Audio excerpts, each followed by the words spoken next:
年的恩怨，今天就来做个了结吧！法相天地！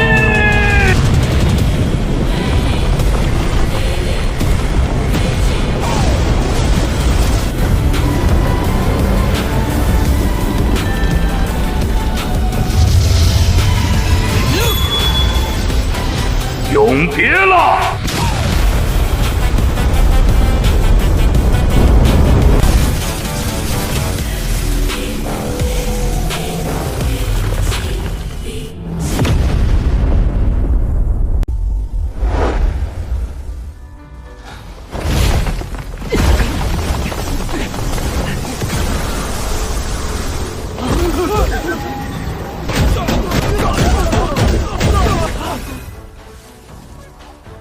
小黑，你说我这么长时间没出来走动，结果刚一出来就折腾故人的血脉和徒子徒孙，这样做是不是有些不地道呀？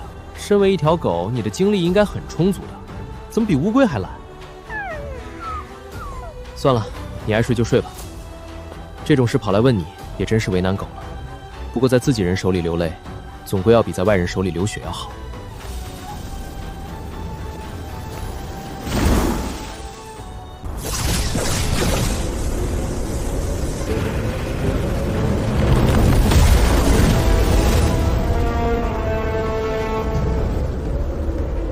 要不你们还是等魏会一会儿再过去吧。现在过去，我怕你们会受伤。阁下到底是谁？为何要挑起东荒天骄团的内斗？另外，老夫好像没有听说过，夜月国有顾长安这么一号人物。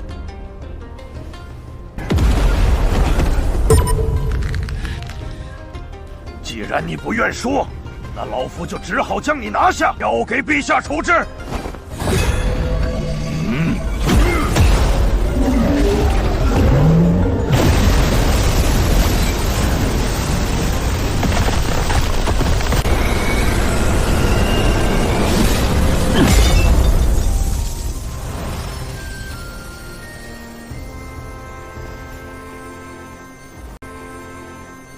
左丞要派你们3个来，他是真没打算好好的参加这天骄大会啊！讲道理，目前这种情况，化神期修士真起不了什么太大的作用。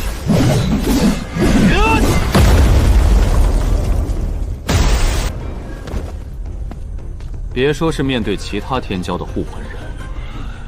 就是面对那些顶级天骄，你们也未必是对手。你们还在沿用原来的修炼体系，天道压制之下，怎么会是那些天骄的对手呢？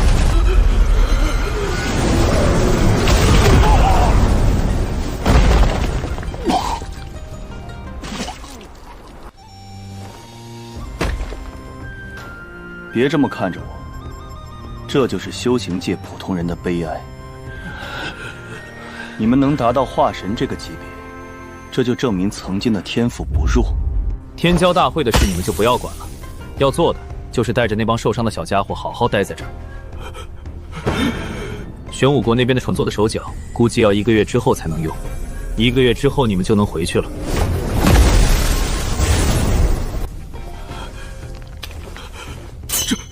这是玄武国国师独有的令牌，可早在800年前就失踪了呀！ 他们好歹也是同伴，你们怎么能下手这么狠呢？恶贼，虽然不知道你用什么方法蛊惑了苏兄和叶兄，但这件事不会就这么算了的。夜月国和玄武国一定找回茬子的。看样子你们是真是恨我入，不然怎么会想出这么恶毒的笑话，企图把我笑死了？你们知不知道这是哪里？ 这里是中庭，距离东荒有1000万里的距离。鞭长莫及这个道理难道不明白吗？别说是我让人揍你们一顿，就算是我宰了你，东荒那边也拿我没办法。之所以揍你们，是为了让你们不出去丢脸。10个打2个都打不过，有什么资格参加天骄大会？现在你们也明白了自己有几斤几两，剩下的时间就好好待在这里养伤吧。为了防止你们有些人还不死心，我再告诉一个小秘密：他们两人，在你们眼中应该已经是年轻一辈最强的存在了。但这种水平放在天骄大会上，不说是一抓一大把，粗粗数来还是能找出那么10-20个的。另外，这还不算上那些圣地和古老世家的传人。如果碰上妖孽，就你们这种货色，来多少都不够打。你们俩也回去吧，天骄大会在后天举行，好好准备一下。他们今天的下场，很可能会是未来的下场。苏兄，出来一趟，我才知道什么叫天外有天，人外有人。怪不得我师父总是对我的修为不是很满意。刚开始我还认为这是师父对我的磨练，现在看来我确实还差得很远。这种打击，若是能熬过去，才是修行。古人云：“知耻而后勇”，明白和其他人的差距，这样才能让我更好的去追赶。我不会因为暂时弱于他们而放弃。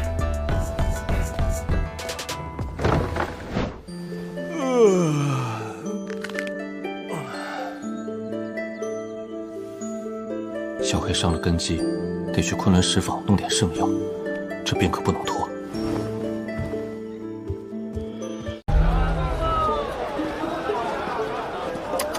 果然不愧是昆仑圣地，集市永远都这么热闹。怪大家都在石坊等他，他却在这里闲逛。跟在这家伙身边实在是太丢脸了。老板，这东西怎么卖？客人，你真有眼光，这可是我的镇摊之宝。300年前，我师父九死一生，才将这东西从圣虚禁牌带了出来。如果不是与客人有缘，我还真……停！这东西的来历我不太想知道，你直接说多少钱吧。200斤神元。客人，漫天要价，坐地还价，您好歹出个价呀！抱歉，这个价格我出不起。昨天我从这儿路过的时候，你才开价20灵石，现在你开口就是200斤神元，你拿我当肥羊了是吧？客人原来是行家呀，早知道我就不闹这个笑话了。客人，你开个价，我绝对不还价。钱我不想出，但我可以用东西和你换。在下最近肝火上涌，所以眼睛有些看不清了。不知客人可有去清复明的眼药？地震高江，一派西山千古秀。门朝大海，3河河水万年流，大红大黑。这个你不需要知道，把东西带回去，到时候会有人明白的。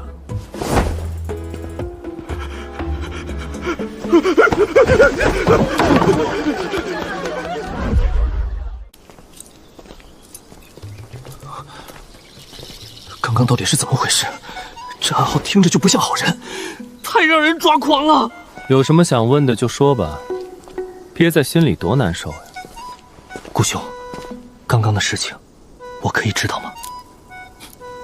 可以知道一点点，这是故人的东西。刚刚我在和他对暗号，如果不出意外，过段时间，我突然觉得你可以知道的更多一点。你想知道吗？顾兄愿意说，在下当然愿意听了。刚刚那个暗号是72路陈烟专用的暗号。顾兄，你别开玩笑了，这个话可不能乱说。谁和你开玩笑了？这可是比真金还真的消息。我现在不好奇了，一点都不好奇。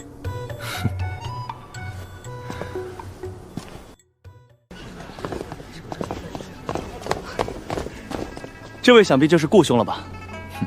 在下昆仑圣地江平，昨日有事缠身，未能亲自迎接，还望海涵。圣子亲自招待在下，这完全是在下的荣幸。今日在下前来赌石，还望江兄多多指点。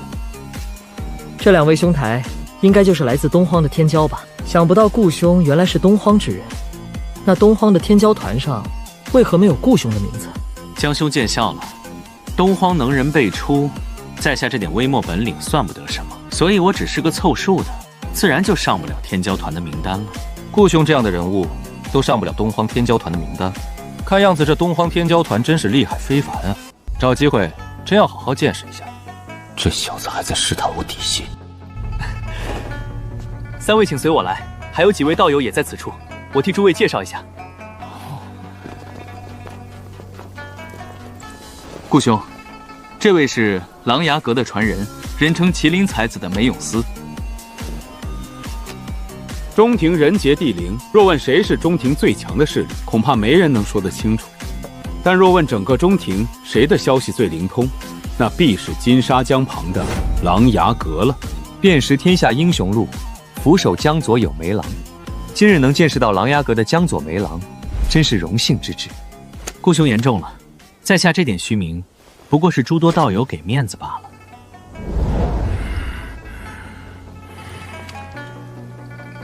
这位兄台衣着气带皆与中庭之地不同，看样子应该是南园那边。我曾听闻南园出了一位绝世天骄，5岁手撕虎豹，18岁被36个部落共同授予第1勇士。想不到你对南园的事情也这么了解。中庭之地不注重肉体修炼，来这这么久了，我一直没有找到合适的对手。听这家伙说，东荒有一强国，极为注重肉体修行。请问你是玄武国的人吗？我虽然来自东荒，但却不是出自玄武国。若是兄台想见识一下玄武国的天骄，可以找我旁边这位。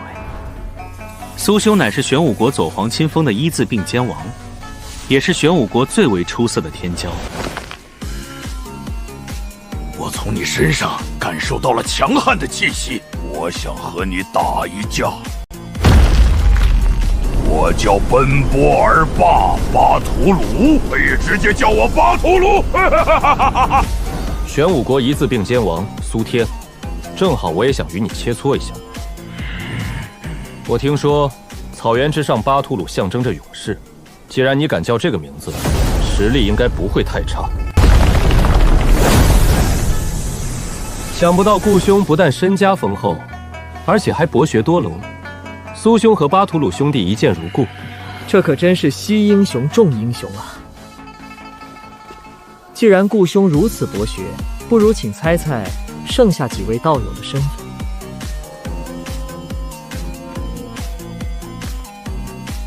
兄台举手投足之间，有一股莫名的贵气。纵观整个中田，唯有瑶光圣地的圣子有这份气概。80年前出生时漫天红光，8岁打遍圣地年轻一辈无敌手。我说的对吧？被誉为谪仙的瑶光圣子。顾兄说笑了，谪仙一称只是虚名。若是顾兄不嫌弃，称呼我为扶摇即可。大鹏一日同风起，扶摇直上9万里。真是一个好名字。子宁仙子昨日在下已经认识了，可是这位仙子的来历，我却不是看得很清楚，不知仙子可否提示一二？我没有他们那么大的来历，我出自小门小派，你不会知道的。仙子这话就不对了，中庭的情况在还是有几分了解的。你不说又怎么能确定我不知道呢？千山剑派麻姑。千山剑派，距离昆仑3800里，一脉单传，但那都是6、700年前的事了，早该没落了才对。根据琅琊阁记载，千山剑派早在300年前就已经消失了，没想到时至今日还能碰到传人。看样子我琅琊阁的情报又要重新整理了。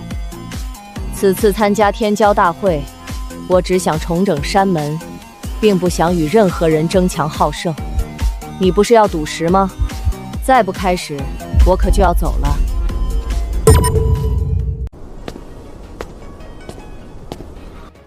小友，昨晚休息的怎么样？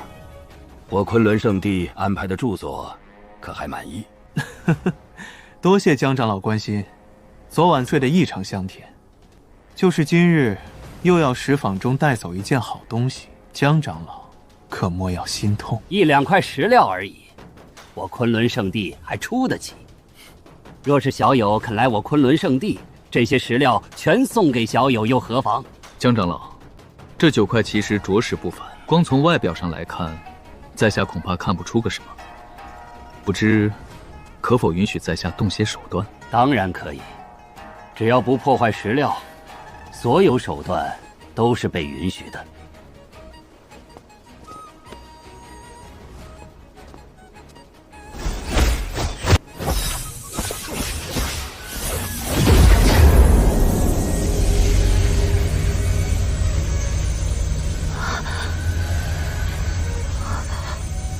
道文，去！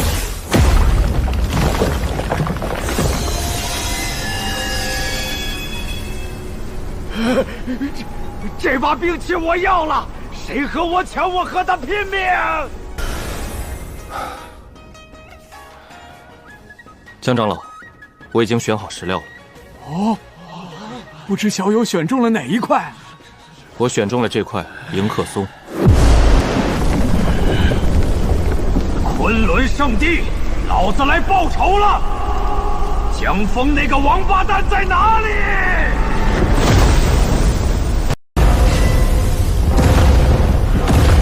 狐狸，你还敢来这儿？今日饶你不得！真以为老子怕你啊？有能耐出来与我大战300个回合！哼！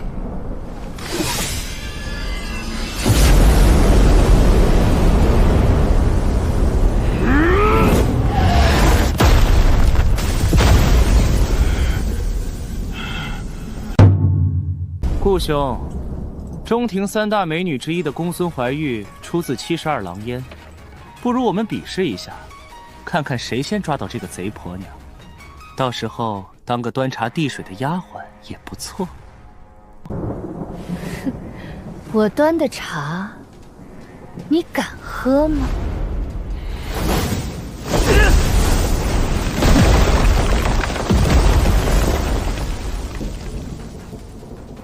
公孙姑娘，千山剑派早在300年前就灭绝了。我琅琊阁的消息，从来没有出过错。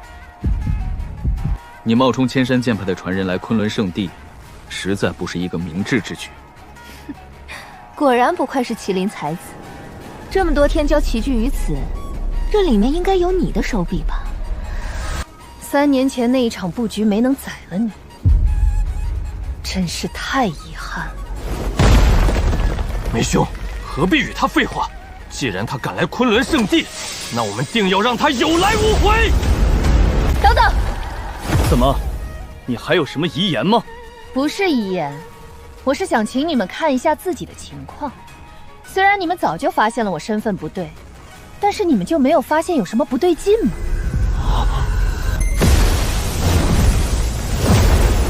这是公孙怀玉的瞌睡谷。入谷之人3者呼吸就会陷入沉睡，不过昏睡谷施展是有限制的，只要清醒期间离开昏睡谷的笼罩围即可。他此次的目的似乎并不是我们。果然不愧是瑶光圣子，所有的一切都被你说中了。老娘最近正差一个压寨夫君，这个小白脸儿我可就带走了。他要跑，阻止他！小蝈蝈们，你们打得人家好痛，这个仇我记住了。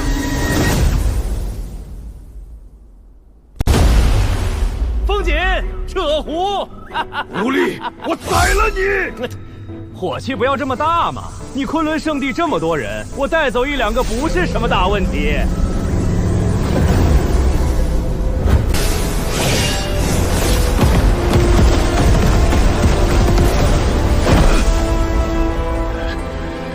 恶贼已被我重伤，昆仑圣地与72狼烟不死不休。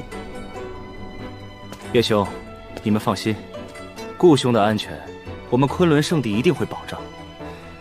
若是那恶贼真的敢对顾兄不利，我定要用72蓝烟的头祭奠顾兄。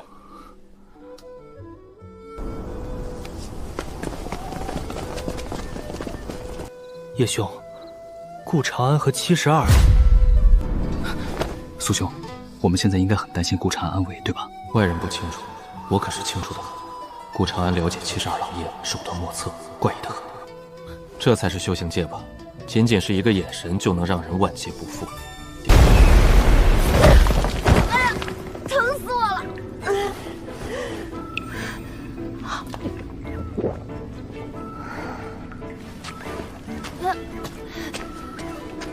不枉我费了这么大的功夫把你弄出来，随随便便就能豪掷400万神元，你这可是史无前例的大肥羊呀！让我看看你都带了些什么好东西。丫头，受了这么重的伤还惦记着宝贝，命都不要了吗？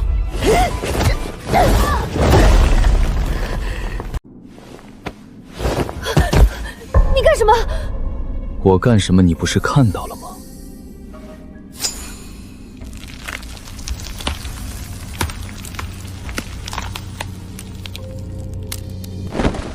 这套易容术并不完善，施展的时候脸部不会有太大的表情，骗一些毛头小子还行，但在高手面前很容易露馅的。这贴身鳞甲是秘法炼制，没有独特手法绝对卸不下。还有，这易容术是我72烟的独门绝技，他为什么会知道？你这是什么药膏？效果居然比圣地的顶级疗伤药还要好。对我这么好，你该不会是喜欢我吧？哎呀，现在舒服多了。你的医术真好。按理来说，我应该好好谢你，但是……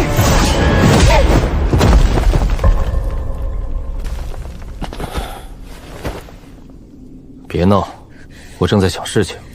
这次这个局好像被人看出破绽了。你这么强的吗？虽然我伤没完全恢复，但你也不至于这么轻松就将我拿下吧？培养蛊虫不容易，别在我身上浪费了。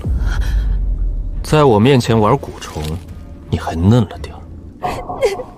你丫是上天派来专门针对我的吧？为什么你总能克制我的手段？为什么我的所有本领你都知道？好了，带我去72连的老巢吧。想得美！就算你救了我，我也不会带你去的。看样子，你还没有收到最新的消息。什么最新的消息？这个你到时候就知道了。三合金翅袖中藏，上有五阴并六阳，坤为阴来，乾为阳，五行八卦定纲常。这3枚铜钱是你们72灵烟表明身份的象征，你不会不知道吧？这句暗语，只有师父和极少数核心狼主才知道。今天72位狼主全部去了昆仑，此人到底是谁？别看了，我的来历你绝对想不到。如果你不告诉我72狼烟的老巢，那我就自己去找，到时候你可别后悔。既然你这么想见识一下72狼烟的老巢，那我就满足你，希望你到时候别后悔。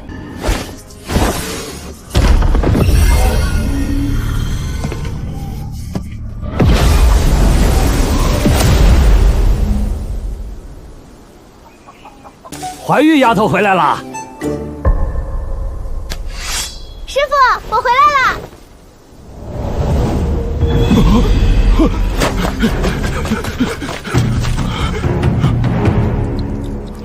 师父，你怎么了？怀玉，他是你师祖的子嗣，从辈分上来说，你应该叫一声师叔。他不会以为我死了吧？我成了我自己儿子？这里不是说话的地方，可否找个僻静之处？瞧我这脑子，怎么连这点都没注意？怀玉，你还等什么？还不快来拜见你师叔？这些客套的东西等一会儿再说，你且附耳过来，我有些话要对你说。也对，老师是个念旧情的人，他临终前一定留了很多遗言。师弟，你放心，老师的遗愿我一定会完成的。阿力，当初我有没有跟你说过，你不是我的徒弟？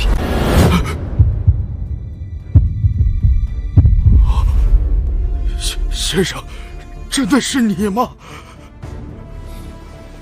你以为呢？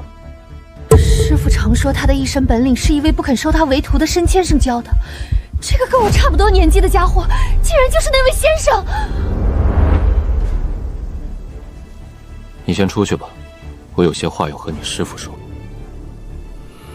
先生的话就是我的话，出去吧。阿力没有能遵守诺言，擅自传授先生的功法，还请先生责罚。功法的事我不怪你，我想不通的是，你为什么没有记住我的叮嘱？曾经我和你说过，若是想在修行界杀出一条血路，那就不能给自己留有弱点。可是你看看你现在，不但收徒，还打造出了一个世外桃源。你真以为天下没人能识破你的小伎俩吗？那些圣地和世家的底蕴是你无法想象的。若是有一天他们找到了这里，你该如何应对？当年的雷兽一族何其强大，可依旧被弱小的我亲手葬送。如今的72良烟尚且比不上雷兽一族，圣地的势力更是比当初的我强大了不知多少。我很好奇，你怎么敢这样做的？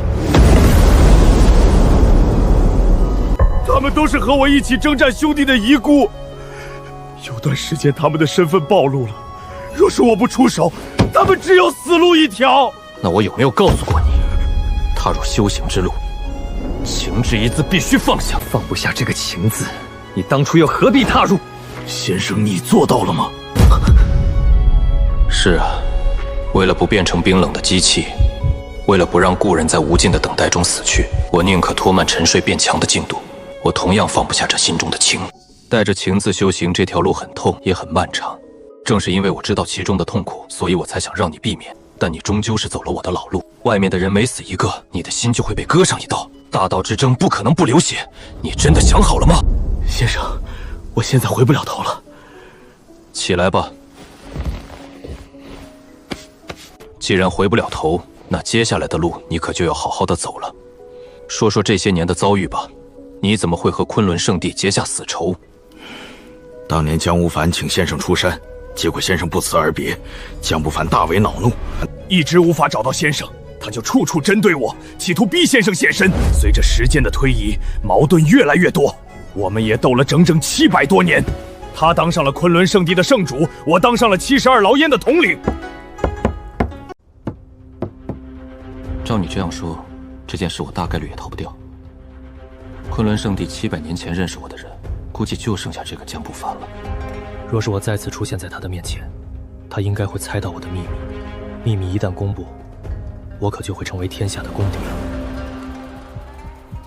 难怪先生始终不让自己的名字流传下去，原来不是淡泊名利。700多年前他就已经是化神境，活到了现在依然生机盎然。先生他真的做到了长生。好了，不要搞得这么严肃。我既然来见你，那就说明我不在乎你知道这个秘密。现在还是来商讨一下接下来的对策吧。先生，你打算怎么办？还能怎么办？当然是杀人灭口喽。昆仑圣地我没把握，但宰一个江不凡还是没什么问题的。他现在是圣地之主，在昆仑圣地我们杀不了他，唯一的办法就是利用大道之争将他引出来。想做到这一点，你需要和我里应外合方可成功。先生，这样做会不会有些危险？确实有点危险，但事情因我而起，自然也要因我而结束。你不会觉得我是那种只会把麻烦扔给别人的人吧？先生哪能是那样的人呀？别人不知道先生，我还不知道先生吗？先生做事坦荡，但求问心无愧。停！少在这儿拍马屁，我没这爱好。去把你的徒弟叫进来，我有些话要叮嘱他。另外，也让他旁听一下我们的论道，这样有利于他日后的修行。什么论道？怎么？你认为你现在的修行体系很完美了吗？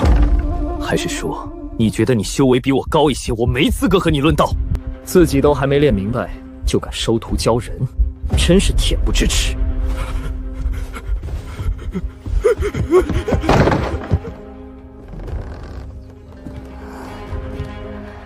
古灵不过百才能参加天骄大会，他如果不是手段逆天改变了古灵，那就是真的长生不老。光是想一想都头皮发麻呀！丫头，有些事你猜到了，那说明你天资聪慧。可是你猜到了，并不等于可以乱说，你明白吗？我知道了，先生，我不会乱说的。如今天地大变，无数天骄都在开创新的修行体系。昆仑圣地的天骄大会上，我也观摩了许多。有的人从周身穴道入手，有的人从奇经八脉入手，更有甚者从易经入手。昆仑大长老江峰的一身剑意堪称旷世绝伦，见识了这么多的天骄，你们觉得这些大道当中，谁更胜一筹？先生，这个问题我回答不上来，那你知道吗？抱歉，我也不知道，而且没必要知道。你自己都不知道，那你装得这么神秘干什么？你们要明白，登顶巅峰的路，从来都不只有一条。天下大道多如繁星，每一条修炼到极致都可以登顶。金丹体系被天地排斥不假，但这不代表它是错的，只能说它不符合这个时代。当你们执着于寻找最强的大道时，就已经误入歧途了。准确的来说，应该在大道中寻找一条最稳、最符合这个时代的路。毕竟，只有笑到最后的人，才能算赢。先生，你的意思是说，让我们不要局限于某一个境界的高低，就好比说，某一个体系在第二、第三境界可能弱一点，但是到了第4境以后，情况就会发生翻天覆地的改变。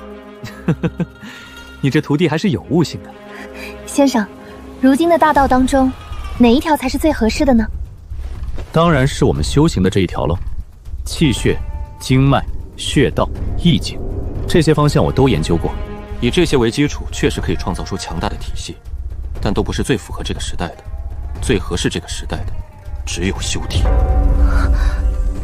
炼体？不是炼体，是修体。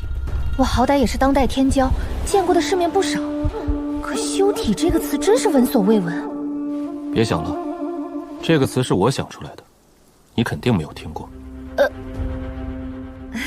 原来是这样呀。敢问先生，这炼体和修体有什么区别？有区别，而且区别很大。在天地规则没有发生太大变化之前，主流修行体系分2种，内修和外修。内修以开辟丹田、凝成金丹为主，优势在于神识和灵力的强大，但越是同样明显，肉身孱弱，而且极其依赖天赋。等达到了天赋的极限，修行之路也就到头了。外修也就是炼体，不太依赖天赋，注重的是资源和苦捐。大成之后，仅凭肉体力量就可以移山填海。同样修为的修士对战或者遇到绝境，活下来的一定是炼体修士。保命能力强，缺点也明显，极度消耗资源。这些虽然是常识，但从未有人如此细致地剖析过。大家都在执着于创造更强的功法，却忽略了体系本身的弊端。先生，你还没说修体是怎样一个体系呢？我已经告诉你了呀。内修和外修各有利弊，内外兼修不就可以尽善尽美了吗？内修和外修不能同时兼顾，这是常识呀。整个修行界有无数人尝试过，可他们都失败了。说的没错，原来的内修和外修确实不能兼顾，但你知道问题出在哪里吗？问题出在丹田之上。内修最先要做的是开辟丹田，形成灵气漩涡，把所有的力量都放在了丹田，导致肉体的大部分力量被吸走。而炼体修士要做的，正是把力量散在身体各个角落，所以两种体系从根本上就冲突了。照你这么说，只要加大修行资源的获取，小心维持平衡，不就可以做到两者兼顾了吗？理论上是这样。很久以前有位天才耗费无数资源，成功做到，可是，在与人交手时，他轻而易举地被击败了。不是因为不够强，而是因为他体内的平衡太脆弱了，一受外力冲击，内部先崩溃了。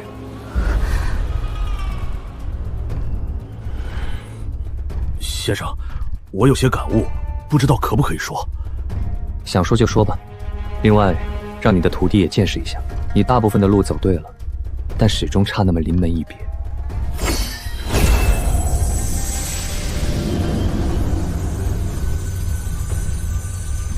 丫头，好好的看，这种机会是可遇不可夺的，将自身情况全部展现出来，父子之间也未必会这样做。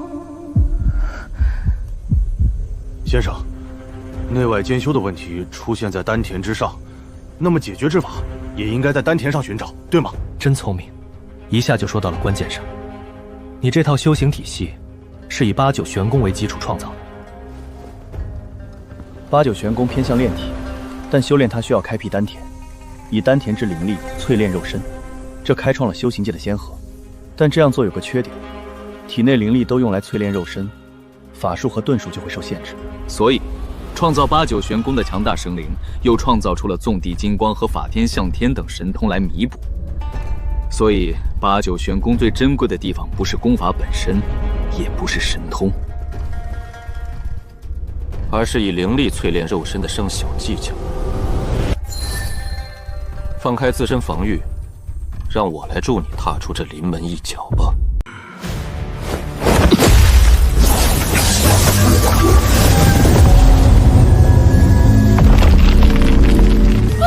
你干了什么？这700多年的厚积薄发，加上我帮你补全的这最关键一点，到底能让你走到哪一步？我很期待。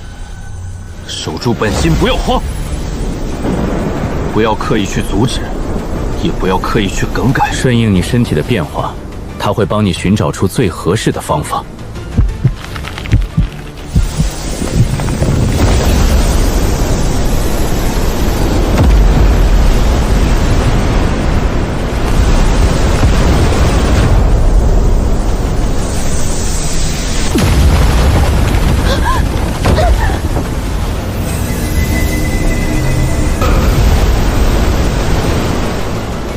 丫头啊，这个修行体系简直是为你师父量身打造的。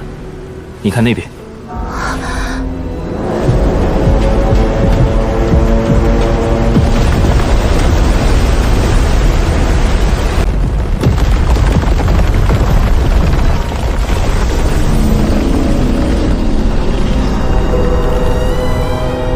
，3万年了，终于有开启天命的人了。哼，开启天命又如何？真正的天命，唯有强者方可承载。没有护道人守护，就算是天命者也得死。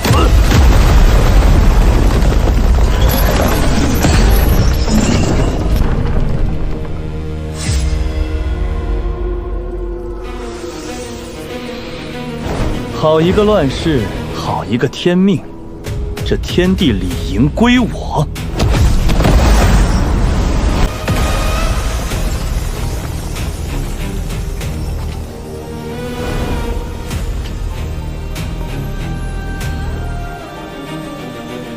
此次天命，当该鼓足。沉寂5000年，只为今天。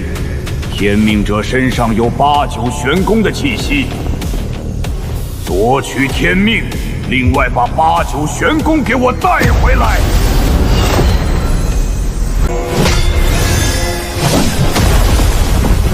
有我无敌，天命者不足为惧。丫头，现在明白什么是修体了吧？不拘泥于肉身变强和灵气的吸杀，而是转头挖掘起自身的潜能。灵力、气血、精神力，3股力量经过肉体的洗礼，最后变成另一种新的能量。再混合精神力，修行者对这股力量的掌控更强。最后再借鉴了八九玄功的部分秘法，彻底解决了灵力不能强化肉身的麻烦。如此一来，肉体、修为、神识3个方面没有一样落下。我终于明白师父为什么这么敬重他了。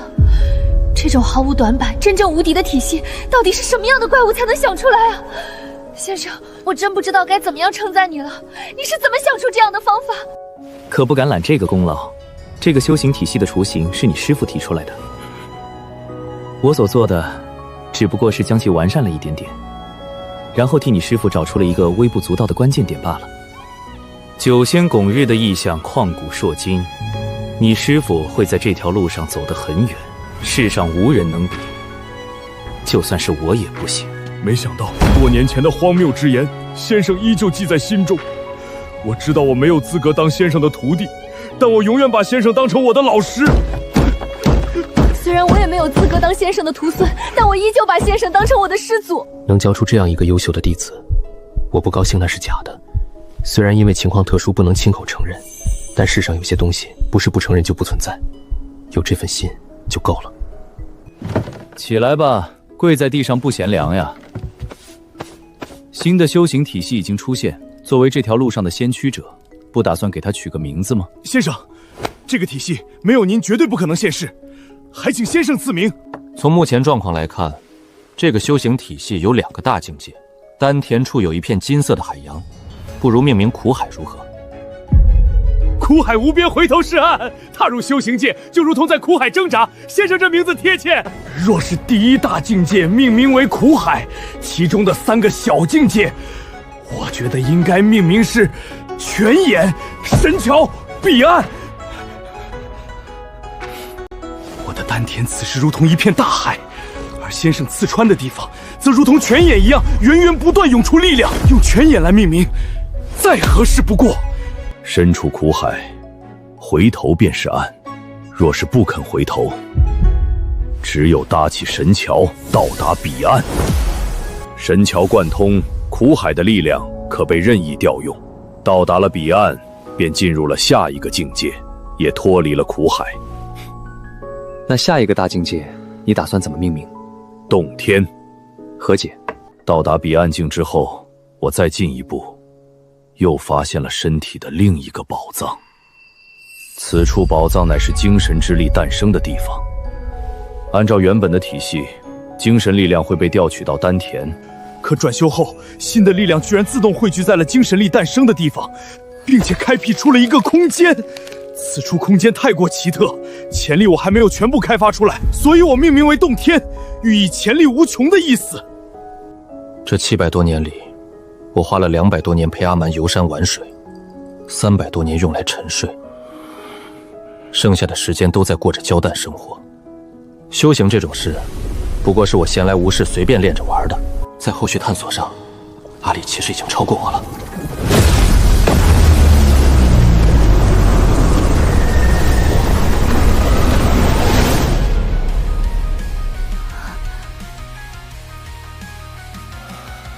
从情况上来看，踏入洞天境之后，第一步便是诞生神识，那第1个境界便命名为神识吧。但这第2个境界情况有些怪，我暂时也没想出好的名字。你们不要这样好不好？为什么变强在你们眼中像吃饭喝水一样简单？整个体系诞生我全程旁观，可到现在我连泉孔在哪儿都没弄明楚，这也太打击人了吧！好歹我也算是个天骄，跟你们一比，简直比炮灰还差劲儿。小气鬼，这么半天了都不告诉人家苦海境的诀窍。名字这种东西，随便取一个不就行了？既然和本体这么像，干脆叫本我得了。这个名字不错。第2个小境界不仅仅是神识的巨献，其中还有一些玄之又玄的韵味。想要达到第3个小境界，估计要从这方面入手了。至于是突破本我，还是斩去本我，这就需要阿丽你自己做决定了。或许你也能找到第3个选择。多谢先生指点，阿力心中已经有了些许感悟。破关之日，阿力定不会让先生失望。至于闭关期间，就多劳先生费心了。师傅，这新的修行体系我还没领悟到关键，要不你教一下我再走吧。这丫头平时挺机灵的，怎么今天这么笨？我这师傅确实厉害，但你师傅的师傅就在这儿啊，居然让我来教，脑子被驴踢了吧？先生，你教我好不好？我又不是你师傅，为什么要教你？可是你和我师傅认识呀，而且还是有过命交情的那种，所以你怎么说也算是我的长辈。长辈指点一下晚辈，这不是很正常的事吗？行吧，就冲你这声长辈，我略微指点你一下。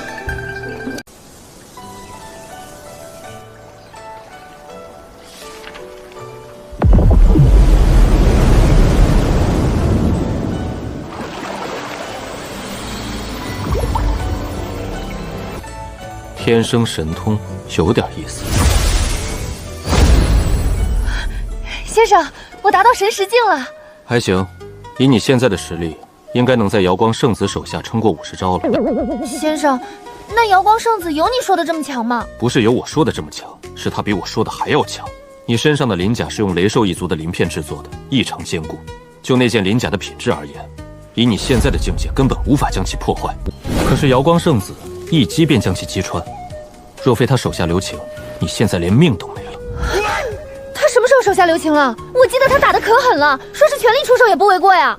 是不是全力出手不好说，但他一定手下留情了。当时7大天骄共同围攻你，你挡住了昆仑圣子江平和子府圣女子宁的攻击，剩下5个人的攻击，你全靠肉身硬抗。苏天他们知道我和72老烟的关系，所以只是伤而未杀，可其他3个人就不一样了。梅永斯、巴图鲁、扶摇，这3个人哪一个不是1顶1的天骄？同为天骄之类，你应该明白天骄杀人的手段太多太多。不说别的，用暗劲震碎你几道精魅，估计不是什么难事。可他们谁都没有这么做，这个事情就有些怪了。先前大事情一件接着一件，我根本没空多想。现在仔细一想，这3人确实留手了，太怪异了。先生，那你觉得这是怎么回事？不知道，我和他们才见过一面，还没你了解他们，怎么能猜透他们的心思？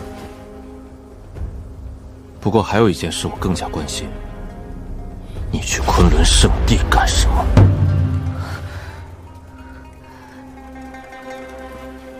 家里的修行资源不够了，我想去抓只肥羊来填补空缺。放屁！72老烟并不缺修行资源，而且这件事我问过你师父，他说你是先斩后奏，先跑出去，然后才传消息回来的。所以你是打算自己说，还是打算让你师父亲来问你？先生，这个事情我以后会告诉你的，你就不要再逼我了，好不好？对了，你不是说今天要开石吗？正好教我一下如何辨别石料，等我有实力了，我一定堵得他们哭爹叫娘。活了上千年，这丫头的心思怎么瞒得过我的眼睛？虽然她不说，但我已经猜到了几分。接下来只需要等她慢慢露出破绽就行。行，你不想说就不说吧。赌石这种东西，其实没有什么诀窍，唯一的取胜办法就是全部抢过来自己开。先生骗人，内院的石头你开出东西，还可以用一些手段来解释。但昆仑石坊的招牌你怎么解释？那么多人从那里路过都没有发现，你是怎么发现的？很简单，因为我了解火龙源。神源很久以前不叫神源，叫灵源。昆仑圣地开出整条火龙源的时候，我就参与了其中。当时所有人都去研究那条奇特的龙形灵源，而我却研究起了包裹灵源的石头。我发现这种灵源有一个特性，那就是会让石料变得酥脆，只不过速度很慢而已。昆仑圣地的招牌是用火龙源残留下来的石料雕刻的，包裹神源的石料极其坚硬，那些下人偷懒，于是就挑了一块比较脆的雕刻，所以我肯定那里面会有神源。就这么简单？不然你以为有多难？世上很多事并没有你想的这么难，只不过你没有找到简单的办法而已。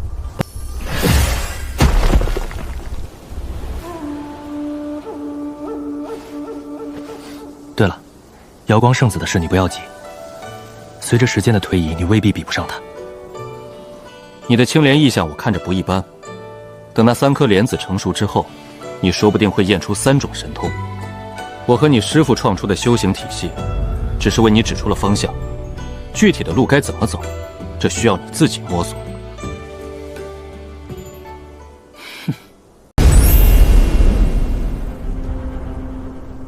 顾长安回来啦！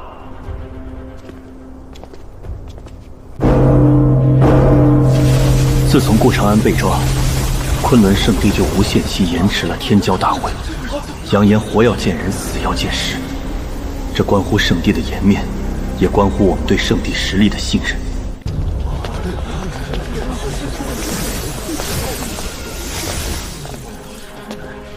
妖女，放了顾小友，今日饶你一命。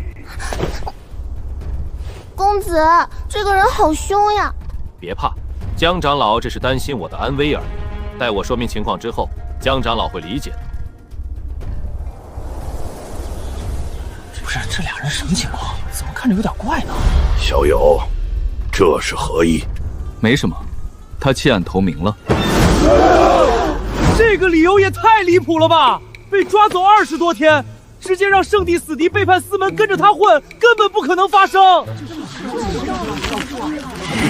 小友莫怕，此处已经布下了天罗地网，任凭这妖女有通天之能，也插翅难逃。无论她是对你下咒还是中蛊，我昆仑圣地都有办法保你安全。江长老，你真的误会了，怀玉姑娘已经弃暗投明，这一点我可以用人格担保。你说你弃暗投明，那你的投名状是什么？江峰，我弃暗投明，弃的是72良烟，投的是顾公子。我又不是投靠昆仑圣地，为什么要给昆仑圣地投名状？你要是不相信，我们不参加天骄大会就是了。顾长安去留自便，但你就绝对走不了。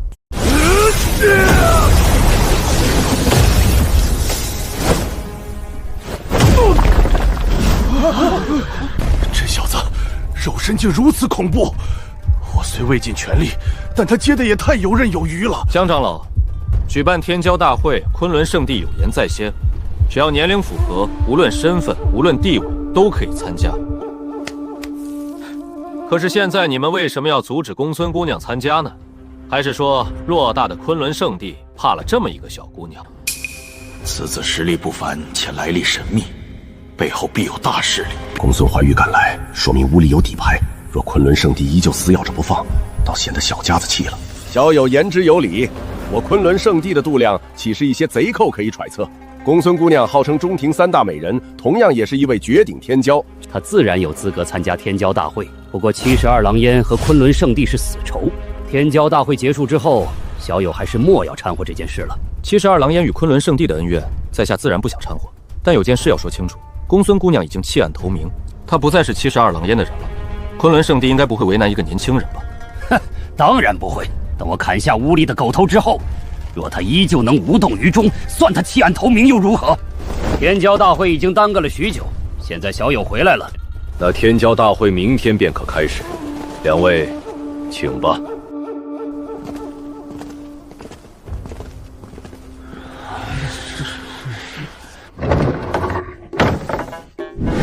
我想象过无数种顾兄回归的惨烈场景，唯独没想过这种带着死敌大美女大摇大摆的住进来。我的房间比较大，你就睡我旁边那一间吧。顾兄，当初你说等我击败中田3大美人之后，便可向你挑战。敢问我现在可以挑战公孙姑娘吗？你也想打架？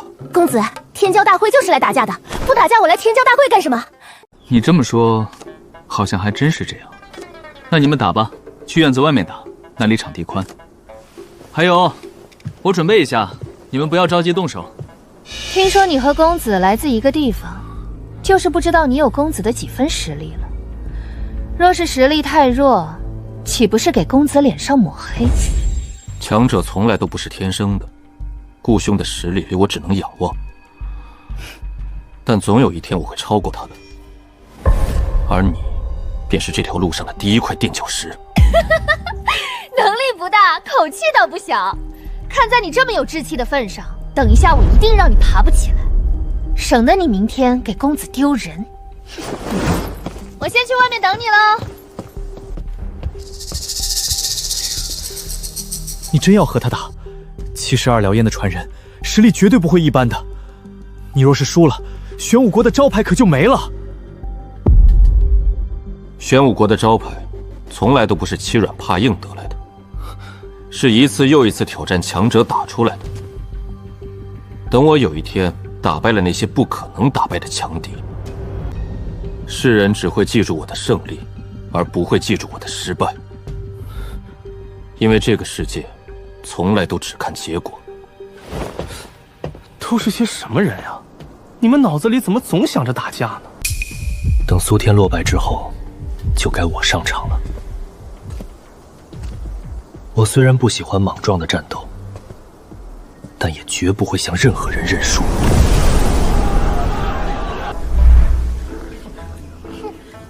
你们快打呀！我都已经准备好了，你们怎么还不打？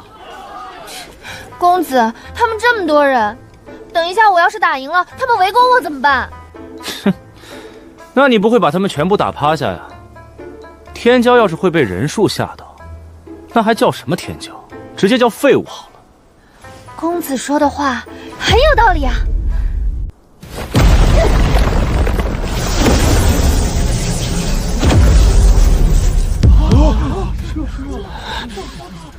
太不要脸了！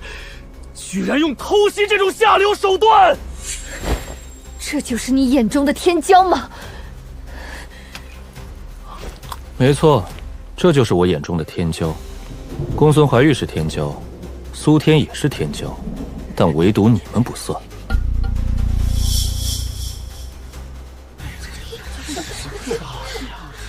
你说的没错，东荒天骄团确实是个笑话。众人当中，只有叶恨生和司有资格参加那天骄大会。知耻而后勇，明白哪里不足是好事，但能不能改正，那就要看你自己了。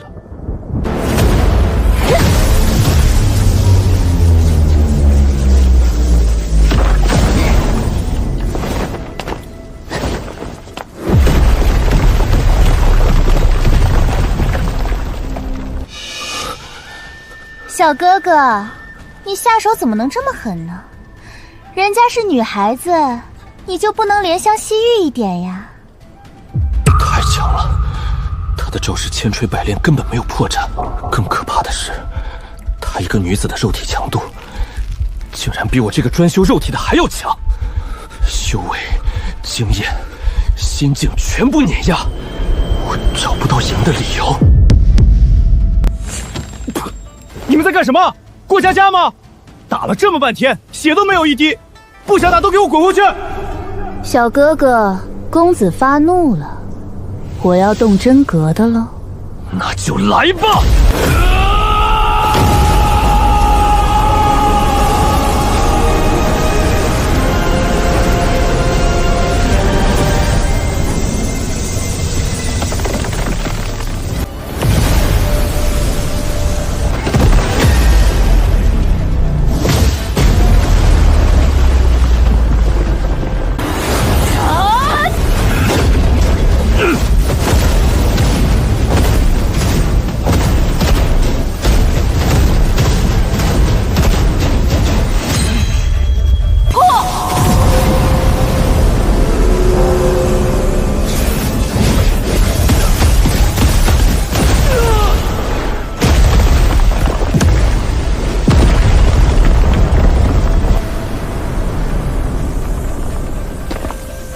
若在20天前，我绝赢不了这么轻松。开辟苦海之后，我的实力简直发生了翻天地的变化。我来会会你！好恐怖的力量，太快了，完全无法变招。一旦撤去防御，这绝杀一击绝对会砸碎我的脑袋。哈哈哈哈哈！想不到你一个女的还蛮抗揍的，我敲了你9下才把你打趴下。刚刚是我偷袭，这个不算。我们再来一场，你一定还有很多招数没用。得了吧，别在这丢人现眼了，我都快没脸看了。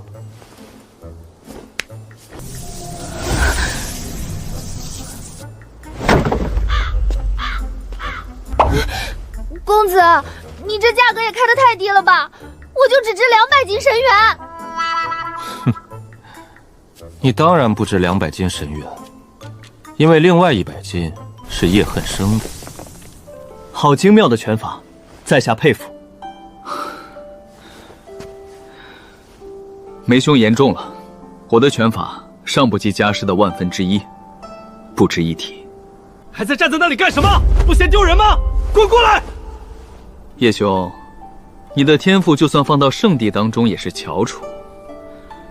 顾长安和你是同辈之人，就算他的实力强你一些，你也不至于被他这样呼来喝去吧？我乐意，你管得着吗？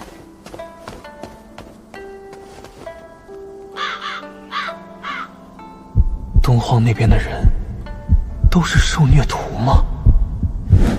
丢死人，死丢人，人都被你们丢死了，就你们这样的还好意思自称天骄？别丢人了，回家去挑大粪吧。你们今天算是让我明白了一个道理：世上没有最垃圾，只有更垃圾。你修行的是什么功法？天罡团体诀。原来你还知道你修炼的是什么功法呀？我还以为你忘了呢。玄武国的历代帝皇，要是知道你把天罡断体诀用成王八壳子，他们估计得气得从棺材里蹦出来。天罡断体诀的玄妙远超乎你的想象。如果它真的只是一部炼体功法，那它就不会在玄武国长久流传了。虽然我输给了那个大块头，但那是他偷袭。正面交手，我还指不定谁赢呢。反正，在公子眼里，我肯定比苏天强多了。笑，你还有脸笑？3个人当中，就属你最差劲。你的境界高于苏天，你获得的资源也高于苏天。如果我是你，30招之内，我要是不把他打得满地着牙，我直接找块豆腐撞死算了。知道为什么用豆腐吗？因为撞不死就羞死了，羞愧的羞。谁告诉你肉体强悍就一定要近身肉搏？你别告诉我你擅长的是拳脚。人家都是扬长避短，你直接反过来扬短避长。要不你开宗立派吧？毕竟蠢成你这样，哼，也算是修行界的一朵奇葩。名字我都替你想好了，就叫天下第一蠢门。师傅也骂过我，可从没这么恶毒过，太丢人了。我还不如去断2根骨头呢。完了完了，该我了！我刚才哪招用错了？赶紧认错，争取宽大处理。你的问题虽然也大，但比他们要好一点。另外，你的问题根本不在你身上，所以这个事情暂且放下。晚上你来我房间，我有些话要对你说。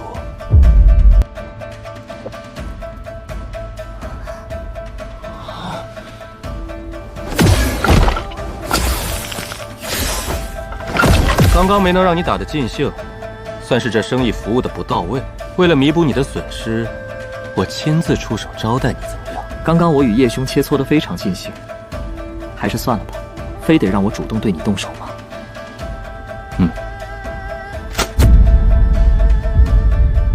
既然顾兄热情邀请，那我就舍命陪君子了，正好也见识一下顾兄的手段。我刚刚也没尽兴，能算我一个吗？我只有一个傀儡，要不你等一下。还是算了吧，看你今天也累了，我们改天再约。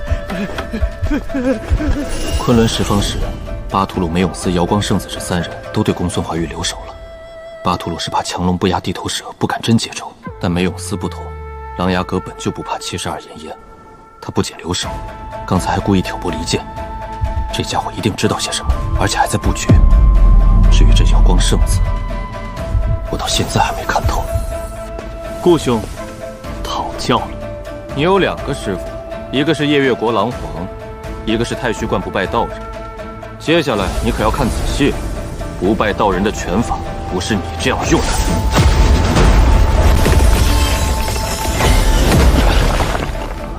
这拳法和叶恨生刚才用的一模一样，但威力却是天壤之别。这只是他操控的一具傀儡啊！若是他本尊出手，我绝对接不下一拳。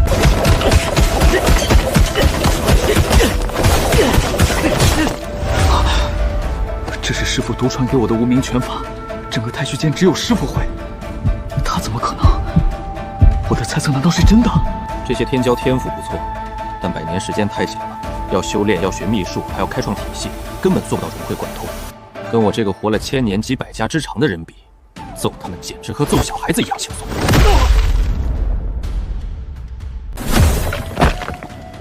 要不是你当着我的面挑拨离间，我还真懒得动手。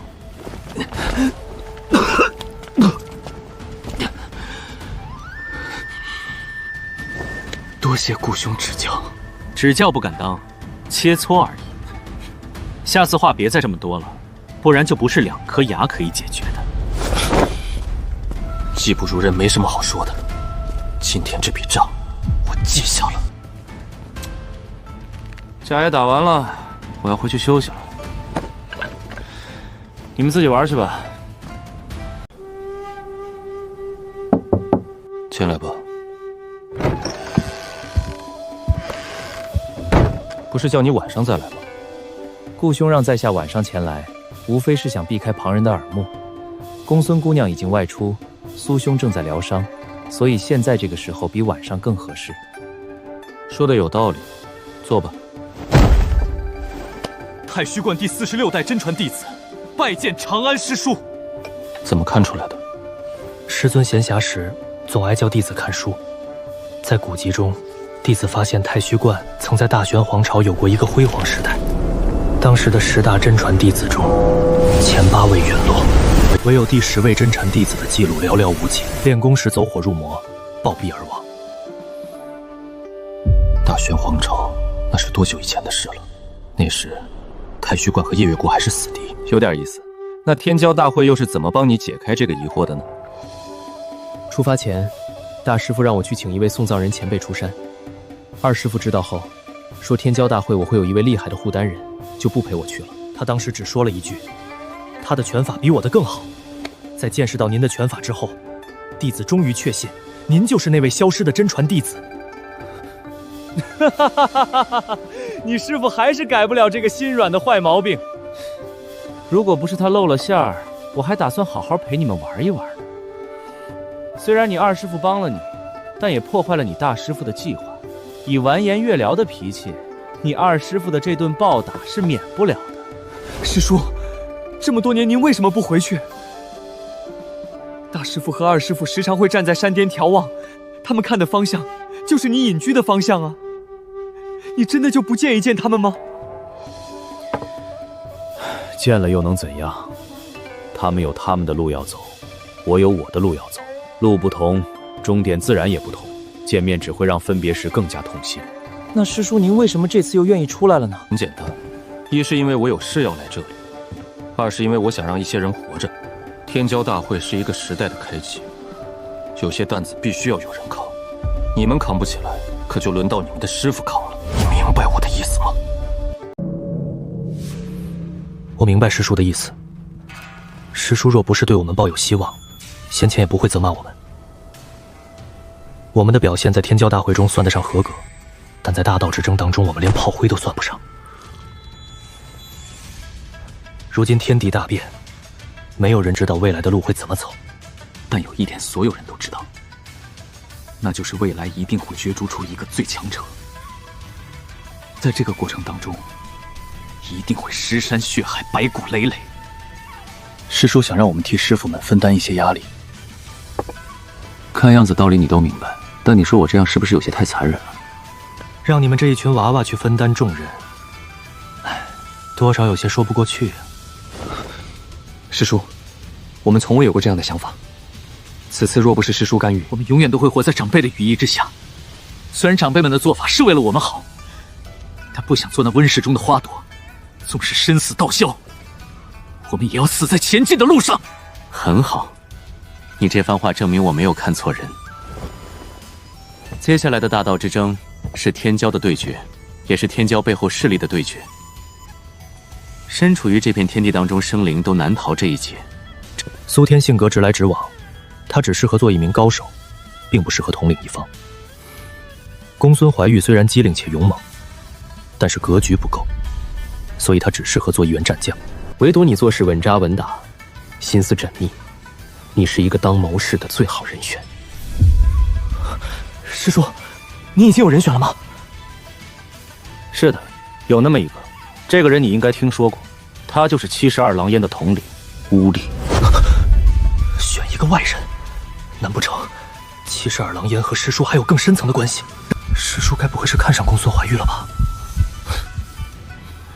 别想了，选择乌力，不是因为我和他的渊源，而是因为他确实有这个资本争议者。除了乌力，无论是你的2位师傅，还是玄武国的左皇，他们始终差了点东西。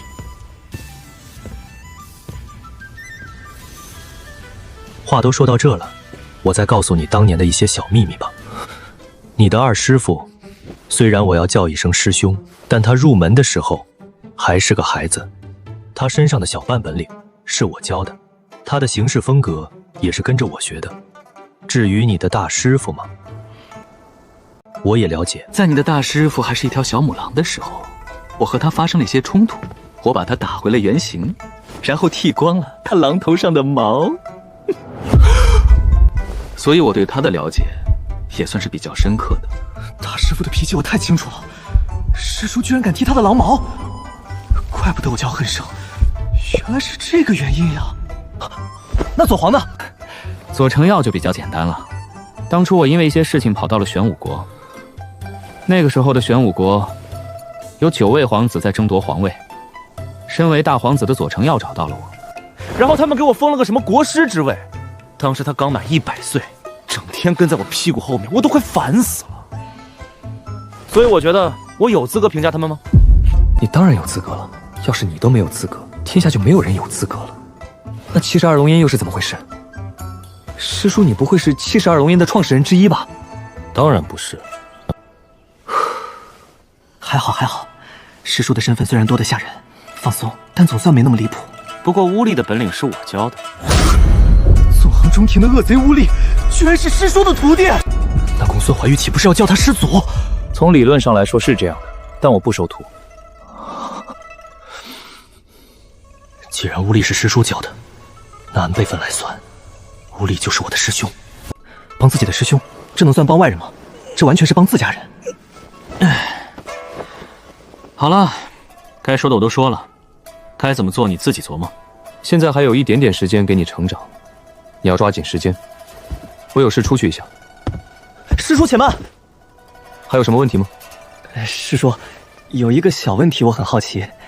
师叔您的性格师侄也有些了解，以您的性格，应该不太乐意掺和这种事情。是什么原因让您如此上心大道之争呢？根本原因还是有一个的，昆仑圣地的圣主江不凡和我有仇，我大概率要弄死他。不是，师叔你别吓我，这事可不是闹着玩的。大道之争最多也就是和圣地结仇，宰了圣地之主，这是和圣地不死不休呀！谁和你闹着玩了？我是认真的。你们的仇有多大？除非我死，或者他死，不然这事永远没有尽头。师叔，我现在后悔来得及吗？晚了，早就告诉过你，好奇心害死猫，结果你就是不长记性。上次是72狼烟，这次是昆仑圣地，我很好奇你以后还睡不睡得着？你一定是故意的，这么多事情，我睡得着才见鬼了呢！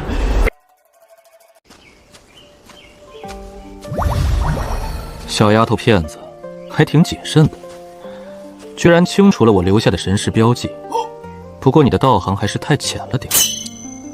那丫头应该跑得不远，接下来就看你的了。在修行界，躲避神识搜索，要么隐匿气息，要么逃出范围。公孙怀玉显然想到了这些，但他忽略了一个最原始的方法——气味。小黑虽然虚弱，但他毕竟是兽灵，嗅觉远超常人。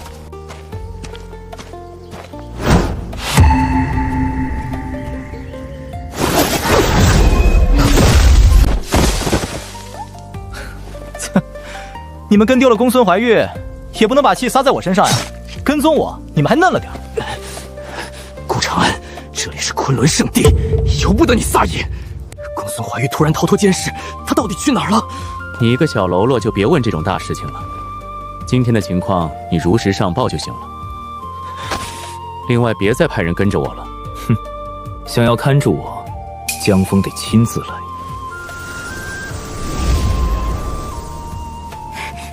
纳兰大哥，这个是不是药？这个叫相思子，也是一味药材。不过此药有毒，需要谨慎使用。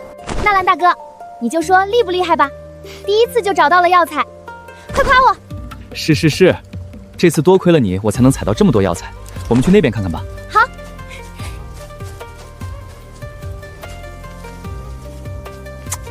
爱情果然会让人盲目，身处危机四伏的敌营还有心思谈情说爱。小黑，你说我要不要出去破坏这美好的时刻呢？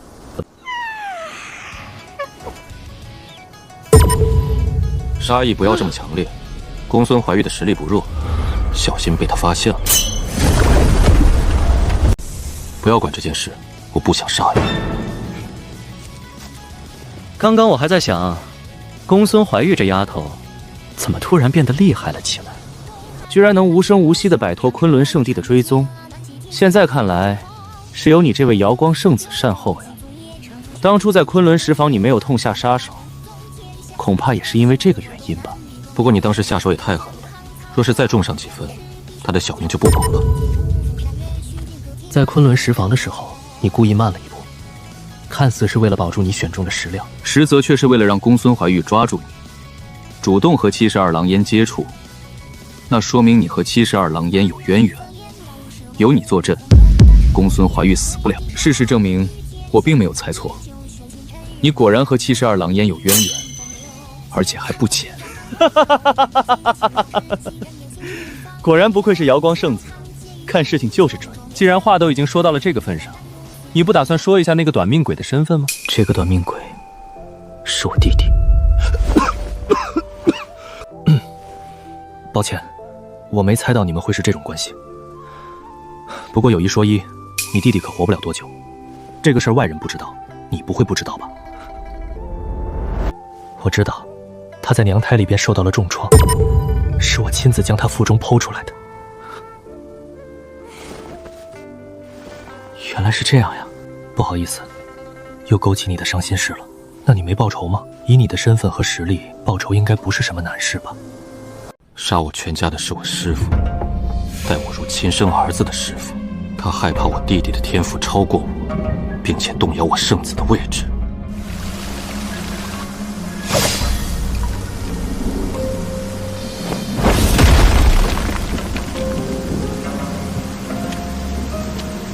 我早就猜到了我师父会这么做，但是我没有阻止他，因为那个时候的我不是他的对手。我发现这8个月的弟弟还有一丝生机。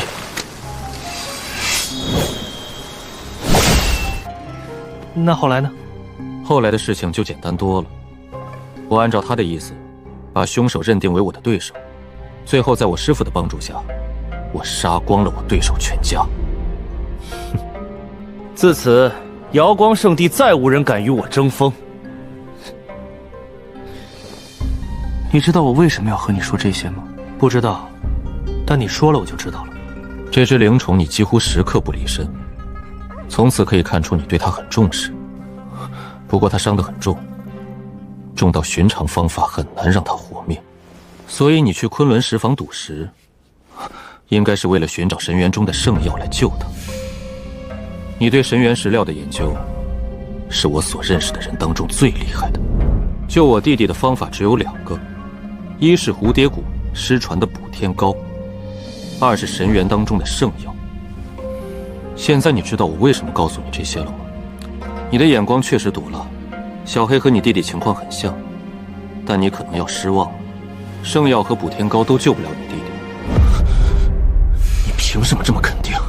因为我2样东西都有呀。你刚刚没说实话，应该说是没完全说实话。蝴蝶谷的补天膏确实失传了，但是存货应该还有一些。我从你弟弟身上闻到了补天膏的味道。这些年，你弟弟应该就是靠着少量的补天膏续命，补天膏延续了你弟弟命，所以你理所应当的认为拥有大量补天膏就可以救你弟弟。但我现在可以明确的告诉你，这个想法是错的。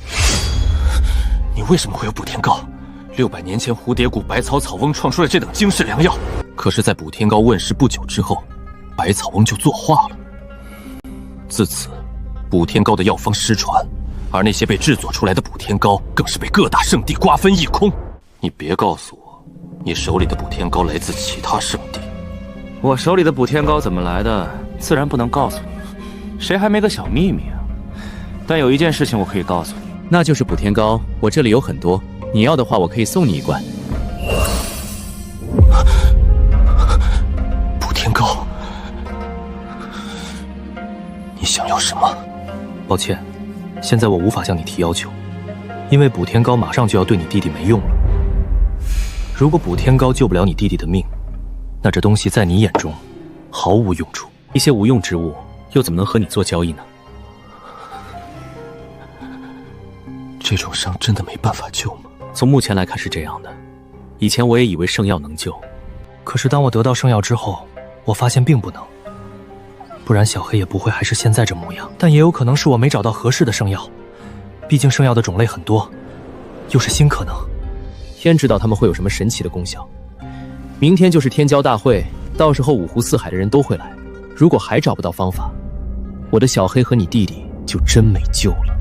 天骄大会，我助你扫平一切障碍。如果找到救我弟弟的方法，你可以开任何条件；若是找不到，你需要给我一罐补天膏。就冲你姚国圣子的名号，我先付一份定金。不过明天的天骄很多，你真有把握横扫一切？我的无敌不需要向任何人证明。对了，你那个师傅还活着吗？要是你不方便动手，我可以帮你。这样算你欠我一个人情，怎么样？他死了，5年前就死了，我亲手送他上的路。这小子看着待人随和，想不到骨子里还是个狠人呀。丫头啊丫头，你可真是帮了我一个大忙。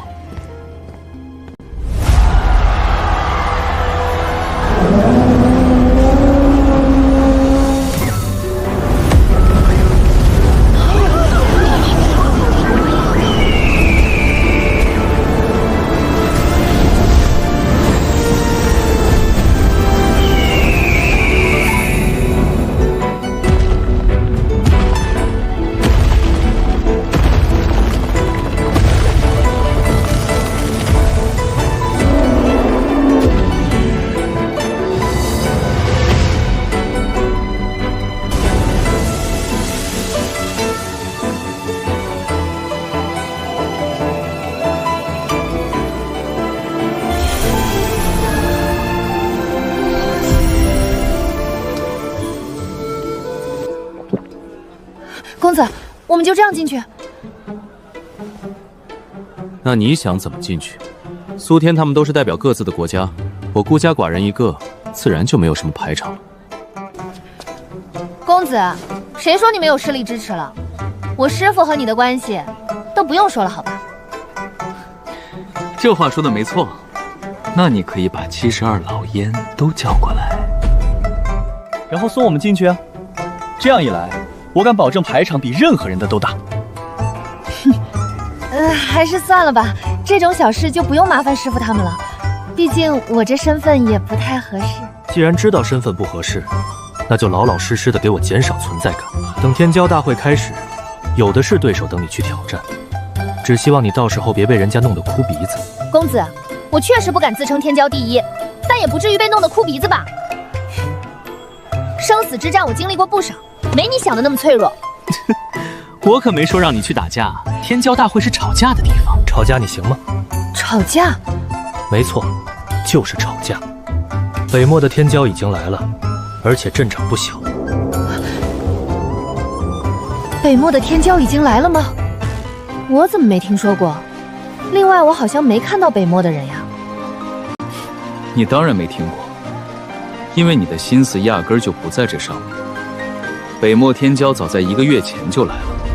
不过他选择慢慢的走到昆仑圣地，在1个月的时间里，他他接连挑战了子府、瑶光、昆仑3大圣地，这3大圣地被他挑翻19个据点。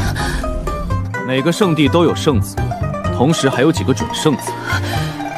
知道为什么天骄大坏没他们的身影吗？因为他们全都被派去阻击那个北漠天骄了。公子，他真这么厉害？具体有多厉害我不清楚，毕竟3大圣地不会到处宣扬自己丢脸的事情。但是他连挑19个据点的方式我还是知道。什么方式？论道。听说此次来的人是北魔佛国千年难出的佛子，佛法之精深，堪称旷世绝伦。既然你这么有信心，我相信你一定能在论道的时候将他说得哑口无言。公子，打架我还能行，但论道这种事我就不再想了。佛法这东西，我最多就会念一句阿弥豆腐，其他的我是一窍不通呀。不会佛法，那就道家了。不管是什么，人家说话你总得接得住吧？要是一句都接不住，那也太丢脸了。公子，你就别捉弄我了。你看我师父像是懂佛法道法的人吗？我师父都不会，我自然就更不会了。现在还觉得自己很厉害吗？不觉得了。能有这个觉悟很不错，但你也不要太过看清自己。道在每个人心中，佛法如此，道法同样也是如此。你之所以说不出来，是因为你还没有看清楚心中模糊的道，也没有找到描述它的方法。看书既是学习前人的道，也是印证心中的道。学习和印证能解开心中的疑惑，疑惑解开，念头也就通达了。念头通达，那就证明你找到了自己的道。你明白我的意思了吗？公子，要不你再说一遍，我努力一下应该能明白。这丫头还小，就让她再过一段快乐的时光吧。怀玉，这天骄大会宏伟之极，待会儿进去你要好生注意。公子你放心，待会儿我不会做出失礼的事给你丢脸的。什么失礼？你有没有明白我的意思？不是这个意思。那公子你是什么意思？我且问你，你是谁？我是公孙怀玉啊。公孙怀玉是谁？72狼烟的弟子。既然你知道，你是72狼烟的弟子，那你更应该知道，72狼烟是土匪，是贼寇。你什么时候见过和土匪讲礼数了？待会儿进去之后，端上来的果盘能吃就吃，吃不了的就带走，千万不要为了面子而浪费。公子，你这么郑重，就为了说这事儿？不是为这个还能为什么？场面搞这么大，你觉得他们的果盘会差吗？刚刚我可是看见他们端进去好些300年份的珠果。300年的珠果？不是，这玩意儿一颗要卖20斤神元的，来了这么多天骄，这也太奢侈了吧？你以为呢？而且珠果还是点缀果盘用的。更好的东西应该早就端进去了。你要是不吃的话，待会儿把你那份给我。谁说不要了？谁抢我的果盘，我跟谁急。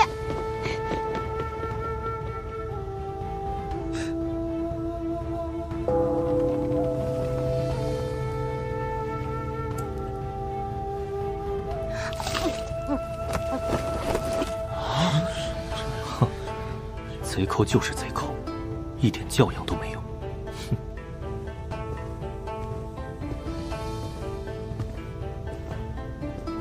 哈哈哈，子宁姑娘，几日不见，你的气质真是越发超凡了。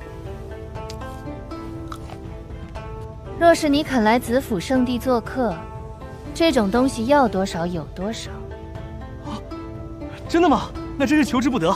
找时间我一定去子府圣地做客。顾兄，修行讲究才履法地，公孙姑娘确实国色天香，但我子府圣地也未必挑不出这样的美人。只要顾兄想，我愿为顾兄引荐几位子府圣地的准圣女。多谢圣女的好意，这个事情我看还是算了吧。在下这人有一个怪癖，那就是轻易不会要别人的东西。一旦要了，那我就要最好的。放眼整个子府圣地，我唯独中意子宁姑娘。若是子宁姑娘愿意招我为婿，我二话不说，马上加入子府圣地。你，多谢顾兄抬爱，只可惜子宁一心向道，无心男女之情。先前的条件，顾兄还是考虑一下吧。那就以后再说吧。等有一天紫寻姑娘回心转意了，记得来找我。我最近辟谷，顾兄想要就都拿走吧。这多不好意思呀，我还是给你留一个吧。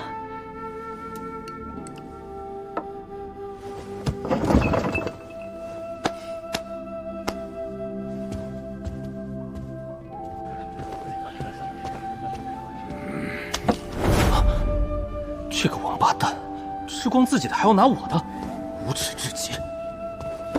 乡野村夫就是乡野村夫，没见过什么大世面。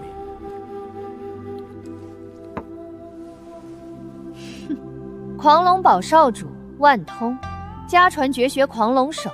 10年前，一人独战5位元婴后期强者，并且一战成名。但如果我没记错的话，我在5年前打断了你一条腿。见到本姑娘，你为什么还有胆子说话呢？怎么，我说错了吗？来这里的都是有头有脸的人物，大家来这里目的是为了论道，而不是像某些人一样来占便宜。真不知道有些人的脸皮到底有多厚，跑这么远过来蹭饭。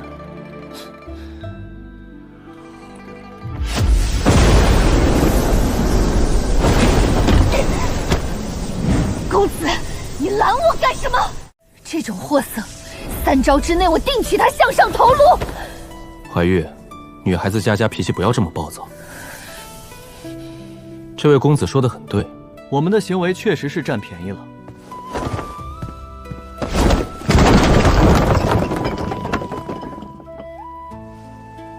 江圣子，真是不好意思，我不知道这些果子不能吃，不足此处，还望海涵。有些果子已经入了我的肚子，我大概率是无法还给你了。这是500斤神元，算是我们刚刚吃果子的费用。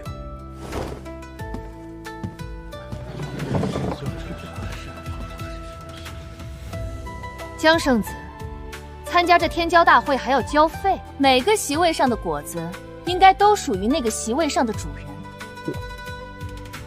难不成我子府圣地连送几个果子的权利都没有吗？诸位且慢，我昆仑圣地绝无此意。放肆！昆仑圣地哪有你说话的份儿？还不快滚过来给顾兄赔罪！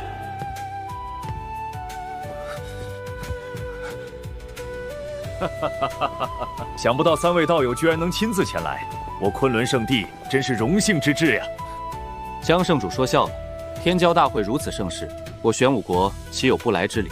先前传送阵出点问题，所以才来晚了些。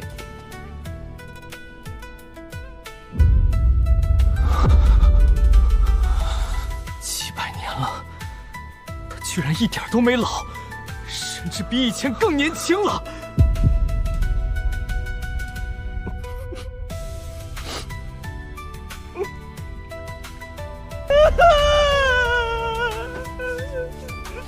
你们终于来了，我们回家吧。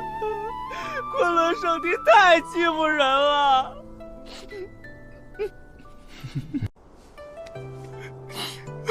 你他妈这是睁着眼说瞎话！万通惹你，你干嘛把锅扣在我头上？我这位名义上是师弟，实则是师兄的长安大哥，还是这么爱捉弄人。悠悠千载岁月，我已经变了，但他还是那个样子。这太像了。虽然眼前的人比那人要年轻许多，气息也完全不同，但这外貌简直像一个模子刻出来的。江圣主，就算昆仑圣地家大业大，也不能看不起人吧？道友误会了，我昆仑圣地绝不会怠慢各位天骄，这里面可能有什么误会。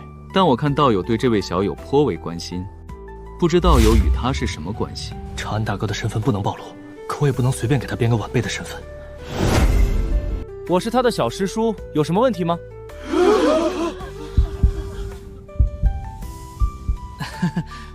我和不败道人平辈而交，照这样算，我岂不是也成了你的晚辈？理论上是这样的，你别看我年纪小，但我辈分可高了。从辈分上来说，我是他的叔叔辈，他应该尊称我一声二叔。除了他，我还是他的。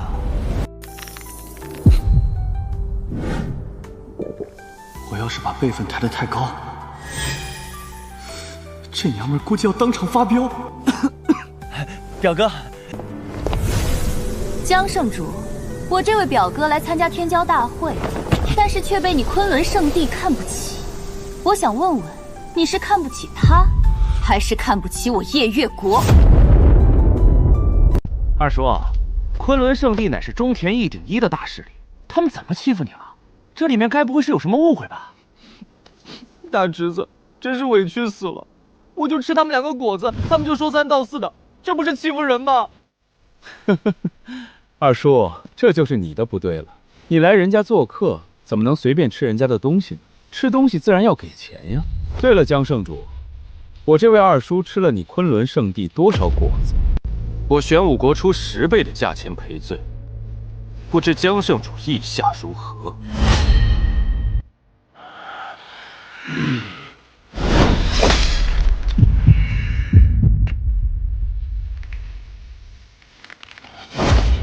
圣子，这是怎么回事？回圣主，此事皆因狂龙堡而起。误会，完全是误会。这大会上的瓜果点心就是为了招待诸位小友的，大家想吃多少都没问题。真的吗？真的吃多少都可以？我饭量有点大，吃多了你不会心疼吧？当然可以，既然你这么喜欢吃我昆仑圣地的瓜果点心，那多带些回去也无妨。等大会结束之后，我让人打包个180斤给你送过去。不过我看小友的面相很熟悉，很像我曾经遇到的一位故人啊。正常，很多人都说我是大众女，圣主觉得熟悉，不奇怪。原来是这样，那估计是我太想念故人了。既然误会解开，诸位也快些入座吧，大会就要开始了。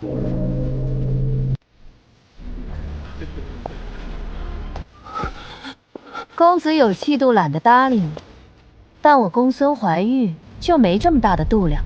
天骄大会结束，72牢烟兵发狂龙堡。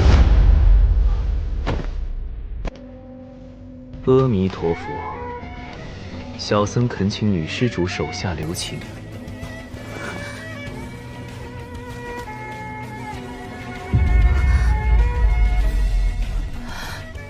太妖了！我从未见过有男子能长得如此妖艳。你算老几？你说留情就留情啊？我偏不留情，你能？丫头，回来！公子，你怎么又阻止我呀？我又不是打不过他们。你要做什么事，我自然不拦你，但你最好少和那个家伙接触。若是有一天你真的和这个家伙碰上了，那你只有2个选择：第一，转头就跑；第二，砍下他的脑袋，而且不要有丝毫犹豫。有没有你说的这么厉害呀？你顾长安也不像是怕事的人，怎么碰到个光头反而畏首畏尾了？要是怕的话，我替你先上前试探一番。好呀，那你就替我上前试探一番吧。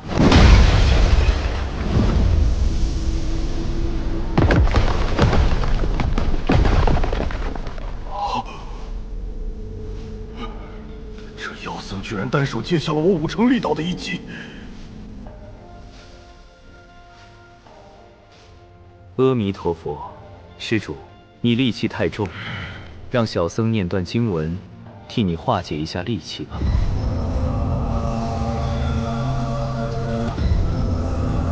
好安静，我曾经的执念似乎都不重要了。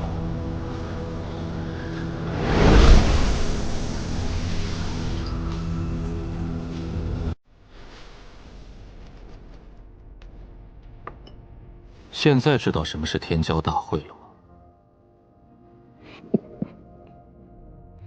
是北漠佛子的反应防不胜防。那个巴图鲁一声暴喝就能吼翻一半人，跟这些怪物比，我还差得远。你这光头心太坏了，我不和你打。小僧玄心见过各位施主，不知小僧刚刚的经文是否替各位施主洗涤了一些戾气？小友不愧是佛国佛子，佛法之情深，令人汗颜。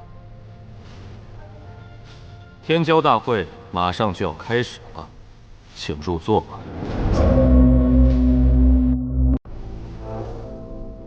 公子，你以前见过这位佛子吗？没有呀。没见过，你怎么知道他这么厉害？这里面有什么门道吗？你不觉得他厉害，是因为你不了解佛法，也不了解佛门。佛门的恐怖远超你的想象，而佛门当中有一种光头，是最不能招惹的，那就是以魔入佛的妖僧。这种光头可以说是难缠到了极致。他们没有佛的慈悲，没有魔的狂狂，佛魔皆是一体，不分彼此。说的更简单一点，佛和魔的优点他们都有，但是缺点却一点都没有。你不了解佛法，所以你领悟不了我说的意思。举个例子你就知道了。你要灭狂龙堡，他要阻止你。如果你执意灭了狂龙堡，那你知道他会怎么做吗？杀了我，给狂龙堡的人报仇？并不是，最后肯定是要杀你的。但过程没这么简单，他会抢在你灭了狂龙堡弄死你。为什么？他不是要阻止我灭狂龙堡吗？怎么他还杀起人来了？原因很简单，从佛家的因果论来说，当他阻止不了你灭狂龙堡的时候，这份因果就已经注定了。为了替你免除这份杀孽，他自然要帮你灭了狂龙堡。另外，狂龙堡因你而灭，这是你种下的因，有因必有果。你种下恶因，这颗杂果自然要你吃下了。一套流程走下来，他功德无量，你下18层地狱。因为他既替你挡了杀孽，又了却了狂龙堡的因果。这种实力很强且具有迷惑性的疯子，太可怕了。阿弥陀佛，施主精通佛理，与我佛有缘，不知施主愿不愿意遁入空门，早日荣登西方极乐世界？妖僧，你想干什么我不管，但你最好别来招惹我。以魔入佛的了解我比你深，若是惹恼了我，把你的光头摘下来当球踢。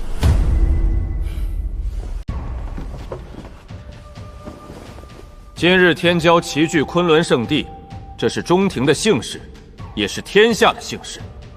如今天命现身，可谓是万载难遇的机缘。我昆仑圣地愿意牵头，联合各方势力，共同支持天命者承载天命。圣主，你说的这个天命是什么东西？他凭什么有资格让各方势力一起支持？天命一说，乃是一个十分遥远的传闻。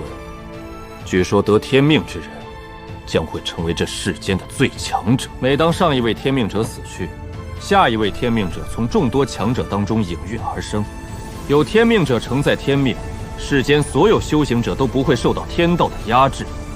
这就是中庭势力要支持天命者的原因。那照你这么说，上一任天命者已经死了？可是这片大地上争斗了这么多年，我从来没听说过有什么最强者。要是天命者真的存在，他以前为什么不现身？根据瑶光古籍记载，3万年前，属于我们这一时代的天命被击碎过，而承载我们这一时代的天命者也失踪了。正是因为天命被击碎，3万年来修行界的修士寿元大大缩短，而且修行境界也受到了极大的制约。3万年后的今天，规则大变，新的天命诞生。为了无数修士的未来，我们自当保护天命者。天命者这么强都能出意外，击碎天命的到底是什么样的大恐怖？既然圣主说中庭要全力支持天命者，那在下斗胆问一问，怎么确定谁是天命者？天命者的身份是否可以更改？谁开启了新的天命，谁便是天命者。但天命者也并非一成不变，若是有后来之人战胜了天命者，那么获胜的人便会获得承载天命的资格。那打不过天命者，然后用人数把天命者堆死，又会发生什么情况？天命会重新寻找人选，直到有人成功承载天命。怪不得各大圣地要疯狂招揽人才，他们是想广撒网找天命者。就算找不到，找出第2强者弄死天命者，资格自然也能落到自己手里。天命者是唯一的，阿里若在圣地之外，必会被中庭群起而攻之。72狼烟对付昆仑圣地已是吃力，更别提五洲势力。子府圣主至今没有道侣，72连烟和他们仇也不深。如果阿力能跟子府联姻，有个圣地当靠山，被围攻的局面就不攻自破了。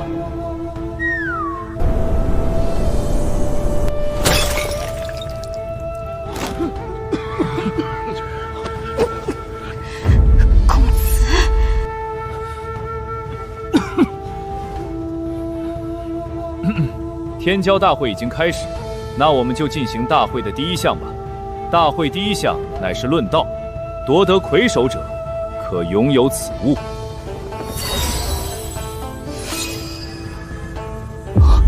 8九玄功的残篇，这大会还真是我的机缘。此物坚不可摧，而且锋利无比，乃是由玄黄母金所著，上面更是记载着一篇玄奥无比的功法。至于能不能破解，就要看诸位的机缘了。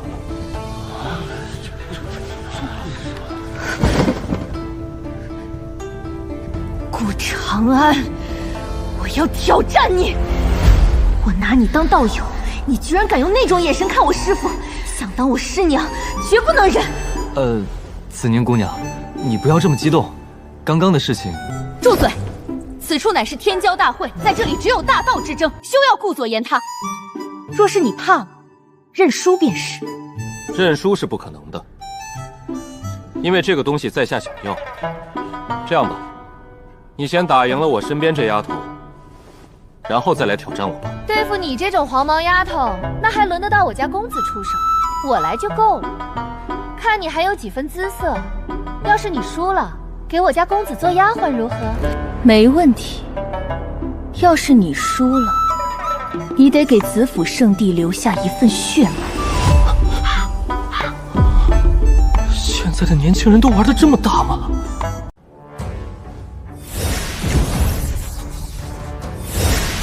此次比试乃是切磋，所以就不动刀兵了。出圈者输，二位天骄可有异议？没有，没有。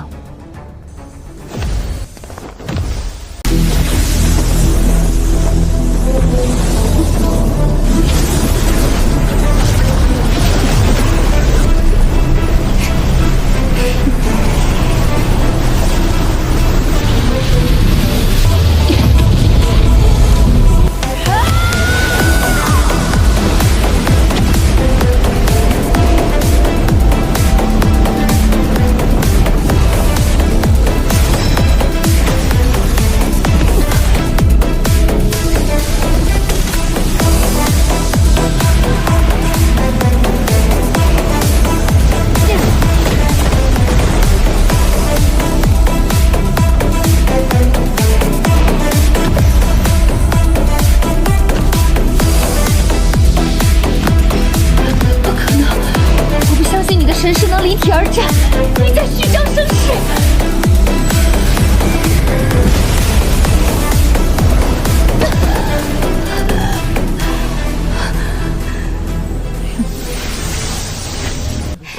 公子，我把那个小丫头打败了，我厉不厉害？还行，马马虎虎。公子你真讨厌，就不会夸一下人家呀？只要这个秘密还没泄露，他们的注意力就会一直放在我身上，这样我就能给阿丽争取到足够多的时间了。江圣主，你说论到胜利的人就可以获得玄黄母金，现在过了这么半天都没人来挑战我，你是不是可以把奖励给我了？奖品自然是要给获胜者的，不过在这之前，我还是要询问一下其他小友是否要继续挑战。丫头，我看有些人想用车轮战来打你啊。知道了，公子，我保证下死手。既然诸位小友都不愿挑战公孙姑娘，那此次论道……且慢，江圣主，在下愿意挑战顾公子。小僧也愿意与顾施主论道一番。姚莹莹一直心不在焉，怎么突然跑出来挑战我？这情况怎么看都像是在给这光头扫屏障碍。有意思，不来的时候一个都不来，来的时候一下就来了2个。行吧，那本姑娘就陪你们玩玩。丫头，你下去歇会儿，这次我来。公子，我没问题的，而且你也不能一个人吃独食呀。这个光头交给你，我去对付那个姚莹莹，分工很明确嘛。丫头，你要学的东西还有很多，有些时候境界之外的东西也很重要。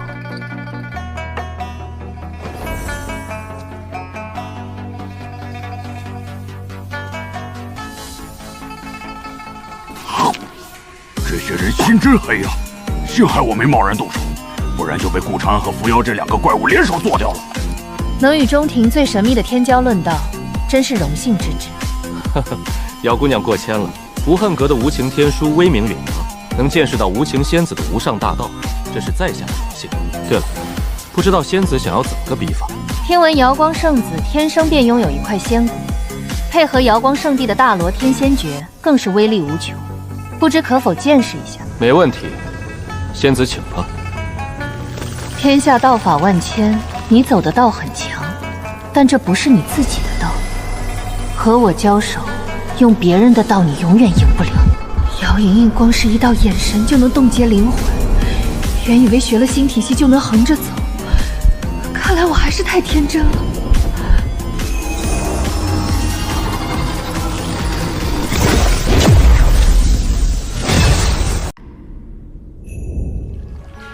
丫头，你的天赋不差，但是你还没有找到自己的道，只是一味的模仿你师父和我，你永远无法看到山巅的风景。就你这情况，对付一般的天骄尚可，但如果遇到那些明悟自身大道的天骄，你会输得一败涂地。师祖早就预料到我会遇到今天这种场景，怪不得他总爱叫我丫头。我果真是一个还没长大的黄毛丫头。人总是会在经历中成长，只要活着使明白这道理，就不算晚。公孙女施主看破虚妄，真是可喜可贺。少和我扯这些。身为妖僧的你，讲究的就是随心所欲，整天装出一副彬彬有礼的样子，你不累吗？施主身上有佛性，遇到佛门中人，小僧自然要按照佛门的规矩来。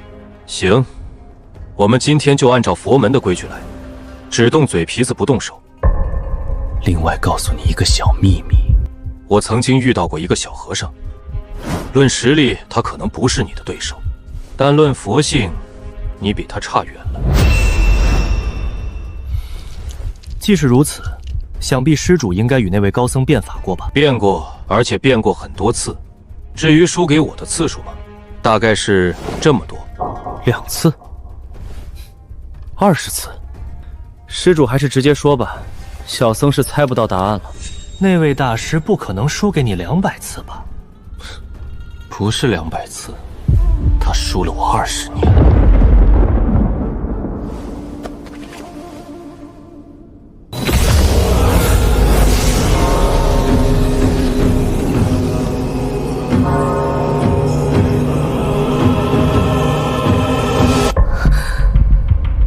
虽然我现在的实力已经可以打10个慧明，但我永远不认为自己强过他。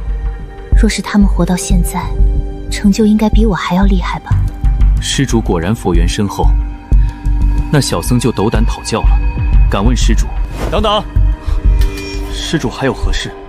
变法归变法，但我不以佛法和你辩论，我以道法和你论上一论。太嚣张了，用道法去和佛子辩佛法。敢问何为佛？度世人者为佛。错。何错之有？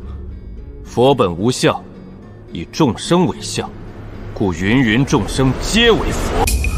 从北漠一走来，这是第一次有人在佛法上问得我哑口无言。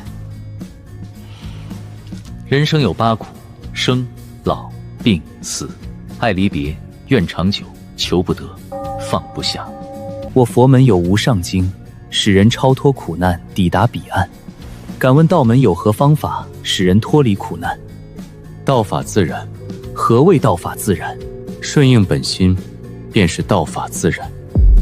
生时纵意人生，老时颐养天年，病时思念扩大，死时落叶归根，爱时轰轰烈烈，怨时砥砺前行。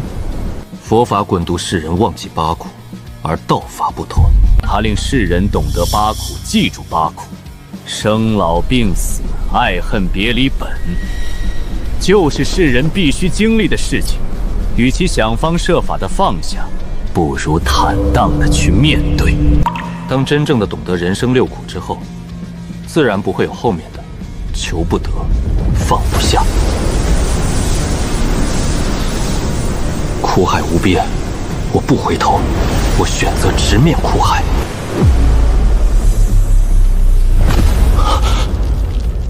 佛门教人忘记世间8苦，可我却求不得，放不下。玄心，你到底是魔还是佛？小僧知晓佛门48000法，普度众生，自然是佛。既然你是佛，你心中为何还有屠刀？小僧心中无刀。你有，刀就在你手中。玄心魔佛双修，顾平安一语点中他的魔性，玄心很可能彻底入魔。佛法云：放下屠刀，立地成佛。既然小僧心中有刀，那就证明小僧离佛不远了。是吗？你放下了手中的刀，立地成佛，那我手中的刀呢？佛门48000法，不知可有佛法度我？若是我屠光天下佛陀，然后再放下屠刀，还可以成佛吗？从你踏出北漠佛国开始，你让所有人都拿起了心中的屠刀，你这是渡人还是杀人？这场变法我赢了。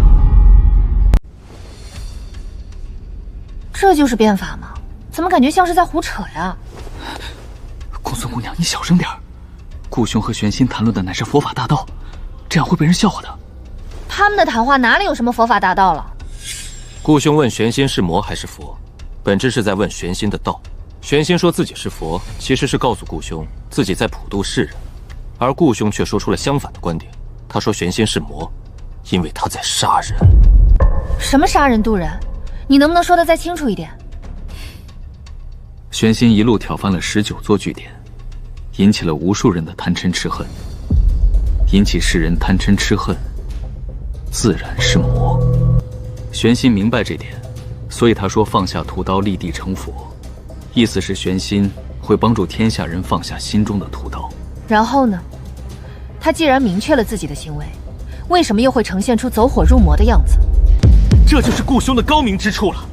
玄心想让世人放下屠刀，可顾兄说屠刀源于玄心，解决麻烦要从根源入手，可根源就是玄心自己，医者不能自医。阿弥陀佛，小僧输了。多谢智者让小僧看清楚心中的屠刀。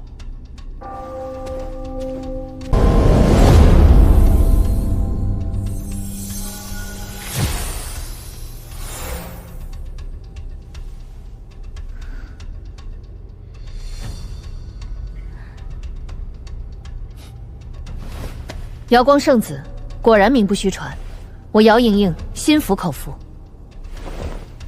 天骄都有一股谁也不服的傲气，这瑶光圣子能让姚莹莹心服口服，果然有点东西。哈哈哈！果然是英雄出少年，老夫已经许久没有看到这样精彩的论道了。这玄黄母金何该小有所得？多谢圣主。今日天色已晚，有几位小友状态不太好，下一场天骄大会的内容就放在明天吧。另外，在下想请小友赏月，还望小友今晚务必前来。顾长安这样的天骄，圣帝果然都想拉拢。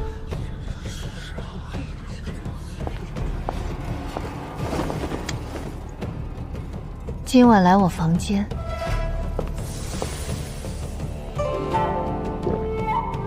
不是，你不能这样呀！虽然他很优秀，但他和你整整差了7、800岁呢。你要是那样，我们会接受不了的。顾小友，今晚务必来一叙。不是你们非得赶到一起啊？今晚上我还睡不睡觉了？表哥，既然你晚上没时间，那就白天陪一下我们吧。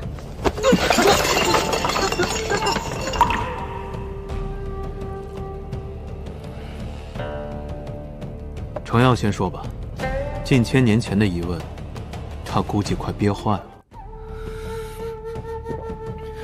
先生，我父皇他死了，我亲自埋的。荒古禁地没有什么长生之法，求死之道倒是多得很。我活到现在和荒古禁地无关。几百年前我就知道夜月国和先生有联系，1000年过去，先生容颜不变，寿元不减，哪怕是白痴也明白其中有问题，但看来真的和荒古禁地无关。你为什么要插手天骄大会？这不是你的性格。哼，还有脸说？看看你们教的那些徒弟，胎毛都还没褪干净就出来闯荡。别以为我不知道你们在想些什么，无非就是想把他们保护得好一点，然后自己扛起这个时代的重任。但你们也不拿杆秤掂一下自己的斤两，你们能行吗？从你们徒弟身上的修行路流来看，我就知道你们在新的道路上并没有走多远。你们每一个都是活了7、800年的人了，你们快活到头了，知不知道？金丹体系，化神期千载寿元便是极限。这些年我推演新体系，妄图逆活一时，可谈何容易？那长安大哥，你打算怎么办？争夺天命，让你们几个不成器的家伙再活一段时间。西周乃是妖族的聚集地，他们不来参加人族的天骄大会，也情有可原吧？道理是这样，但现实当中就有些说不通了。西周是妖族的聚集地没错，但这不代表西周没有人族。妖族和人族是2个种族不假，但2族不是死仇。就算走个过程，西周那边也要派点人过来吧。可是别说人影了，我连西周天骄的风声都没听到。你说这个事情是不是有问题？长安大哥，那你的猜测是什么？没有猜测，因为我现在知道的东西太少了。天命这个名字，我也是第一次听说。天地规则变化造成的影响，比我想的要大。我现在严重怀疑，天命的出现会把一些恐怖的存在调出来。青铜古殿的巨兽，荒古禁地的不祥，要是这些出来了，修行界必将掀起腥风率雨。荒古禁闭在玄武国范围之内，最近这段时间有异动吗？一位砍柴的樵夫说，他看到有一具棺材从山里飞了出来，具体来自哪里不知道，但方向应该是荒古禁地的方向，因为樵夫和荒古禁地相隔1000里。所以我没把这具棺材往荒古禁地的方向上想。纵观玄武国史书，从来没有生灵从荒古禁地当中出来。现在你这么一说，这具棺材真有可能是从荒古禁洞里出来的。世上类似荒古更壁的恐怖存在不在少数，中田的圣墟就是一处。如果荒古共壁都有了动静，那么其他地方应该也有，这是越来越麻烦了。你们呢？别告诉我你们那里也出问题了。青铜古殿下的不祥，近100年来异常安静，但是在3年前，有人在青铜古殿上留下了一个掌印。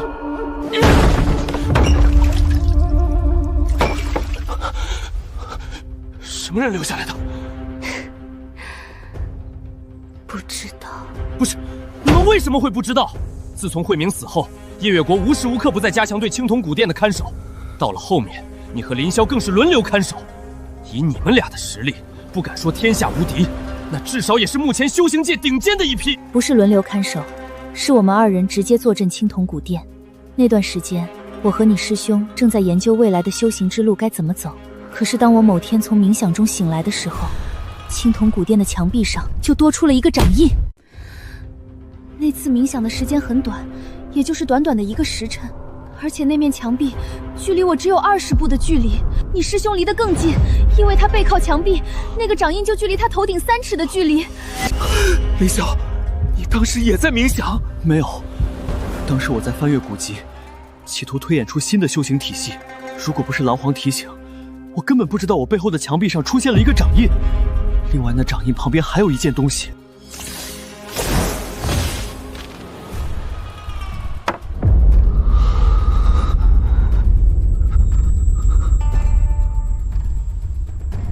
怎么，这件东西你认识？认识，当然认识，因为这个木雕是我亲手雕刻的。普天之下，只有我才能雕出这样的木雕。先生，你怎么也有这掌印？难不成这掌印的主人也是你的朋友？木雕的主人是我的故人，但掌印的主人我就不知道了。掌印和木雕不是来自同一个人。我手中的掌印拓片是我从另一个青铜古殿获得的，当时青铜古下的不祥的不祥已经消失了。掌印旁边还有一行字，原文是“除疫大害，为天下贺”。长安大哥，留有掌印的青铜古殿在哪里？乌力的家乡。根据我的推测，乌力的种族就是看守青铜古殿的存在。但是随着时间的流逝，乌力的种族逐渐没落。当时我用一些特殊的方法，带着乌力离开了他的家乡。可是时至今日，我也没弄明白乌力的家是在五洲的哪一个地方。世界之大，是远超乎我们想象的。天命这东西果然将很多厉害的存在给调出来了。看样子我的计划要加快了，至少先弄明白天命到底是个什么东西，以及如何确定天命之人的身份。长安大哥，你先把事情说清楚再走嘛。完颜月里喜欢谁，我一清二楚。现在突然蹦出个木雕主人，这事儿可太有意思了。哼，你要是多看书，现在你就不会好奇木雕的主人是谁了。长安大哥，你这话就不对了。你都说了，这木雕是你亲手雕刻，普天之下无人能仿造。你和木雕的主人要是不说，我们上哪儿知道？为什么不能知道？这个木雕的主人你们应该听说过，甚至还见过。大玄皇朝还在的时候，苍兰宗差点和梵音寺联姻，这个事情你不会没有印象，因为这个事情在当时的大玄皇朝流传了近100年。长安大哥，我知道你博古通今，但也不能用这些修行界的趣事编假话骗我呀。据我所知，这件事情是慧明禅师年轻的时候闹出来的。有一天我好奇地问过，慧明禅师亲口说，这只是一个误会。苍兰宗的那位仙子是慧明禅师的长辈，当时只是起了爱才之心而已。说你脑子笨，你还不相信？既然你知道这件事儿，那你更应该知道，慧明和苍兰宗的仙子结缘是因为一个木雕。如果你的直觉再敏锐一点，你就会去调查当年慧明送出的到底是个什么木雕。如果你调查之后，你就会发现，慧明送出去的木雕和我手中的这个木雕是同一个风格。长安大哥，慧明禅师送木雕的时候，你应该还没加入太虚观吧？没错，这有什么问题吗？谁规定我只能在加入太虚间之后才能有朋友？慧明当年送的木雕是我让他送的，所以木雕的主人正是苍兰宗的天骄宁安仙子。还有，慧明和我认识，你们都知道，但慧明应该从来都没有说过我和他是怎么认识的。这么多年过去了，你们就没产生过一丝丝疑问吗？慧明比我们大了快100多岁，长安大哥入太虚观时才20岁，怎么算也不该认识啊！这就是当局者迷，这也不对啊！当年的宁安仙子乃是苍兰宗1000年难出的天才，因为一心修行而且时常用长生这个理由拒绝各路青年才俊，所以得名宁安仙子。他这样的人，怎么会接受长安大哥你的木雕呢？就算是你和他认识，也不太可能吧。毕竟这东西本容易赋予一些另外的含义。我全名叫什么？顾长安，知道就好。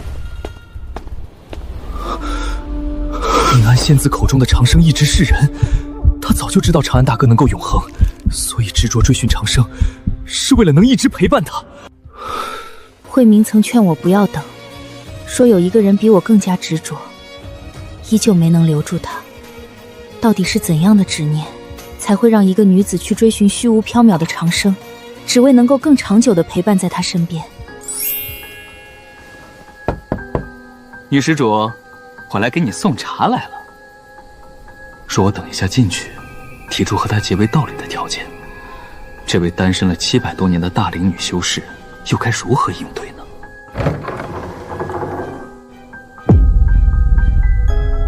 有小丫头在场，调戏大龄女修士的事儿就不太好玩了。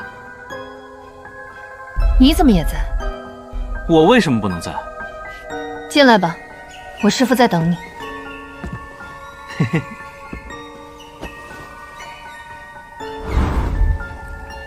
顾公子天资卓越，乃是千年难有之奇才，不知顾公子师承何处？在下无门无派，一身本领只是自学的。原来如此，可是我看东荒的3位道友与公子关系匪浅，小友该不会是他们的传人吧？圣主说笑了，人生在世，谁还没几个朋友故人？在下只是机缘巧合与他们认识罢了。就比如子宁姑娘，也与昆仑圣地的江长老认识，总不可能她也是江长老的传人吧？他实力绝对不逊色任何圣地的圣子。若面前这真是一位野生的天骄，将其拉拢过来，可是大赚特赚。公子言之有理，不知公子如何看待我这位猎徒？子宁姑娘虽然在外经常薄纱遮面，但仅凭露出来的半张容颜就足以惊艳世人，其气质更是堪比天上的仙子，才情、容貌皆是上上之选。中庭3大美人，名不虚传。既然公子这般看得起我这位猎徒，那我就做一回月老，为公子牵一牵这根红线。不知公子意下如何？我败在公孙怀孕手里，子府圣地已失了锋芒。若是不寻找出路，师父退位后，我们必将被其他圣地压制。圣主说笑了，在下与子宁姑娘乃是君子之交，绝无他意。公子在如今这乱世，孤身一人很难有太大的成就。其他圣地开得出的价钱，我子府圣地同样也开得起。而且相比较之下，我子府圣地更有诚意。江平、扶摇、玄心、巴图鲁，这些人都是天骄中的妖孽，就算公子加入他们，也未必能获得全力支持。除开这些顶级势力之外，我实在想不出公子还有什么其他选择。公子总不会想和72王烟那些贼寇之流混为一谈吧？既然话都到这个份上了，如果在下继续拐弯抹角，就显得有些不识抬举了。纵观中庭，子府圣地开出的价格确实最诱人，但我对这种黄毛丫头不感兴趣，我要的是你。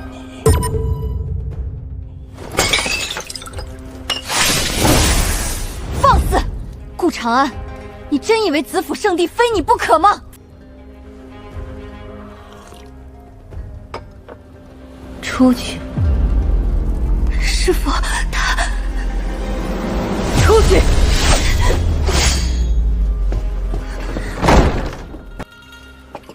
你的潜力确实很大，但我不喜欢你这种类型。我喜欢那种霸气无边的男人。换个要求吧。哈哈哈哈！妙，妙极了！心静如水，动若观火。我的眼光果然没错。今天我来这里目的和你一样，也是来做月老的。恰巧我身边就有这么一个霸气无边的男人，若是你们抓住他的心，子府圣地的劣势瞬间将会扭转。哦，那你倒是说说，你口中男人是怎么个霸气法？白手起家，纵横中庭无敌手，搅得各大圣地鸡犬不宁，这样的男人够不够霸气？这件事情是你的想法还是他的想法？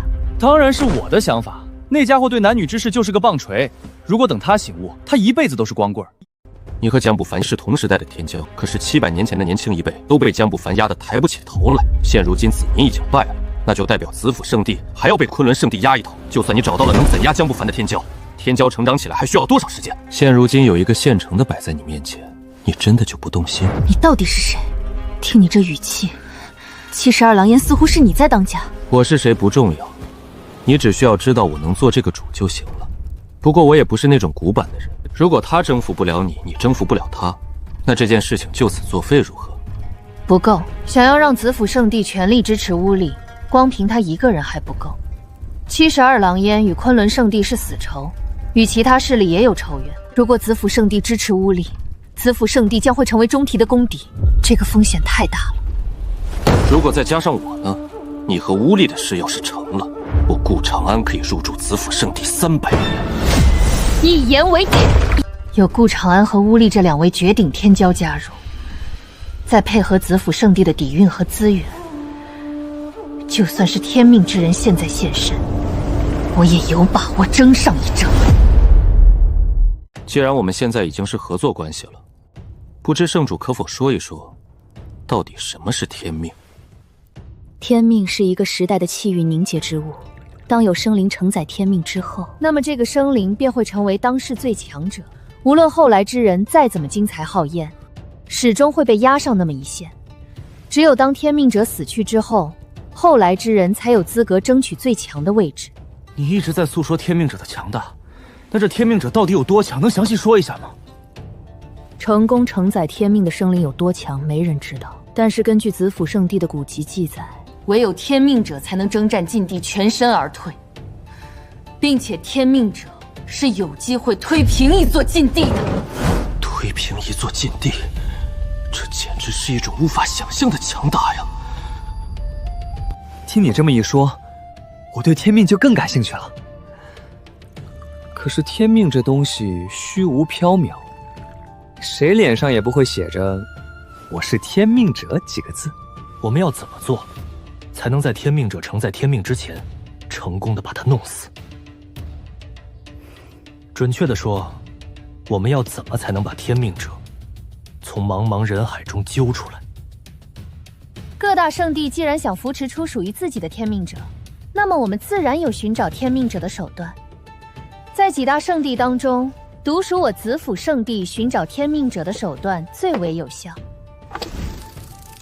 这是我子府圣地圣甲虫，此虫乃是万虫之首，刀剑难伤，水火不惧。此虫有一个特性，那就是喜欢气运深厚之人，而且还会根据不同的气运反映出不同的颜色。其中绿色最弱，蓝色好，橙色为优秀，紫色已经是万中无一。当碰到天命者的时候，圣甲虫会发出耀眼的赤红色。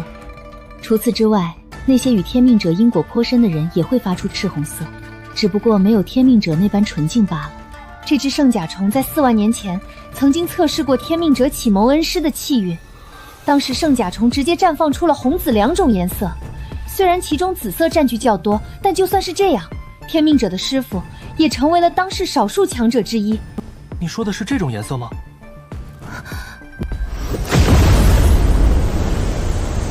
红光充斥着整个房间，那唯一的一缕紫色微不足道。就现在这种情况，说他是天命者，绝对没有人怀疑。你干了什么？圣甲虫为什么会有这样的反应？所有天骄在进入昆仑圣地的时候，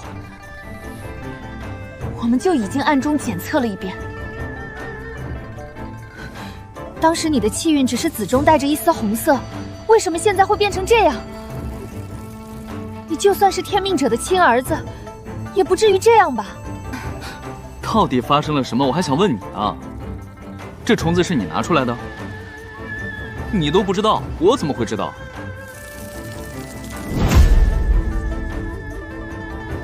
所有天骄的情况，在进入昆仑圣地的时候，你们就已经检测过了。你说有没有一种可能，那就是开启天命这件事，是在你们检测过后发生的？哼，天骄大会期间，所有天骄都在圣地的监视之中。开启天命虽然没有什么特殊的表现，但动静绝对不会小。在这个期间，只有你脱离了昆仑圣地，逃脱了我们的监视。我大概猜到开启天命的人是谁了。这么大个馅饼砸下来，计划得改改。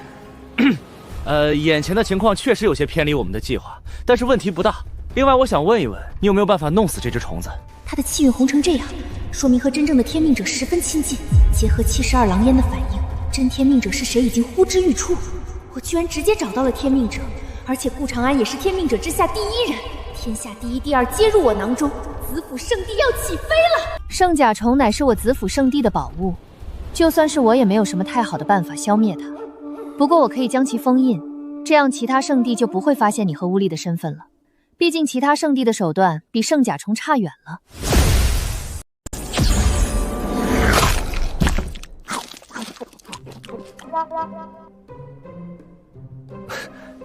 这就是万虫之首？现在不是了。那个，你们家还有圣甲虫吗？没有了，几万年以来，这是子府圣地仅有的一只。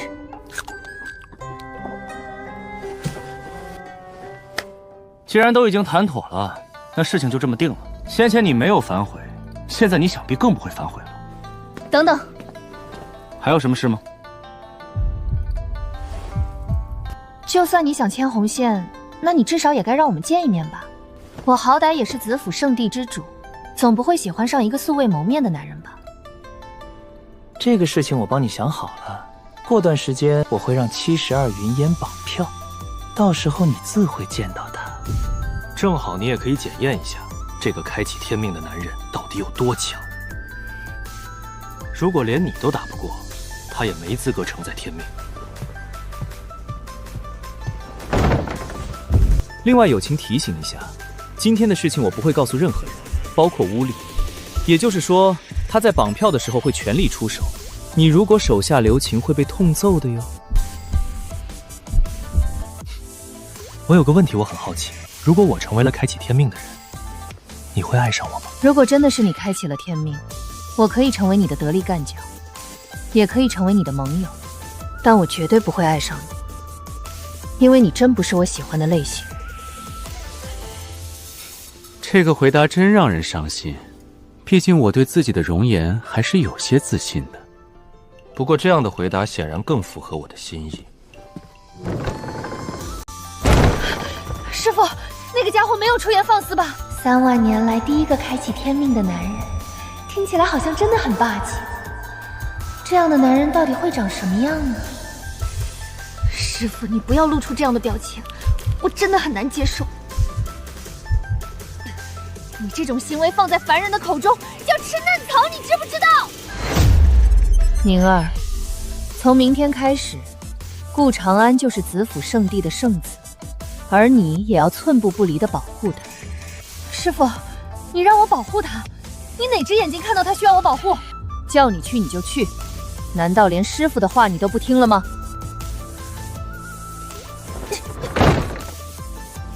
我和乌力的事情只是小事，真正的大事是72狼烟与子府圣地的合作。乌力是天命之人，身份早晚瞒不住。我现在和顾长安目标一致，干扰其他势力，给乌力争取时间变强，这是一场惊天豪赌。隐藏乌力最好的办法就是制造更大的动静。顾长安这么神秘，刚好可以当挡箭牌，只要他底牌不翻，乌力就安全。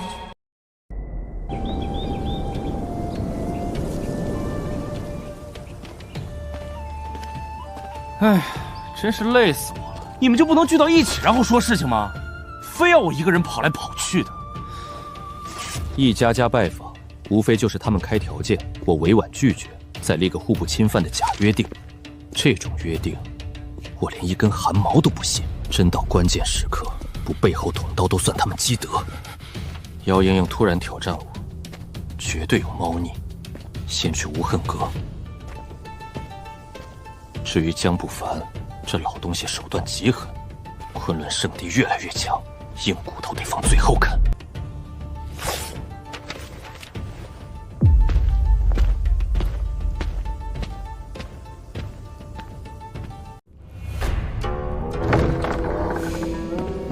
真是不好意思，现在才来见师太，还望师太恕罪。来了就行。早一点和晚一点没什么区别。坐吧。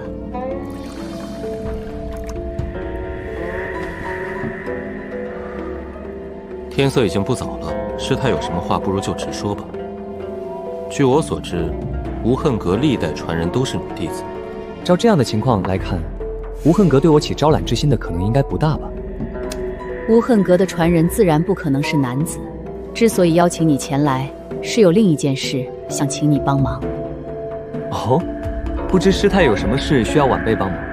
若是一些小事，晚辈自然不会推辞。这是请你出手的代价，你先看看再说吧。血手保身，吞服之后会将吞服者的气血提升一个档次，而且不会有任何副作用。除此之外，血手保身还是很多上古丹药的主材料。如果在下没有记错的话，这东西应该是无恨阁的镇阁三宝之一。现如今师太将三宝之一都拿了出来，师太想要做的事情应该不小吧？公孙怀玉身上的修行之法堪称旷古烁今，虽然不知道关键所在，但我还是看出了一些端倪。精气神混元一体，内外无缺，这样做确实可以避免很多缺陷。可是这样一来，修行者所需要的资源就会大大增加。关于灵力的方面，还可以用天地灵气和神元来补充，但是气血这方面可就难了。人族天生孱弱，想要让气血壮大，让肉身变强，滋补之物是必不可少的。境界越高，能滋补自身的天材地宝就越少。这血手保身能助你更上一层楼，东西你可以带走，但你需要杀了玄心。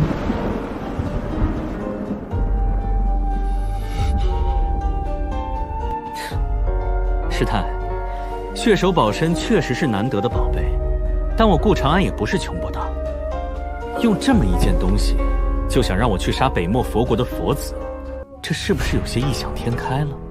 光凭这么一件东西当然不够。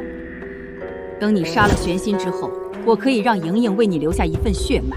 莹莹的体质乃是万年难得一见，她和你诞下的子嗣一定会成为最耀眼的天骄。这个玩笑可不好笑。我顾长安虽然貌比潘安，但也还没自恋到认为所有女人都会喜欢我的地步。道侣这种事情讲究你情我愿，你总不可能……你打算动手段？是的，想要将无情天书修炼到最高境界，需要做到无情无欲。可是他偏偏爱上了北漠佛国的佛子，虽然他没有违背我的命令和玄心分开了，但他心中始终忘不了玄心。杀了玄心，诞下子嗣，他的心就会彻底死去，并且能将忘灵天书修炼到最高境界。怪不得玄心在天骄大会上变法输得那么快，原来是心有执念。佛国的佛子是不允许有道侣的，他能来参加天骄大会，恐怕是一步一步打出来的吧。没错，玄心硬闯佛国罗汉大阵，并且以入魔为代价离开了佛国。因为这件事，佛国已经放弃了玄心，只不过还有一些老古董在盼望玄心回心转意，所以才没有将其除名。你杀了玄心，北漠佛国不会太过为难你，以莹莹的身子作为弥补，你不吃亏。说实话，你真让人恶心。姚莹莹因为你忍痛割舍心中所爱，而你居然在背后算计她。我如果是她，你得死。他是无恨阁万年来最契合无情天书的传人。无情天书除了无恨阁祖师之外，再无人能修得圆满，而他却有这个机会，所以我不能看着他误入歧途。恨我也好，怨我也罢，只要他能练成无情天书，成就无垢体，就算是要我的命也没什么大不了的。好一个师太，好一个无恨阁！我顾长安长见识了。这件事情我做不了，师太你另请高明吧。你不答应，也会有其他人答应。其他人答应，那是其他人的事。反正我不会做这种恶心的事情。你算计你的徒弟我不管，你杀玄心我也不阻拦，但你千万别让这种事在我眼皮底下发生。如果让我看到了，那我可就要管一管了，因为你真的恶心到我了。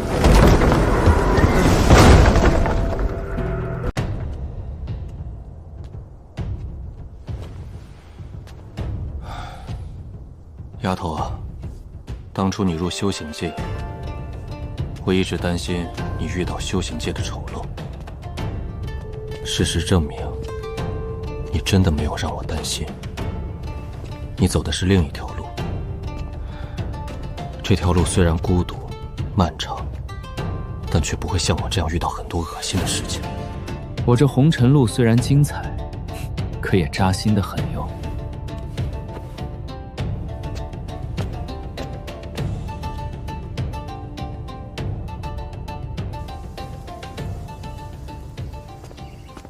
真是抱歉，江圣主第一个邀请在下，可是在下却最后一个来见圣主，在下真是罪该万死呀！看不到明月，看看日出也不错。小友请坐。江圣主不打算开出招揽我的价码吗？小友误会了，我从未想过招揽小友，邀请小友前来只是为了叙旧罢了。其他人招揽小友，那是因为他们对自己不够自信，他们不认为自己能够笑到最后，所以他们才会把机会放在其他人身上。可我从来没有这样的想法。700年前如此，700年后也是如此。江圣主真的这么自信？如今天骄辈出，想从中杀出一条血路，这绝对是难如登天的事情。不知江圣主的自信从何而来？我的自信来源于我自己，就如同我当年一样。当时没有人相信我一个准圣子能取代真正的圣子，也没有人相信我能在所有人的反对下坐上圣主之位。我依稀记得，当我打败昆仑圣地真正的圣子之后，整个圣地的人都看好我。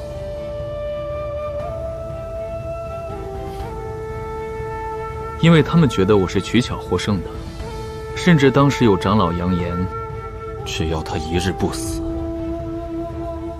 我就一日坐不上圣主之位。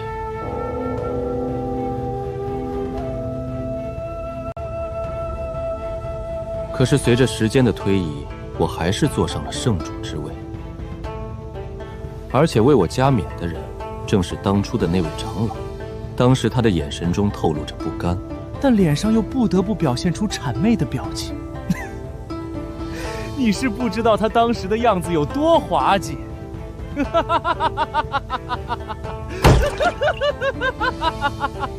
这看似云淡风轻的笑声里，透着无数的金戈铁马和血雨腥风。我江不凡能坐上圣主之位，虽然有我自己的努力在里面，可有一个人的功劳是永远都无法磨灭的。小友知道这个人是谁吗？乌力。他才是你登上圣主宝座的最大功臣。你战胜原有的圣子江峰，并且取代了他的位置，而江峰背后的人是不会允许这种事情发生的。你要坐稳圣子之位，那就只有不断的立功。所以你就是72狼烟最开始的资助者。一针见血，小友眼光果然抖了。挑选乌力做我的对手，这是我这辈子最正确也最错误的选择。他真的很强，每过一段时间之后，他的实力都会发生质的改变。正是因为他展现出来的强大压力，我才能源源不断地获得昆仑圣地的权利。因为当时只有我才能与乌力抗衡。可是没过多久，我就后悔做出了这个选择。因为我发现乌力不但天赋很好，脑子也不笨。我利用他掌控昆仑圣地的同时，他也在利用我壮大自己。等我彻底掌控昆仑圣地的时候，我居然发现我无法有效地杀死他了。至今想起，心中还是有些许懊悔呀。江圣主有什么话就直说吧。继续拐弯抹角下去，得聊到什么时候？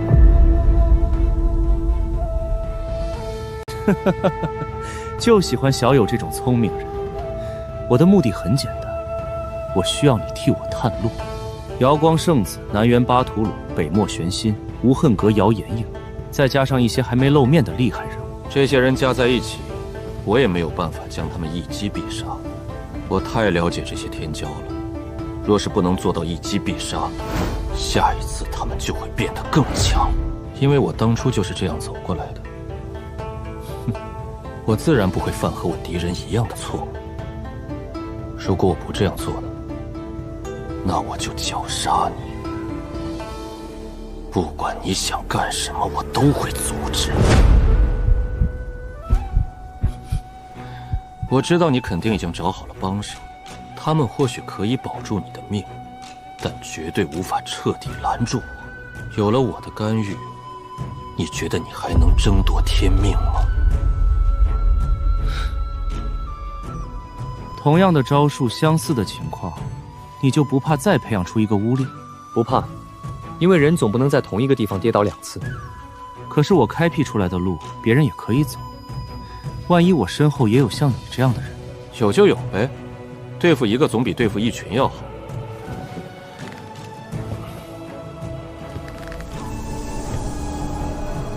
天命之争到了最后，一切计谋都会失效。真正能决定胜负的，只有自身的修为。我承认我的天赋要比乌力这种顶级天骄弱上一些，所以在这700年里，我想尽一切办法来弥补我的短板，准备了整整700年。我也很想知道结果是什么样。小友的性格和相貌与我一位故人十分相似。当年我被那位故人耍了一次，为了防止我和小友的合作也出现这种情况，我决定帮小友一把。你且看那边。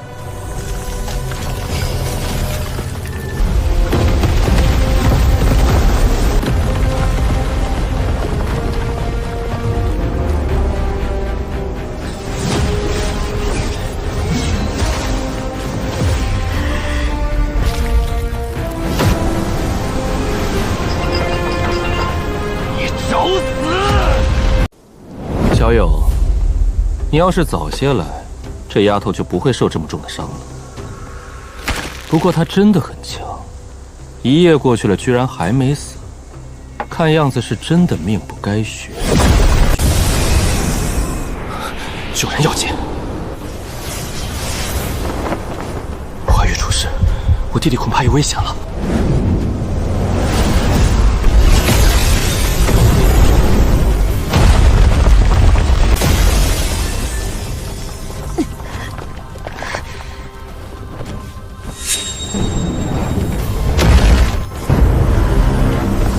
这个时代的天骄真是太让我失望了，我没有想到你们居然会弱成这样。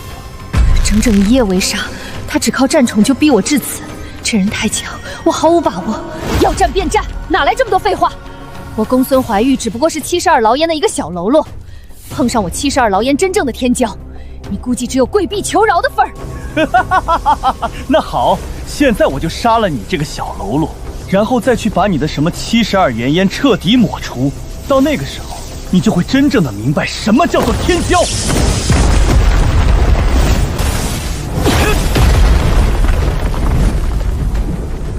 哼，这才有点看头了。不过你的速度太慢，似乎打不到我。哈哈哈。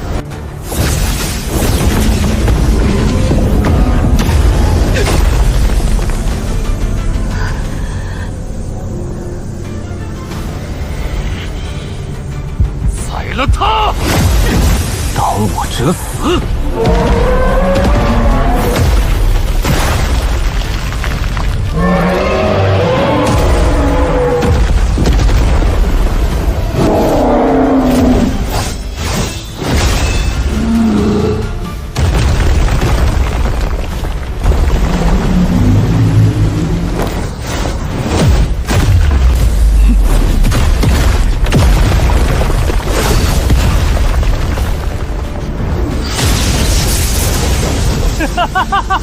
快一点，再快一点！你这样的人有资格与我交手？讨你 M！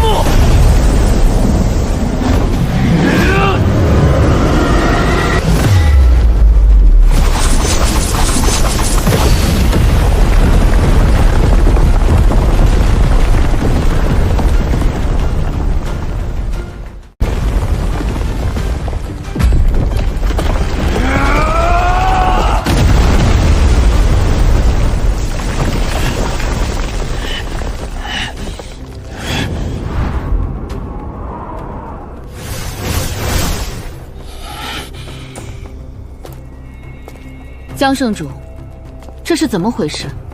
昆仑圣地到底还能不能保证天骄的安全了？诸位不要误会，这只是一次切磋而已。这几位小友也是参加天骄大会的天骄，因为来得晚了些，所以才没有来得及向诸位介绍。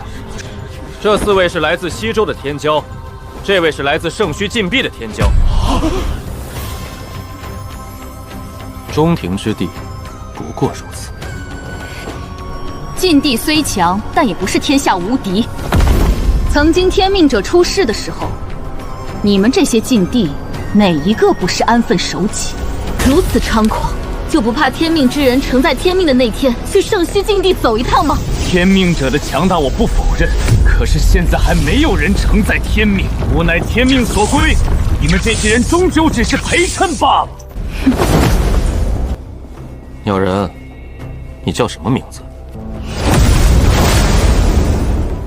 别看了，现在你要是敢继续动手，小爷把你的翅膀拆下来烤着吃。要是不信的话，你试试。天上的鸟儿飞得再快，终究会被猎人打下来的。猎人打猎不假，但也要看看猎物是什么。如果猎人的猎物是一只雄鹰，那么猎人不但会打不到猎物，反而会被猎物杀死。而我方千城就是那只雄鹰。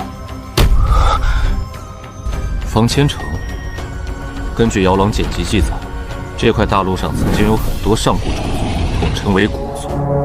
然而强大的古族却在天命崩碎之后逐渐消失，而最后消失的古族，乃是背生双翼的天翼族。5000年前，天翼族曾经诞生了一位天骄，天生风雷双翼，其速度可达世间极致，故此取名方千城，其寓意为得此麒麟子，千城不换。哈哈哈哈！5000年过去了，想不到还有人能记得曾经的往事。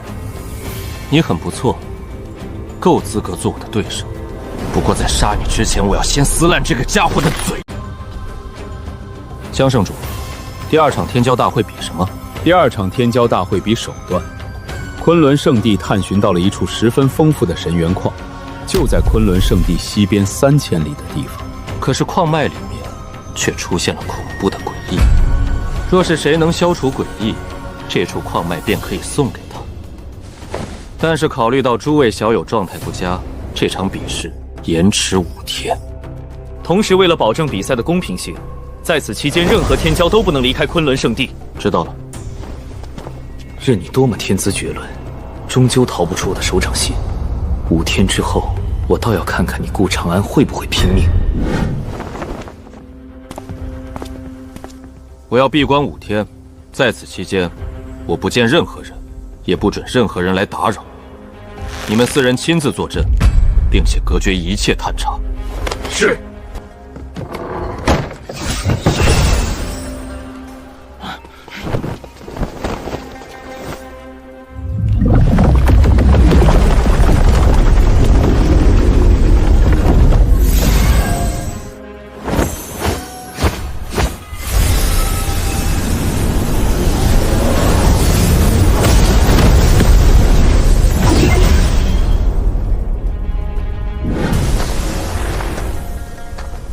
江不凡，你这么想让我替你扫平障碍，那我就好好的满足你一回。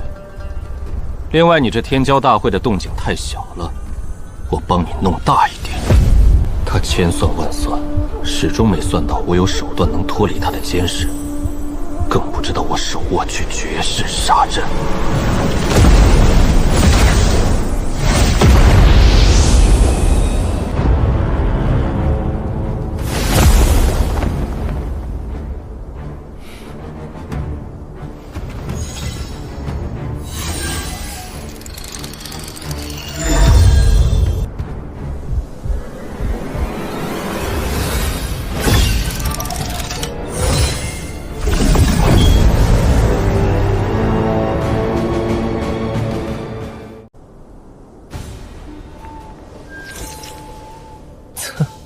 龙盘虎躯，藏风聚水，果然是一块上好的龙脉之地。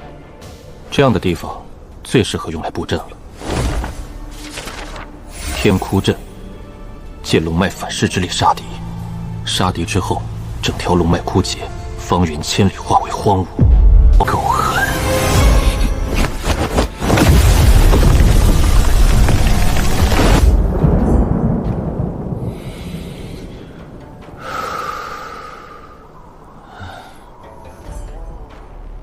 这个程度应该够用了。那个鸟人飞得这么快，一般阵法还真拿不住他。只可惜，飞得再快的鸟，也逃不逃出猎人的天罗地网。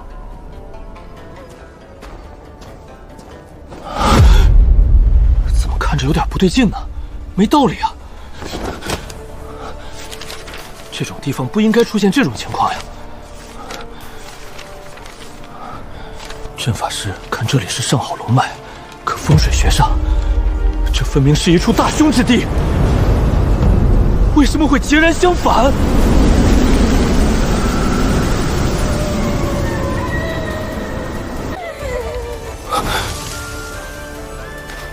是只普通的枭妖，百年老枭成木魅，笑声避我朝中起。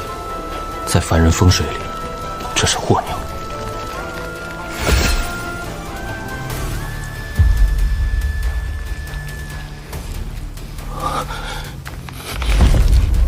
有东西正在改变这里的地势，只是这里的龙脉太强，那东西暂时被压制了。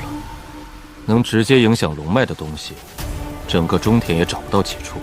现在居然会出现压制不住的情况，有点意思。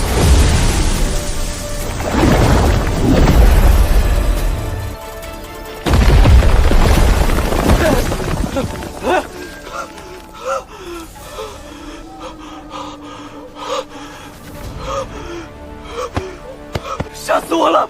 吓死我了！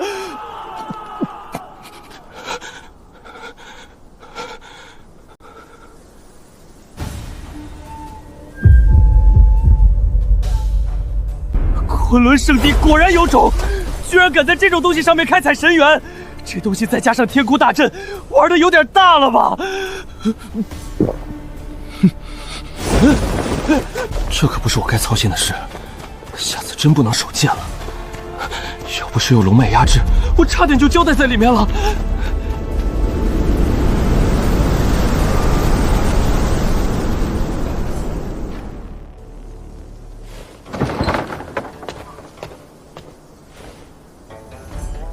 道友，明天的天骄大会，你可一定要保护我呀！顾兄说笑了，顾兄的实力旷古烁今，怎么会轮得到我来保护？这种玩笑，顾兄还是莫要再说了。不保护我，你来这儿干嘛？你先回去吧，他们两个的伤没有什么问题。既然这么怕危险，那为什么还来参加天骄大会？直接躲在家里，不好吗？听子宁姑娘的意思，似乎是想在明天的天骄大会上保护在下。我师父有令，让我保护你的安全。虽然我讨厌你这个人，但我还是会尽职的保护你。我不敢保证替你打败一切强敌，但我能保证我一定不会跑在你前面。哈哈哈哈，了不得！子宁姑娘果然胆识过人。既然子宁姑娘都表态了，那在下也不小气。只要子宁姑娘明日不逃跑，天骄大会结束之后，我亲自传授子宁姑娘修行之法。这套法门正是公孙怀玉所练的。此话当真？千真万确，若有半点反悔，我不得好死。不过明日的天骄大会上，你可不能逃跑。没问题。虽然我不是方千城的对手，但是与其周旋一二，还是没什么问题的。若是我明日主动逃跑，我也没脸见你。小丫头不知天高地厚，瑶光圣子都不敢接的承诺，你也敢插手？看你明天怎么哭！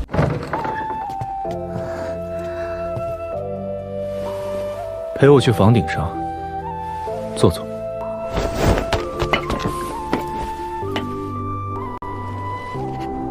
公子，你骂我吧。你怎么罚我都行，但是你不要不理我呀！我为什么要骂你？因为我擅自离开驻地，公子也因此和方千贤结仇。如果不是我，公子的计划部署不会被打乱，现在也不会陷入被动之中。结仇就结仇吧，没什么大不了的。反正我们迟早会遇到这样的局面。可是，没什么可是的，丫头，你走的不是散修的路子，日后你身边也会跟随着很多人。天底下不是所有人都能不犯错的，错误已经发生了，就算我骂你、训斥你，甚至杀了你，也不能改变局面。你确实犯错了，但这个错误还可以弥补，甚至解决它。我可以帮你1次、2次、3次，可是第4次、第5次呢？如果你永远学不会三思而行，到时候谁又来帮你？记住这次的教训就好。同样的错误，我不希望你犯2次。对了，那个蝴蝶谷的药童叫什么？我也不知道，我就是去哪里闲逛遇到的。少在我面前说谎！我既然问你，那就代表我已经知道了事情的真相。纳兰士德，这个名字有几分味道。你们是怎么认识的？5年前我被昆仑圣地重伤，冲出重围之后我就晕倒了，是他救了我。原来是救命之恩呀！怪不得号称中庭妖女的公孙怀玉会如此清晰。既然你们2个都互相喜欢，那就好好的珍惜这段时光，别等老了又后悔。公子，你不反对我和他在一起？我为什么要反对？因为纳兰大哥没有修行天赋呀。没有就没有呗。我和你师父是那种让你联姻的人吗？只要你们互相喜欢，这就足够了。其他的事情我们不干预。另外，如果有一天你遇到了危险，我和你师父都没在你身边，你可以尝试向瑶光圣子求救。为什么？我和他不熟呀。因为纳兰圣德是他亲弟弟。不过纳兰圣德不知道这件事。就冲这层关系，扶摇不会袖手旁观的。如果不是他一直在悄悄善后，你和纳兰诗社的关系早就被发现了。另外这件事情，你不要告诉纳兰诗社，不然他会有危险。我从来没想过，纳兰大哥居然会是瑶光圣子的亲弟弟。明天的天骄大会，有几件事情你一定要记住。第一，不要与任何人起冲突，其中也包括方千城。第二，不准深入矿脉。公子，任何情况都不能违反这2条规矩吗？是的，哪怕方千城在你脸上吐口水，你也不能违背这2条规矩。不但你要遵守，你还要说服其他人也遵守。包括子欣？是的。公子，你放心，我一定不会让你失望。呵呵，吃一堑长一智，你果然长大了。事已密成，予以谢拜。明天的布局想要不露破绽，最好的方法就是谁也不告诉。以前的他肯定会打破砂锅问到底，现在的成长正是我想看到的。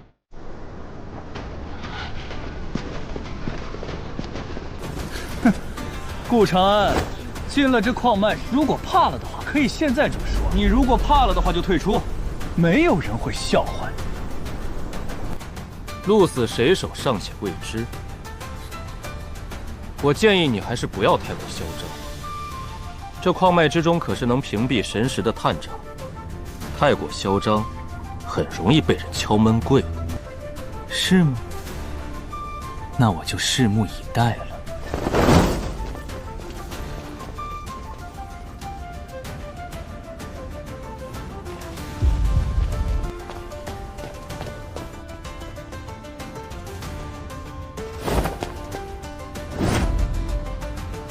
我们走右边。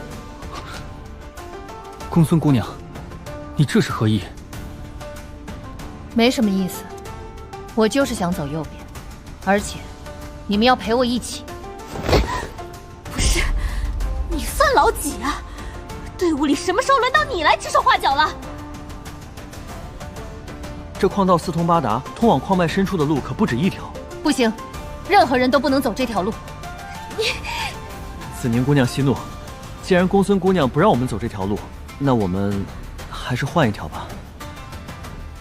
子宁姑娘先消消气，公孙姑娘这样做，想必自有她的道理。不如这样吧，我们分头行动，一部分人前去协助顾兄，另一部分人和公孙姑娘走另一条路。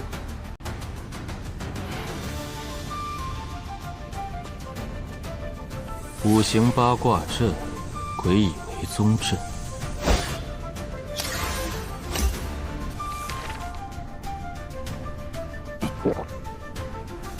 我该怎么才能让他们把这东西引出来呢？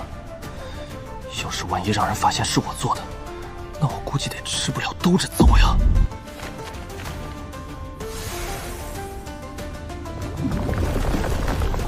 想不留痕迹，只能从地下悄悄挖空石层。公孙怀玉，你够了！真以为我怕了你吗？你怕不怕我不重要，重要的是你不能进去。公孙怀玉，我承认你比我强，我也知道我不是顾长安的对手。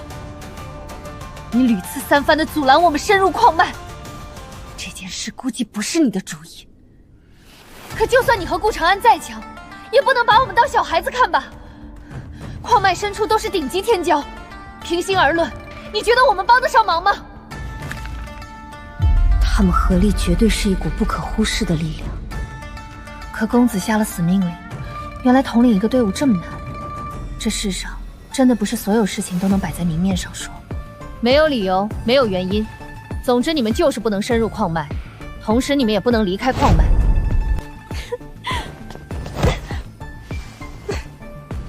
不进去就不进去了，他想死就让他死吧。你和他的关系最近，你都不在乎他的安危，我一个外人在乎什么呀？难道我们的实力在他眼中真的就这么不堪？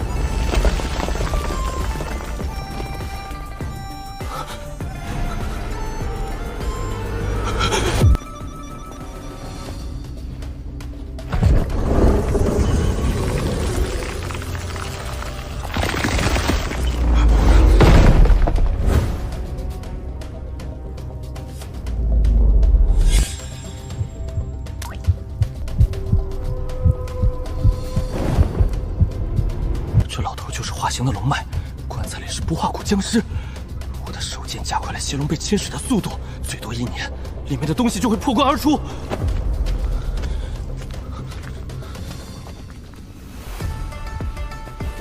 300丈的矿石层已经被我彻底挖空了，现如今矿道和石室仅只相隔3寸左右的石板。以那帮家伙有事没事先打一下的习惯，他们可要遭殃了。够他们喝一壶的了。这事想洗脱嫌疑，我得找鸟人帮忙。他阻拦我进去，交手100余招之后，我一个不小心输1招，这就非常合理了。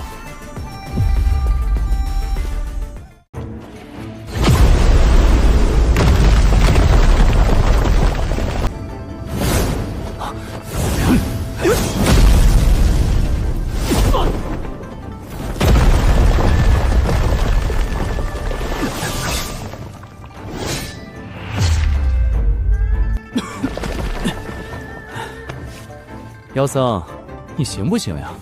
我记得佛门之人肉身一般都是很强悍的，怎么人家随便挠你一下你就破相了？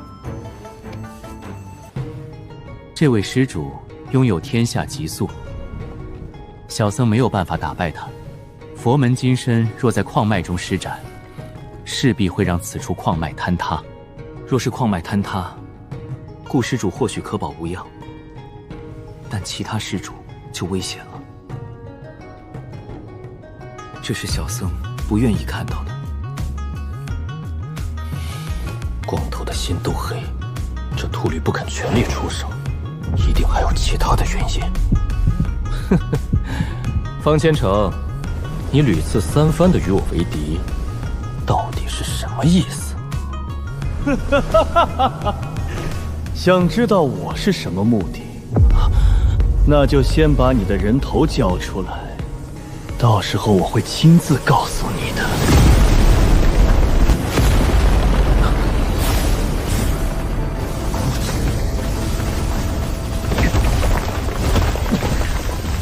靠！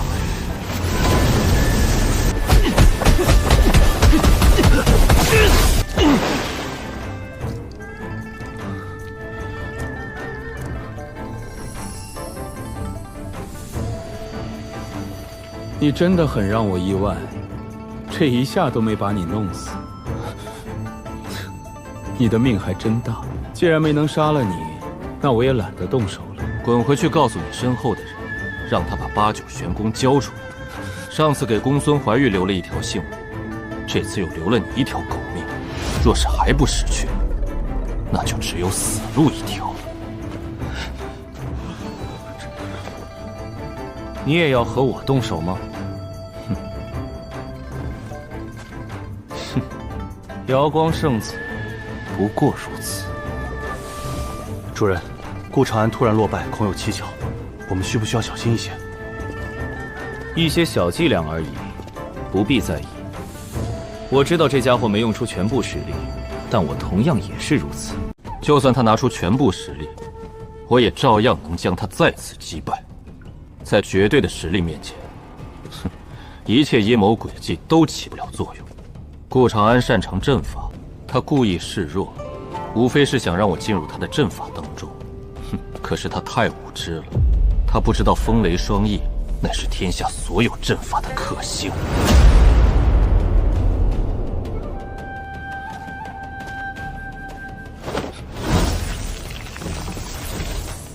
方千成也有8九玄功的残片，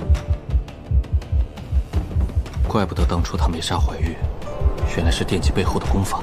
他肯定以为我和怀玉背后有掌握完整8九玄功的天命之人传授。虽然有点出入，但还真让你猜对了。既然你已经猜到了，那你就更得死了。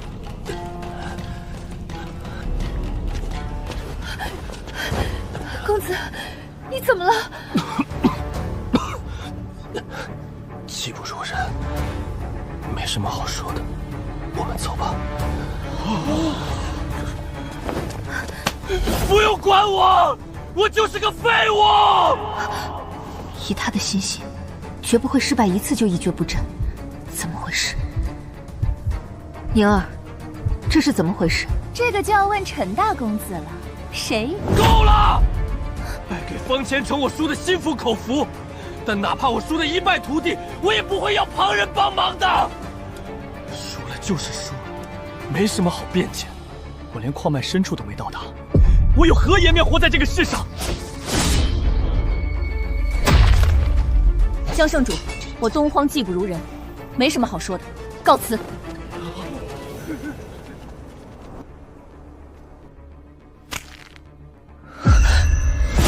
这伤是装出来的。他大费周章演这出戏，即将惹出的麻烦，恐怕大到连子府圣地都扛不住。诸位道友，有件事忘记和大家说了，顾平安已经成为了我子府圣地的圣子。如今圣子圣女皆已落败，子府圣地也没脸留在这儿了。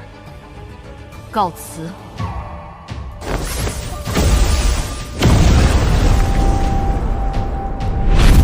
长安，我死啊！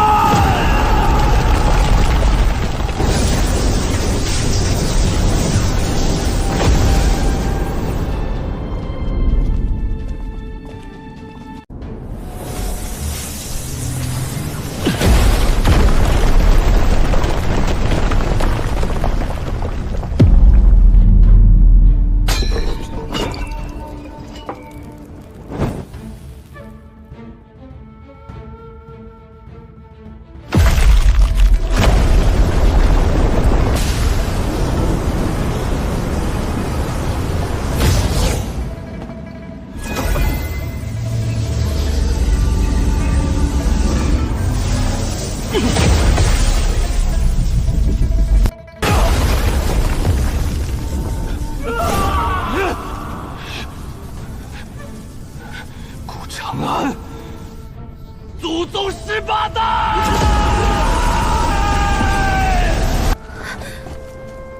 你没有受伤。神识虽然能给修士提供很多方便，但有些时候也不要太依赖神识。受伤确实会气息微靡，但气息微靡并不一定代表受伤。下次当你要确定一个人是否受伤时，你应该仔细地检查一下他的身体，在没有明确发现伤势之前，你最好不要妄下结论。怪不得他刚才抵死不让师父查验伤势，原来是装的。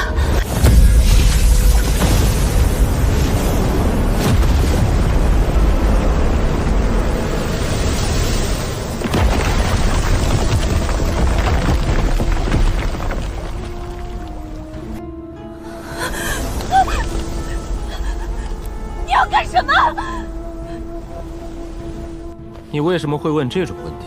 我当然是在杀人呀。这么大惊小怪的干什么？亏你还是子府圣地的圣女。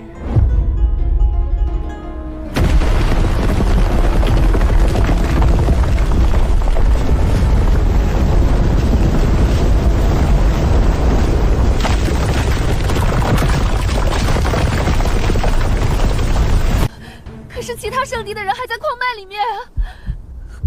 他疯了，一口气坑杀中条各大势力和顶级天骄，这事要是泄露出去，子府圣地就完了。我知道呀，可我杀的就是他们，不然我为什么演一场大戏给他们看？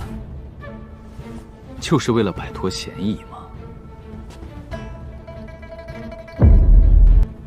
我这阵法虽然厉害，但他们也不是饭桶，大概率是杀不光的，你放心就是。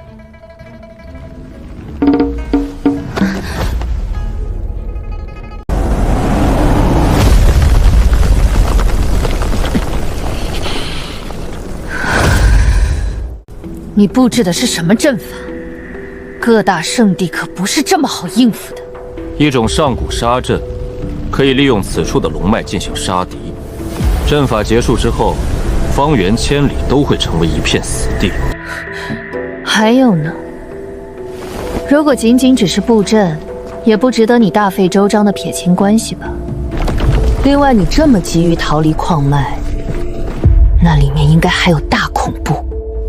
圣主就是圣主，比一些黄毛丫头有见识多了。那矿脉下面埋着一具无名古尸体，而且已经发生了尸变。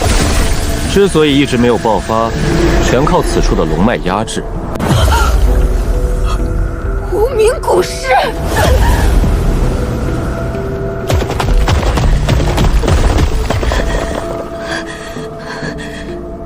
你是说，这矿脉下面有一具存放了不知多少年，且即将发生尸变的古尸？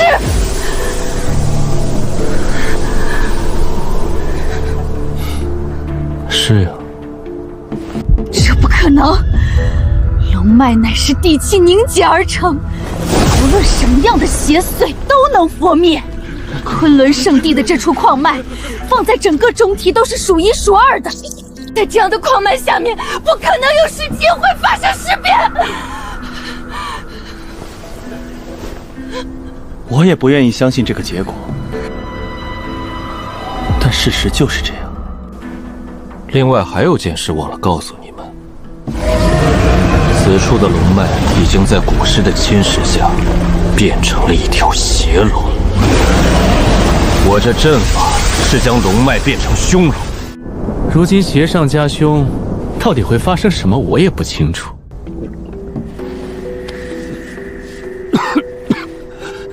长安，那具尸体到底尸变到了什么程度？不清楚，但应该也就是那种不在五行且能飞天遁地的飞将之类的。那玩意儿应该，或许，可能，大概不是传说中的不化骨。毕竟这东西从来没出现过，也没人见过，甚至连具体的标准都不好衡量。所以我真不清楚。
场的500多位强者，如今活下来的不到30个。顾长安直接把中田80%以上的势力洗牌了。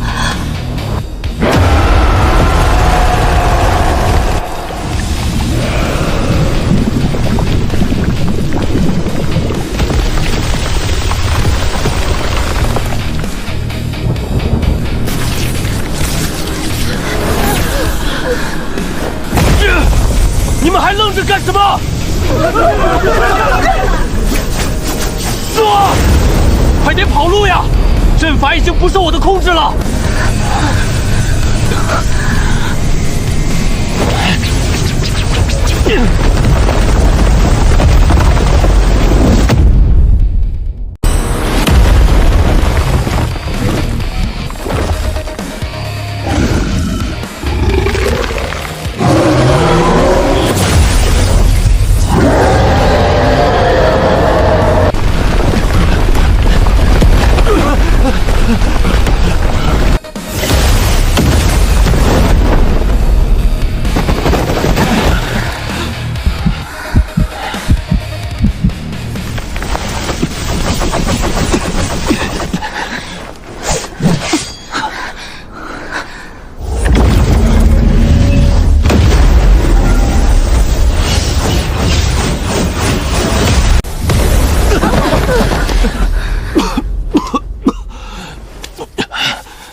这下应该没问题了。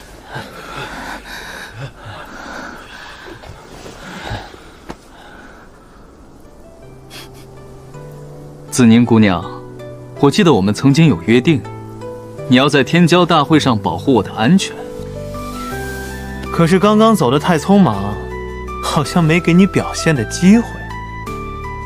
要不我辛苦一下，再弄个传送阵送你回去。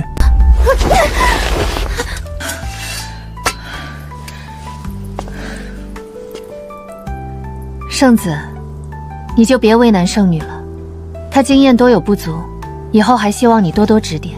出了这么大的事情，子府圣地不能不闻不问。接下来，我要带着圣地一部分紫苑前去救援，圣地当中的诸多事宜，就全交给圣子你了。为了进一步洗脱嫌疑，我必须带兵救援，这样也能获得一部分势力的好感，为日后与72狼烟合作铺路。你们打算怎么办？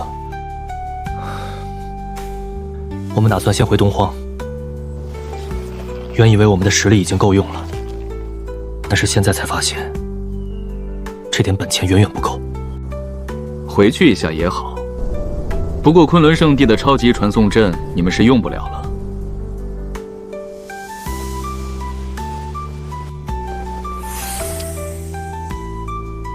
这是我给你们准备的传送道台。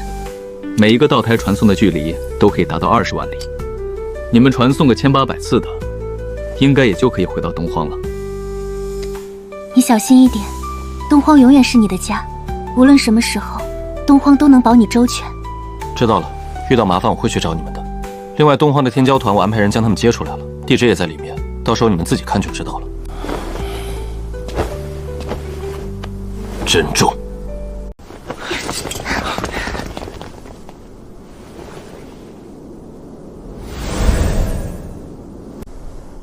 顾兄，我们这算是开始独自闯天下了吗？从今以后，你们对我的称呼要变成先生。天骄大会已经结束，没有人再把你们当小孩子看了。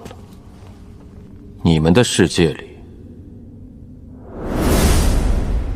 也不会再有知错就改这种事情了。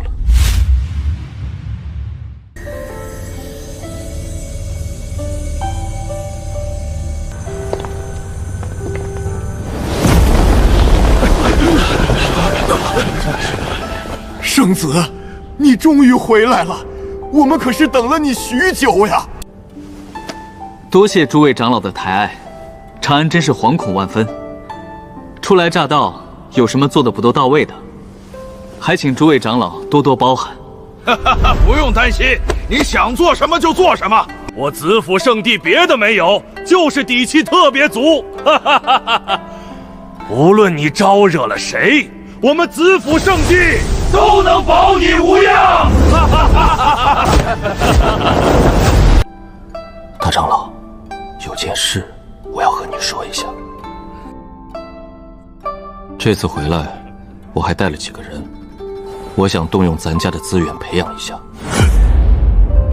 留在这儿没什么问题，可动用资源培养不是一件小事啊。你说的那些人应该都是有传承的吧？大长老，我现在是子府圣地的圣子，我能干那种亏本的买卖吗？公孙怀玉是我从72狼烟带出来的，这里面的关系我不方便细说。但您老应该明白，东荒那2位一流天骄，他们确实不能加入子府圣地，但是以后挂个客卿长老的位置，还是没什么问题的。而且据我所知，他们2个接手玄武国和夜月国，可是板上钉钉的。这其中的价值，还用晚辈多说吗？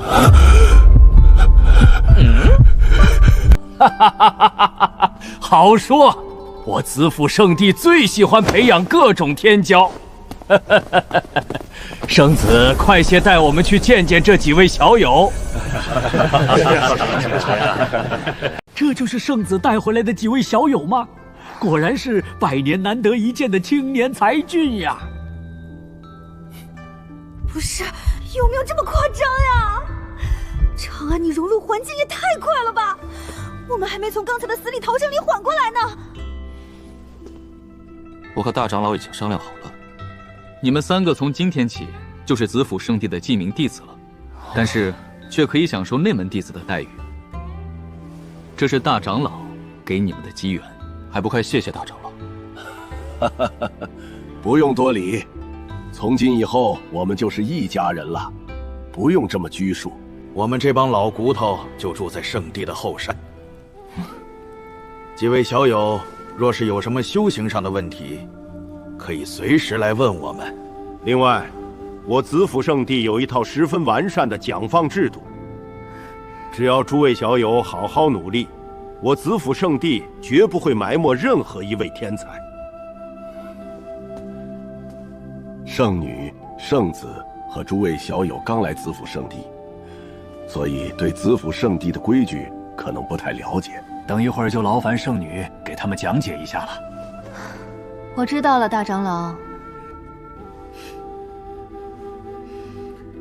圣子大人，现在就由我来给你介绍子府圣地的规矩吧。虽然以你的手段，不出3天就会和整个子府圣地打成一片，但流程还是要走的嘛。我一个刚来的，比她这从小长大的圣女还受欢迎。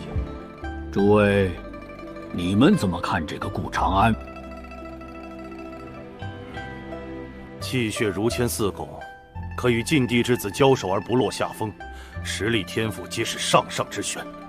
来历神秘，身家颇生，此子绝非池中之物。此子从阳明开始，从未全力出手过，这也就说明他的潜力或许远超我们的想象。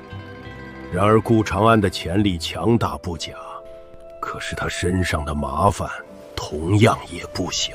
72狼烟与他纠缠不清，其传承人更是直接跟在了他的身边。还有天骄大会的意外，圣主也与诸位说了，诸位怎么看？这事儿太大了，矿脉失变，中田80%掌权人陨落，偏偏我们的人在顾长安带领下毫发无伤。昆仑圣地刚围杀了他的人，转头就出了这种事，稍微有点脑子的人都会怀疑到他头上。这个麻烦是不是有些大了？顾长老，你怕是修炼时间太长，哼，把脑袋给修糊涂了吧？昆仑圣地的麻烦与我子府圣地有何关系？天骄大会出了这么大的麻烦，让整个中田都遭受了浩劫，也幸亏圣子有大气运在身，方才侥幸逃脱。我子府圣地不去找他的麻烦就算了，难不成他还要来找我们的麻烦吗？道理虽是如此，可终究无法洗脱全部嫌疑啊！我们是不是该做些什么？比如准备好如何应对各方势力的质问？哼，质问我子府圣地的圣子，是单凭一点点嫌疑就可以来质问的吗？说起嫌疑，我还怀疑这是他江不凡的手笔呢。其目的就是为了扫平障碍，坑杀年轻一辈的天骄，捉贼拿赃。有些事是要讲证据的，如果没有证据，就把这个屎盆子往圣子的脑袋上扣。那我们子府圣地也不是吃素的。确实，就算有人猜到真相，放眼整个中庭，也没人敢不凭证据来子府拿人。危险和机遇是并存的，如果没有相应的胸心和胆识，我子府圣地如何能招揽精彩艳艳的天骄？言之有理，想要招揽这样的天骄，确实需要付出些代价。那72牢烟怎么处理？前段时间，他们还洗劫了圣地的一处据点，损失倒也不算多。若是看在顾长安的份上，和解还是没什么问题的。哼，目前这段时间，子府圣地和72狼烟绝不和解，而且圣主还会亲自征讨72狼烟。顾平安都成圣子了，我们跟72狼烟都算沾亲带故了，怎么还要打？狗老六，商量大事我们敬你3分，但如果你继续卖关子，我们可就要和你切磋一下了。刘叔，你再叫一遍，打就打，我怕你们呀！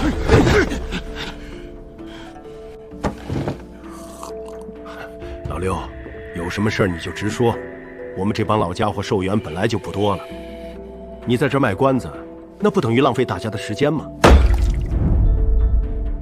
哼，当初圣主是这么回答我的，他说中庭最近比较乱，子府圣地很可能会遭受到袭击。如果72牢烟来犯，他要亲自和无力过招，让我们都不要插手。圣主真是这么说的？这是当然。那这个事情有把握吗？不知道。这种事情的决定权在圣主手里，在乌力手里，甚至有可能在顾长安手里，但绝对不会在我们手里。如果只是为了一个顾长安，子府圣地的这笔生意有点小亏，但如果要是再加上72狼烟和乌力，这笔生意可就赚大了。乌力和72狼烟要是真成了自己人，我子府的实力将暴涨。大长老，我觉得东边的一个城池应该倾注一些资源，你看200万神元怎么样？这个建议好。另外，我们还可以让圣主亲自坐镇那里。虽然那里地处偏僻，而且时常有72狼烟的踪迹，但是凭借圣主的实力，应该不是什么大问题。这件事情以后再说，现在的当务之急是先安顿好顾长安。留住顾长安，就等于和72狼烟以及东荒强国建立了一个牢不可破的联盟。这件事情关乎到子府圣地的千年大计，若是谁搞砸了，可就别怪我不念旧情了。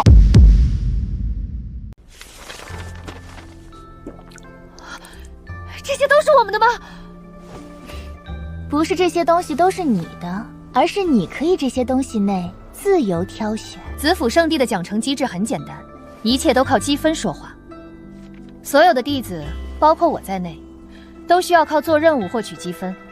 等级最低的记名弟子，没有任何待遇。外门弟子每月1000积分，入门1万；内门弟子每月可获得10万积分。对了，内门弟子就是你们口中所说的准圣子。你们子府圣地的待遇这么好的吗？10万积分可就等于10万级神元，也就是说，我在这儿什么都不做，躺平1年就能获得100多万级神元。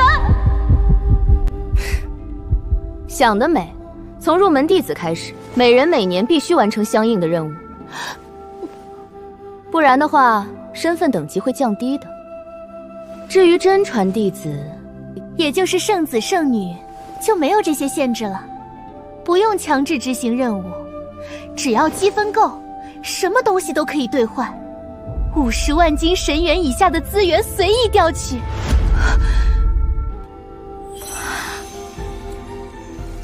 做点小任务就有这么多资源，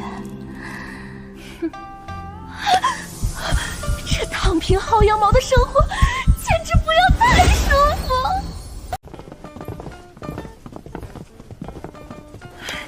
规矩我已经知道了，那任务去哪里领取？就在我们刚刚路过的天机阁里面，那里面除了领取任务，还可以发布任务，同时领取相应的任务，还会有一些基础情报附赠。但如果想要知道更详细的情报，这就需要花费积分兑换了。想去就去吧。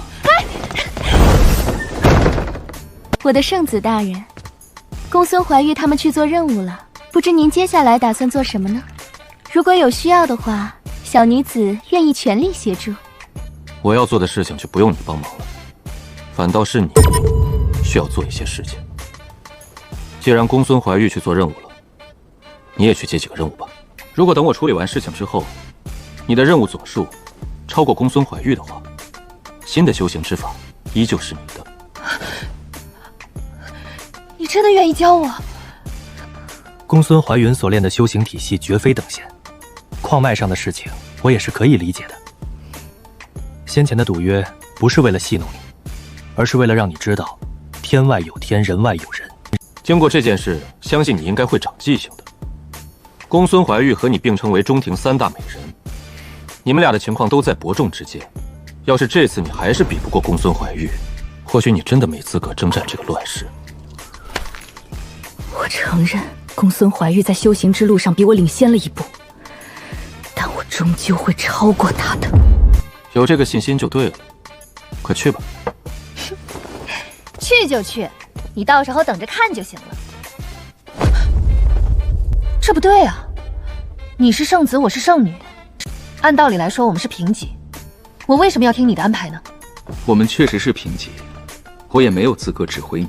你完全可以选择不听我的话，甚至我可以把指挥权交给你。问题是这个指挥权你敢接吗？还是说你打算召集子府圣地的长老们开个会，仔细商讨一下我们之间谁做主这个问题？我的长安圣子，我知道你厉害，我听你的还不行吗？下次有什么话你可以直说，别这样拐弯抹角的骂我笨了。这丫头虽然爱闹情绪，但做事不会被情绪左右，稍微培养一定是个得力干将。承在天命的事还有诸多疑惑，必须去子府的学海走一趟了。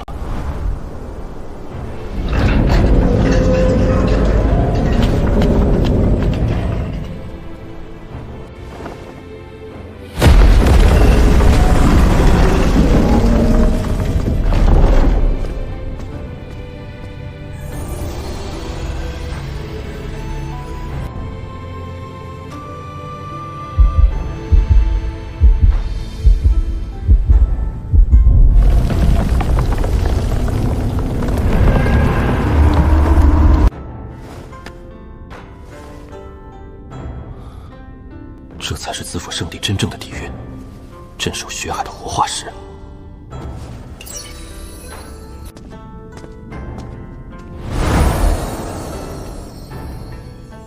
啧，挖空3座大山，底下更是绵延500多里。圣地就是圣地，底蕴果然深厚。子府圣地新任圣子顾长安，持大长老令前来观看典籍。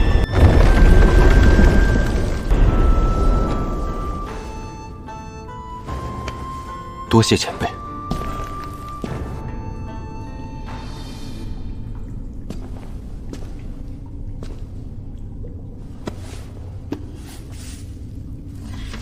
金丹元年，无极天尊创金丹之法，承在天命。承在前夜，百拜仙尊约战天尊于圣虚禁地。翌日，百拜仙尊失踪，无极天尊承在天命。这寿元也太长了吧！祖皇年轻时听过百拜仙尊传说，那是3万年前，无限接近天命之人，竟能活这么久。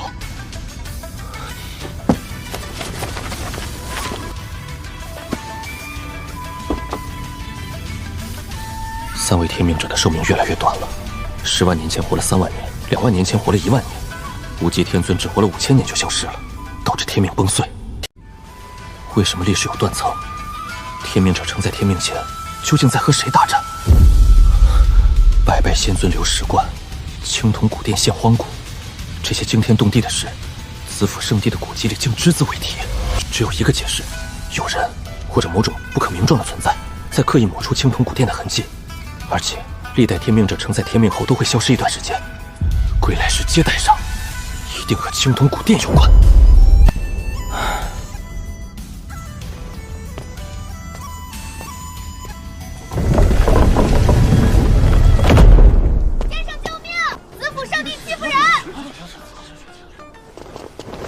见过圣子。公孙怀玉惹事是正常的，可是连圣女子宁也被围了。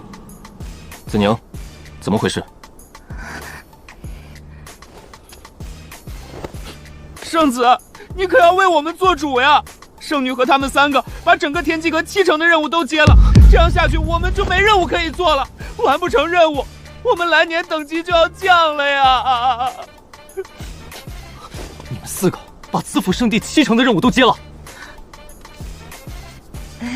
先生，能者多劳嘛，我也是想为子府圣地出一份力，但这个事情主要怪子宁，如果他不来掺和一脚，我们3个最多只能接50%任务。可是他抢了另外2成任务，所以才让其他人没任务。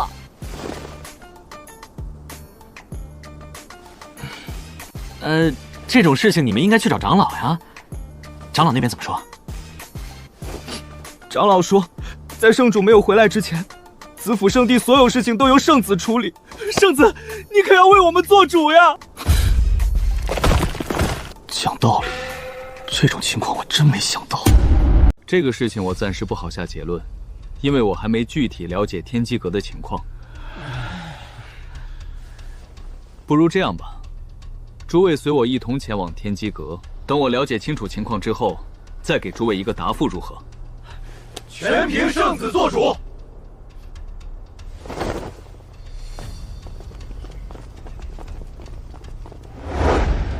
长老多礼了。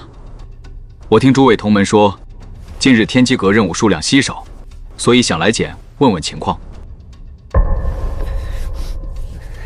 圣子，近2个月的任务情况都在这里，具体情况你自己看吧，我也不知道该怎么说了。4成被怀玉和紫音接了，3成归了叶痕生苏天，剩下的全都是种草养兽的边角料，连这点边角料也是勉强剩下的吧。圣子，真不是我们故意闹事，实在是圣女他们不给我们留活路呀！奖励比较大的任务都让他们做了，我们快没事情可以做了。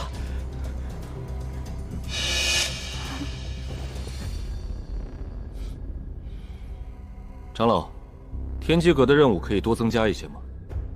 加不了，任务的产生是因为圣地有需求才出现的。可是需求这种东西不是天天都有，圣子你应该明白这个道理。道理是这么个道理，但需求这种东西是可以创造的，没有需求我们就创造需求。如今正当乱世，我认为子府圣地有很多的事情需要去做。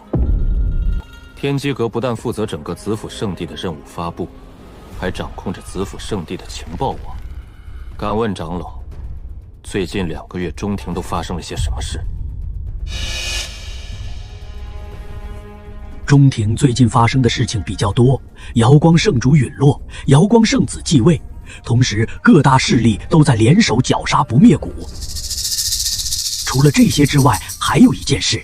长老有什么话就直说吧，只要不涉及圣地机密，说出来给大家听听也没什么关系。这件事本来是要告诉圣子你的，可是圣子一直在闭关，所以没找到机会。既然圣子都这么说了，那说一下也无妨。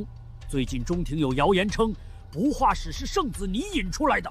其目的就是为了坑杀各路天骄。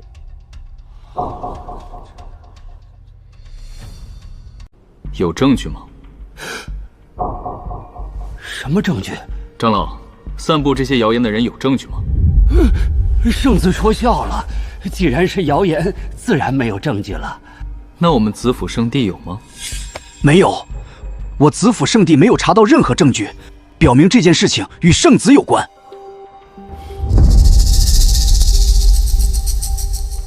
既然我子府圣地查不到，那其他圣地也查不到，没有证据最好。那长老这些谣言的来源吗？天机阁已经探查清楚了，谣言的源头是狂龙堡。怀玉，我记得天骄大会上有个人好像也是狂龙堡的。当时你说72狼烟会兵发狂龙堡，中庭有2个狂龙堡吗？先生，你不说，我差点都把这事儿给忘了。天骄大会的事情这么多，我还没把消息……糟糕，72狼烟现可是中庭公敌，我怎么直接说漏嘴了？天骄大会的事情太多，我的预测有些不准。要不先生稍等2天，我觉得过2天我的预测应该会准。过去就过去了，这种小事情不必纠结。长老，我身为圣子，应该能发布任务吧？可以，圣子不但可以发布私人任务，而且还可以用圣地的名义发布任务。但是以圣地名义发布任务，积分不能超过100万。原来是这样呀，那我私人再出2000万神元，劳烦长老帮我发布一个任务。任务的内容很简单，灭杀狂龙堡。圣子，按照规矩，你确实可以发布这个任务，但抹杀一方势力毕竟不是小事，要不还是再等等吧。狂龙堡公然污蔑子府圣地的圣子，也就等于公然污蔑我子府圣地。对于这种事情，我子府圣地绝对不能善罢甘休。圣子，灭一个狂龙堡当然不是什么问题。但是子府圣地抽不出太多力量了，圣地的顶尖战力都被圣主去剿灭不化骨了，剩下的力量要防守圣地。如果继续抽掉，圣地的防御恐怕会出问题，这可不是闹着玩的。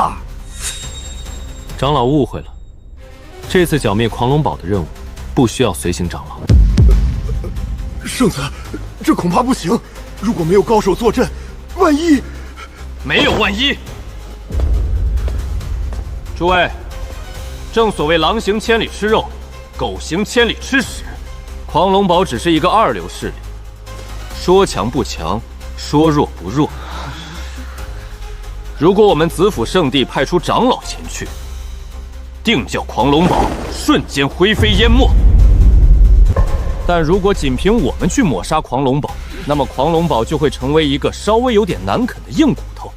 我顾长安初来乍到，但我永远相信，子府圣地是一个能打硬仗的圣地，不会因为对手稍微强上那么一点，就缩回龟壳里当缩头乌龟。如果真是这样，你们永远都只会是吃屎的狗，而成不了嗜血的狼。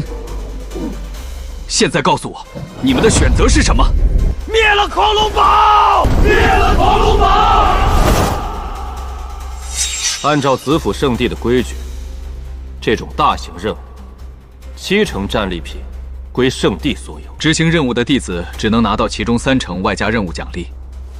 但是今天不一样了，以前圣地会派出随行长老帮我们压阵，他们出力了，所以他们应该拿70%。可是这次任务他们没有出力，所以他们只能拿30%。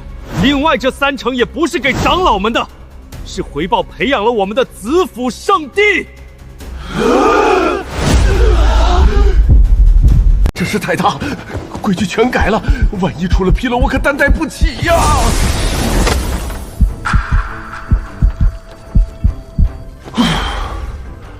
诸位，子府圣地长老会有令，此次任务奖励由圣地承担，所有事宜圣子全权指挥，若有不听指挥者，圣子可先斩后奏。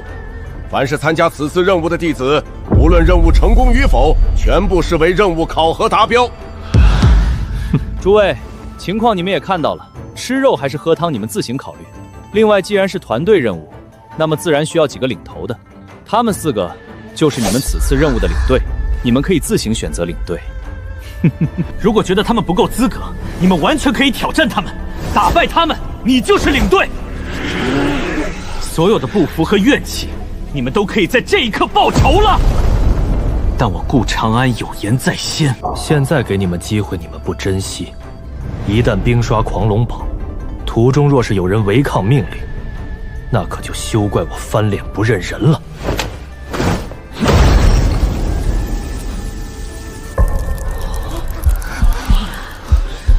挑战圣女和准圣子，这可是拿资源和上位绝佳的机会。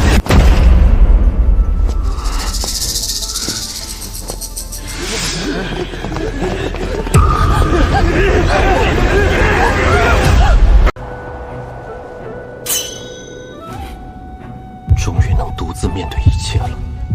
从成为天骄那刻起，别人总觉得我的成功是靠资源堆出来的。现如今，我要在这里证明自己。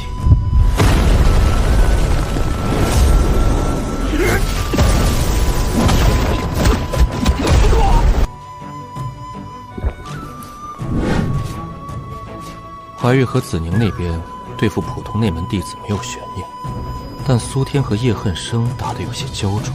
天罡断体诀和百拜仙尊的拳法都是数1数2的功法，要是过了这么久，你们还是领悟不了其中的精髓，或许你们真的不太适合征战天下。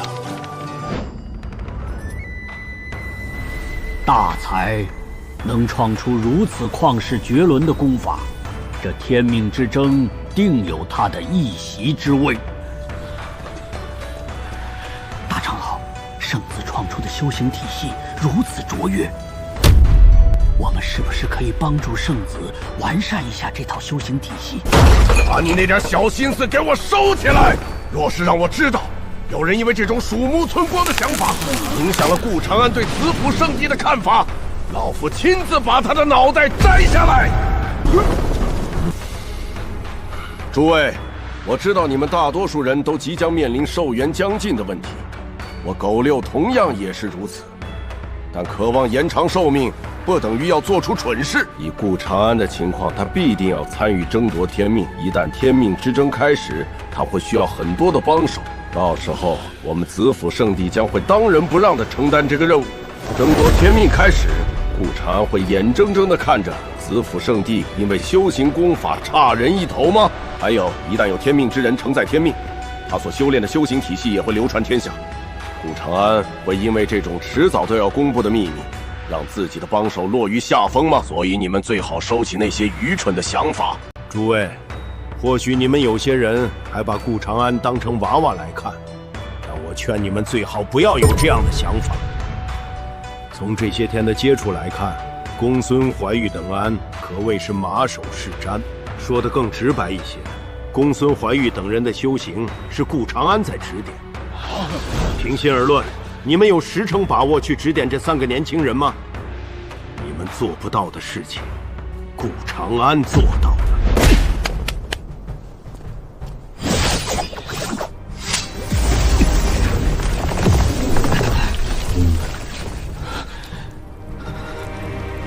恶婆娘，你说苏天他们到底会不会败？哼，贼丫头，你说话最好放客气一点，小心我把你禁起来，让你10个8个孩子。虽然我欣赏叶恨生和苏天，但他们败局已定。我子府圣地的内门弟子，不是外面的那些酒囊饭袋，1对1他们都未必能赢，更别提车轮战了。之所以打到现在，那是因为内门弟子当中的高手还没出马。若是一下将2人打败，这多少会让顾长安的面子挂不住。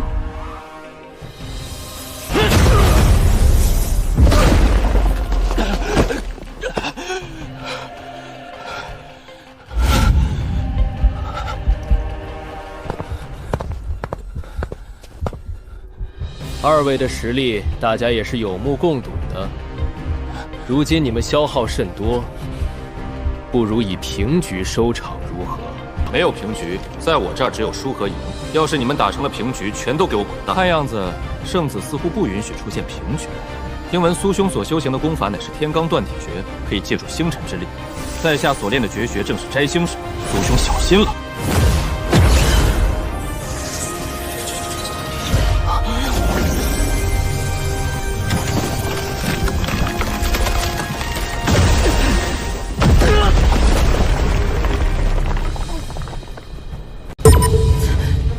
风云修好像有点看头的样子呀，我估计苏天30招之内就要败了。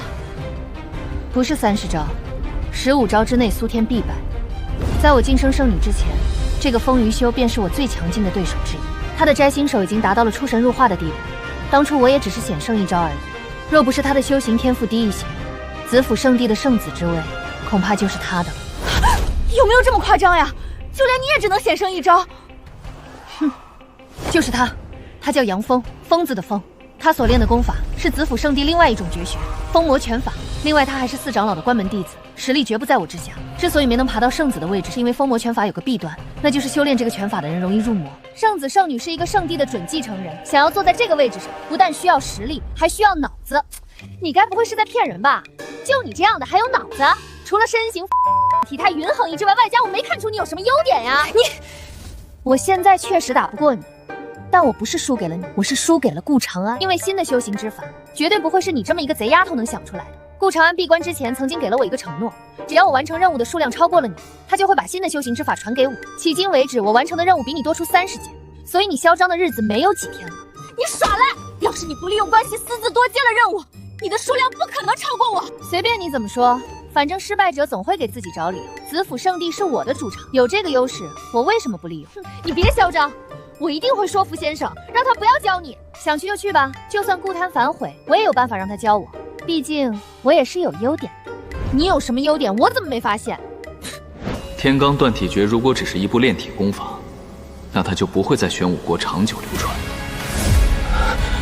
我真的用错了，天罡断体诀根本就不是外修功法，它是内修，星辰之力只是催化剂。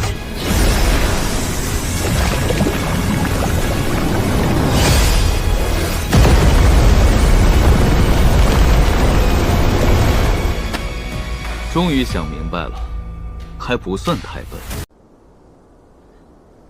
你找到了自己的路，这场比试是我输了。现在的你赢了，但是将来的你输了。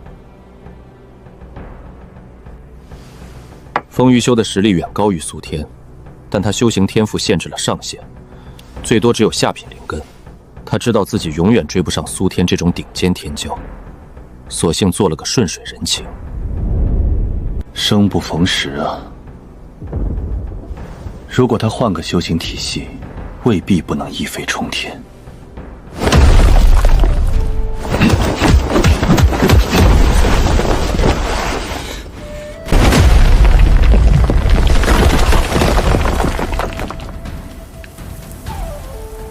叶恨生终于摸到门道了。不败道人的拳法在于人拳合一。二师父融入执念，拳法刚猛无匹；而我融入过往3山5岳的痛苦，权势如惊涛骇浪。叶恨生现在终于打出了自己的韵味。停手！杨峰挑战失败，叶恨生没能在规定时间击败所有挑战者，所以第4领队取消。本次领队有3人，分别是公孙怀玉、子宁以及苏天。现在本圣子给所有子府弟子半个时辰的准备时间。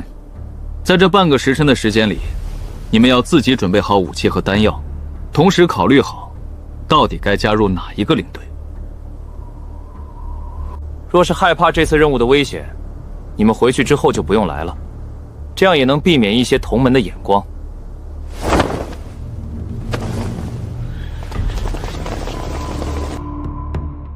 你们4个处在这儿干什么？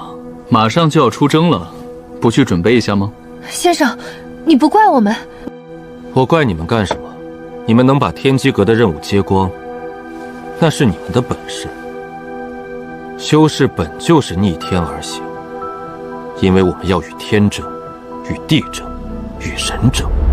至于现在出现的小状况，完全是因为你们能力不足造成的。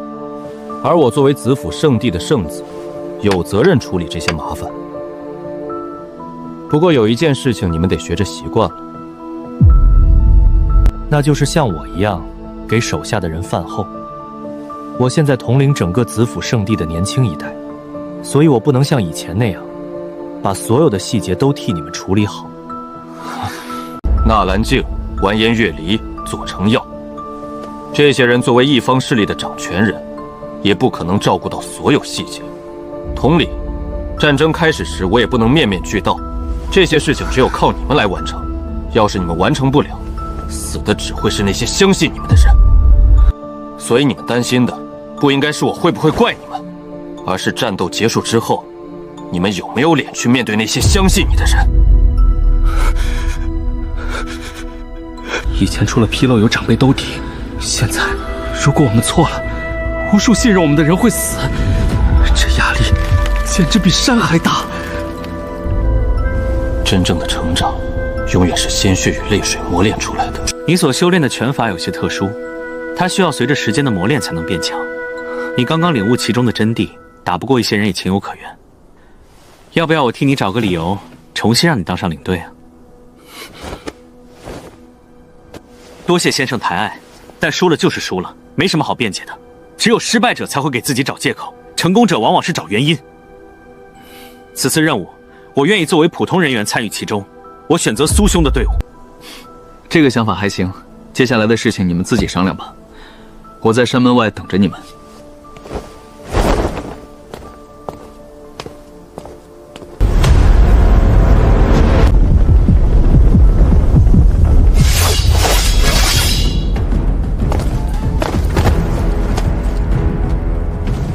共计1080位弟子，已经全部集结完毕，请圣子下令。苏天为中军，公孙怀玉和子宁为左右两军。现命苏天正面强攻狂龙堡，子宁由侧翼发动进攻，公孙怀玉作为预备队，防止其他势力插手。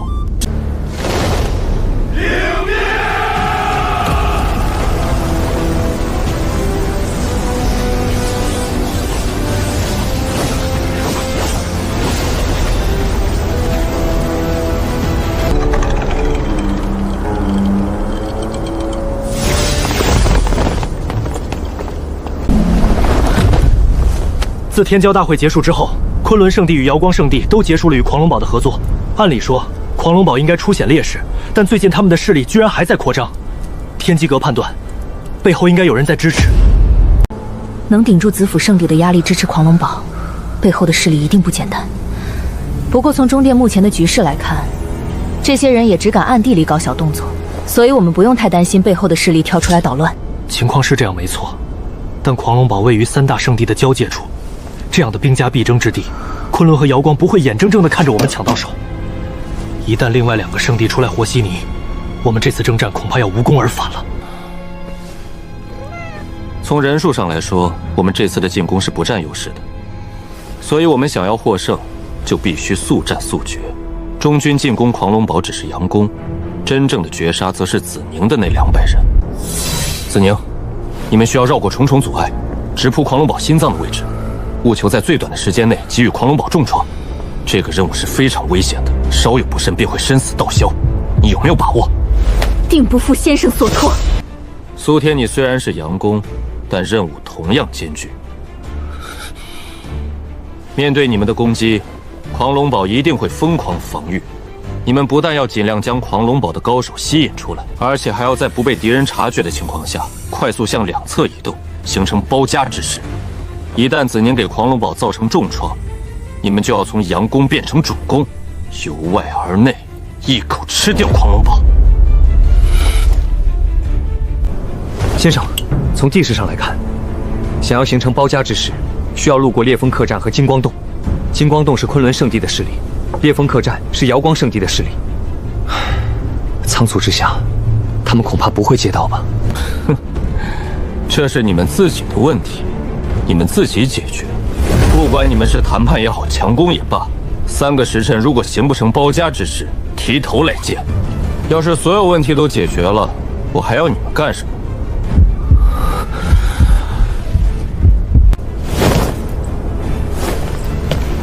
先生，那我们的任务呢？我们可不比他们弱，总不能让我们坐冷板凳吧？你这样让我怎么回去和那200名弟子交代？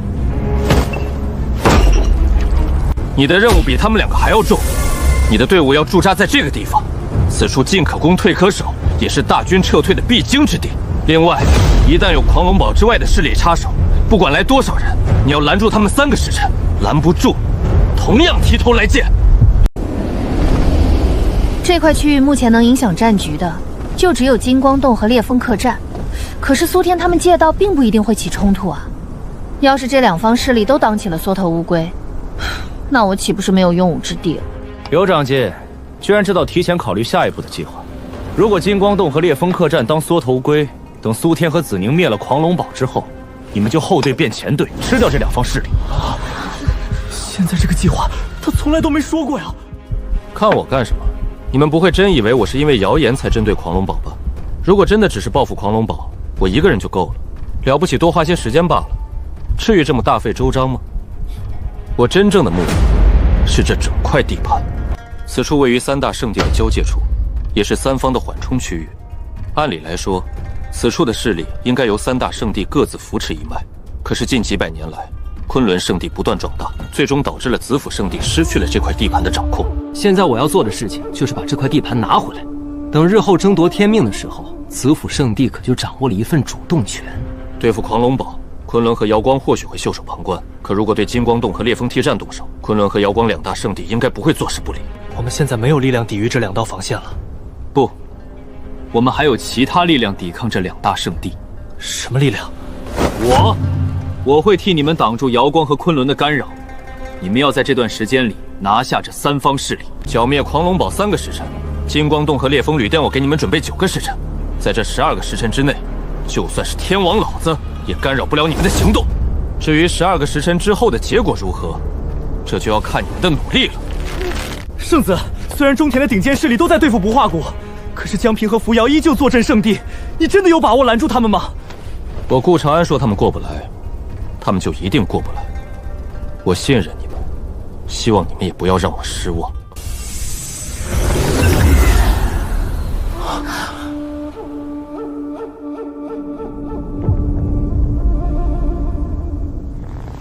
小黑啊，这次估计是一场硬仗了。我养了你这么久，待会儿打起来你可要帮我呀。你让一条病狗帮你，你简直比我还狗。好你个白眼狼，真是一点都指望不上你。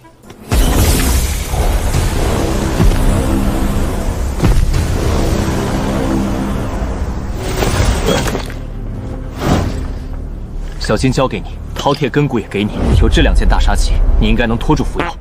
你就是我，我就是你，你我心意相通，费这么多话干什么？公孙怀玉的关系摆着那儿，扶摇那家伙应该不会下狠手，反倒是你要小心一点。如果你这里出了问题，我可就扛不住了。知道了，快去吧。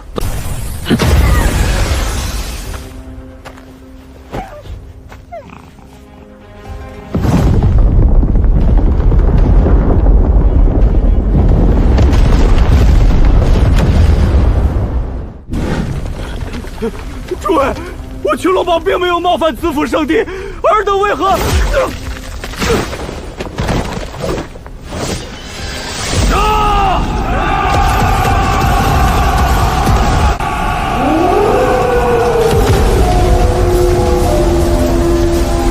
引修上前，阵法小队快速破解阵法，内门弟子挡住狂龙堡长老，战宠负责清理低级修士，外门弟子随我冲杀。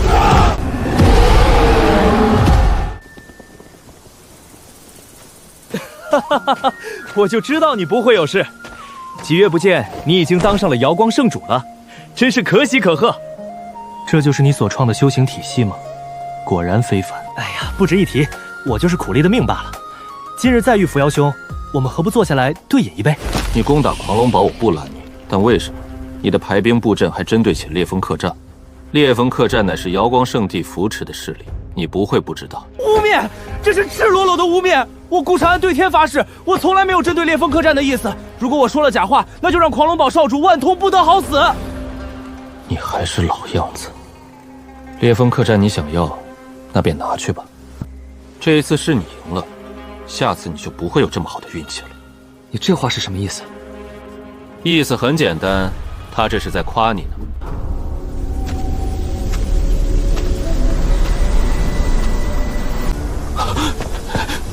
荒古根蒂的气息，不用这么紧张。要是想杀你，你就活不到现在了。当初有人认为你才是天命之人，所以对你多加投资。只可惜棋差一招，算漏了一点，多少有些可惜了。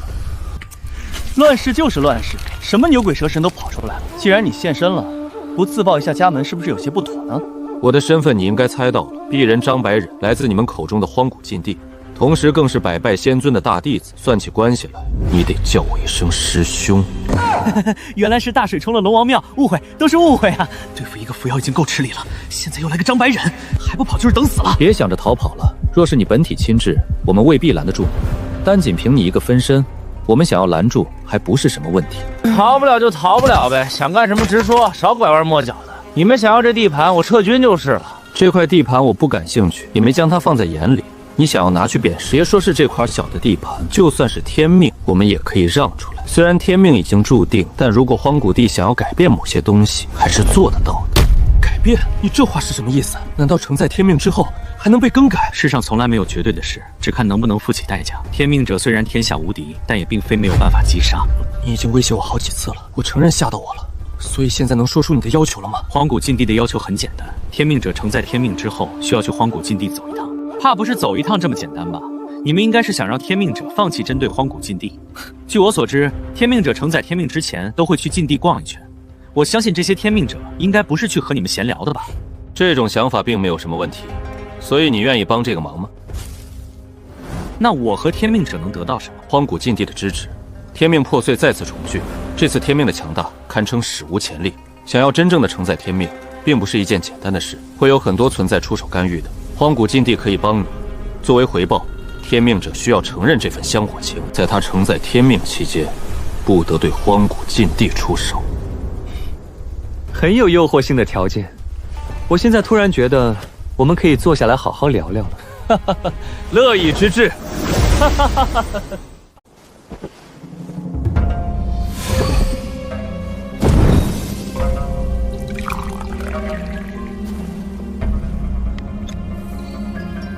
白忍兄的茶叶好生有意思，小弟可从未见过。这是我从家里带来的一点特产，名为悟道茶。每过1000年方能产出1枚，饮下之后能不人道心清澈。若是有机缘者，更是可以进入顿悟的状态。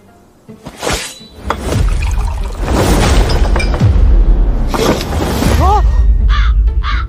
我愿意拿出来是不小气，但你的吃相能不能别这么难看呀？白忍兄。刚刚的事情我可要批评你了。我们3人好不容易坐下来谈一谈，你居然拿出了什么悟道茶？伏妖兄和你都是1顶1的天骄，要是你们喝了这茶，一下子陷入顿悟境界了怎么办？这不是耽误我们的谈话吗？悟道茶就算了，还是喝我带来的茶吧。顾兄言之有理，是我没有考虑周到。想必顾兄拿出的茶叶一定有什么独到之处吧？我这茶没什么特别的，如果真要说有什么特点，那就是特别的苦。这个茶是我亲手种下、亲手采摘，外加亲手炮制。原来是这样吗？那这个茶当真值得品上一品了。顾兄，此茶苦涩难咽，为何你却能面不改色？杯中之茶再苦，能苦得过一个人的人生吗？当我们经历更苦的事情之后，再来喝这苦茶，自然就能甘之如饴。顾兄心境远超在下，佩服。好了，茶已经喝过，当初我进入荒古禁地，你们应该是知道的。是的，百拜仙尊与荒古禁地有些渊源，你能得到他的石棺，也算是他的半个弟子，所以你没有死。原来是这样呀！我就说我当初怎么稀里糊涂的活了下来，原来是有这层关系呀！照这样说，我在荒古禁地获得的东西，也是你们故意给的？差不多吧。饕餮根骨和那些小玩意儿，荒古禁地虽然不放在眼里，但也不是什么人都能带出去的。第2个问题，你们为什么不杀了我，或者杀了我背后的天命者？以荒古禁地的实力，想要做到这一点，应该并不是很难吧？荒古禁地想要杀人确实不难，但是想要杀天命者就不是这么简单了，特别是踏入了第6境的天命者。天命者一旦踏入第6境之后，身上的天命已经初具雏形，一般情况下很难将其杀死。没有10成的把握，荒古禁地也不想去招惹这种未来天下无敌的强者。我终于知道扶摇为什么会说这一世输了。如果我没猜错的话，你们应该感知到天命者踏入第6境。当初在荒古禁地，你们对我进行投资，估计是觉得我有机会成为天命者。如果我真的成功，到时候就会和荒古禁地给结下一份香火情。与此同时，荒古禁地还派出你来争夺天命，最后你我之间，无论是谁获胜了，荒古禁地都不会亏。可是你们千算万算，始终没算到，真正的天命者是我背后的人。分析得很到位，一切情况都如顾兄所说。刚开始的时候，我确实认为顾兄就是天命之人。当时的你丝毫没有踏入第6境的表现，所以我也就没有立刻痛下杀手。毕竟想要打败你这样的天骄，机会只有一次，我自然是要好好的准备一下。但谁能想到，就是这短短的几个月的时间，真正的天命者居然踏入了第6境。如今大事已成，就算是我也回天无力了，所以白忍今日才会来请顾兄帮忙。你和我曾经有过约定，你答应帮我解决天骄大会上的一切障碍。方千成是我自己解决的，现在我不要求你对付方千成，你帮我弄死他怎么样？那你完成曾经的约定了吗？就算我愿意帮你出手对付他，荒古禁地你打算怎么解决？我可没那个能耐帮你扫平荒古禁地。白忍兄不要见怪，我刚刚是和你开玩笑呢。现在我们还是接着来聊正事吧。大事之争本就你死我活，杀了顾长安，如果能得天命，我绝不会手软。第3个问题，白忍兄先前所说的下界是什么意思？还有，那青铜古殿上的巨手代表着什么？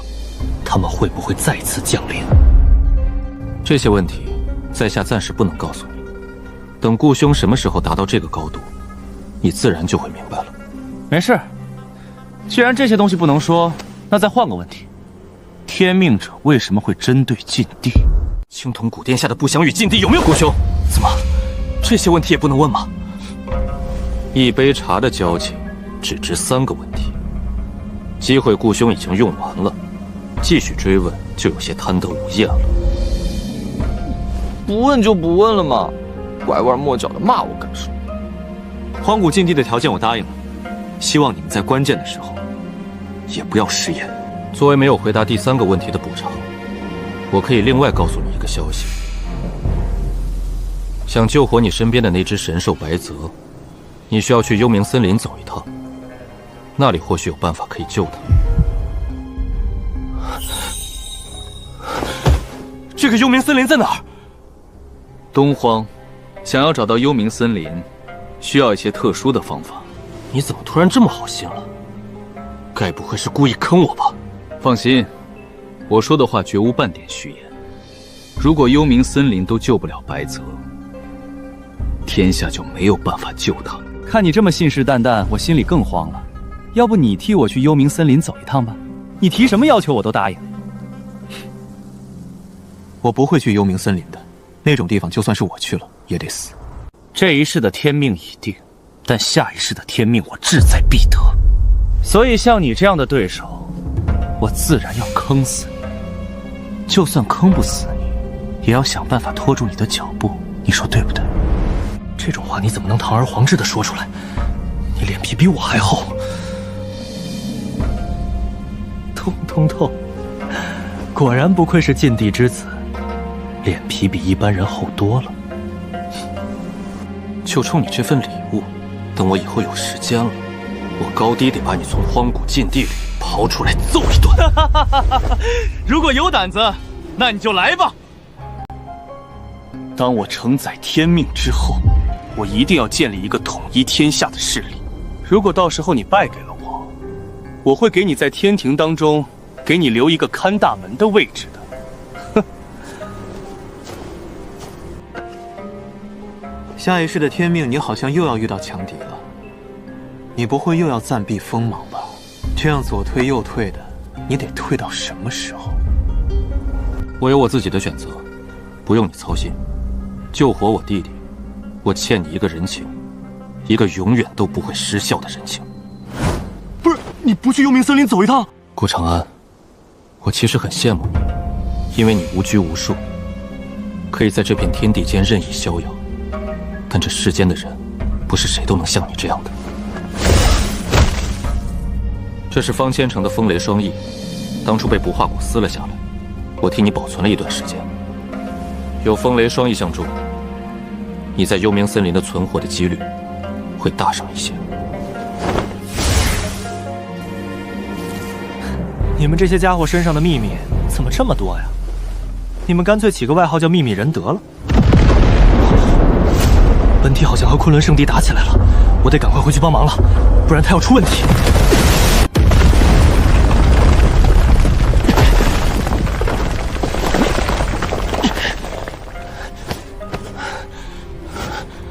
不是，你们三个打我一个，这有些不公平吧？这家伙的肉身到底有多强呀？我们三个打了这么半天，也是没给他造成一点点伤势。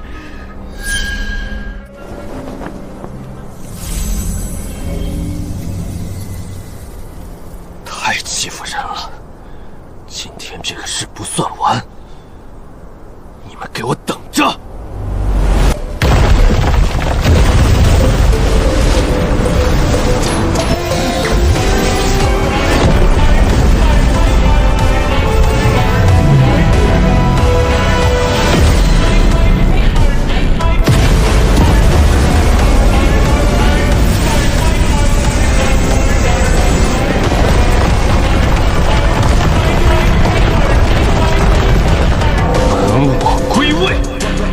现在，我才是真正的顾长安。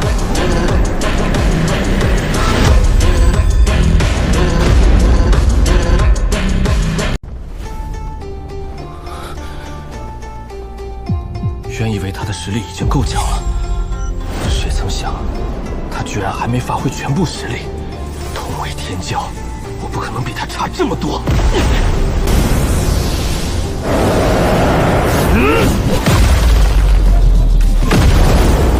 强，太强了！他仅凭肉身力量，就击溃了我引以为傲的一身修为。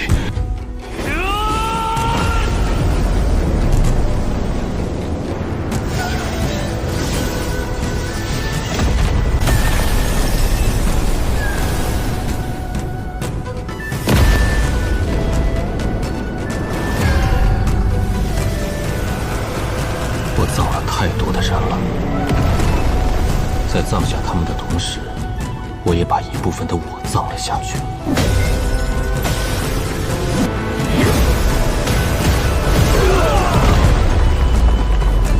早就叫你们不要以多欺少了，你们偏不听。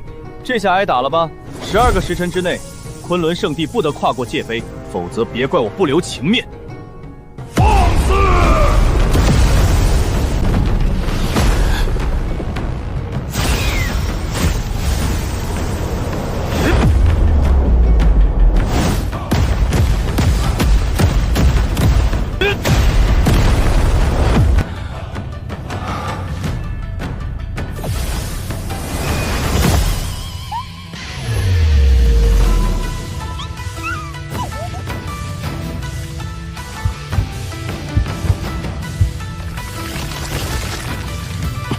拜仙尊说过，拳法可以输，但拳势不可弱。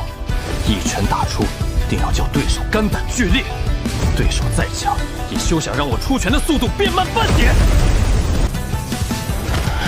一拳不行就2拳，纵使打上100拳、1000拳，我也绝不退后半步。回来吧！哈哈哈哈哈！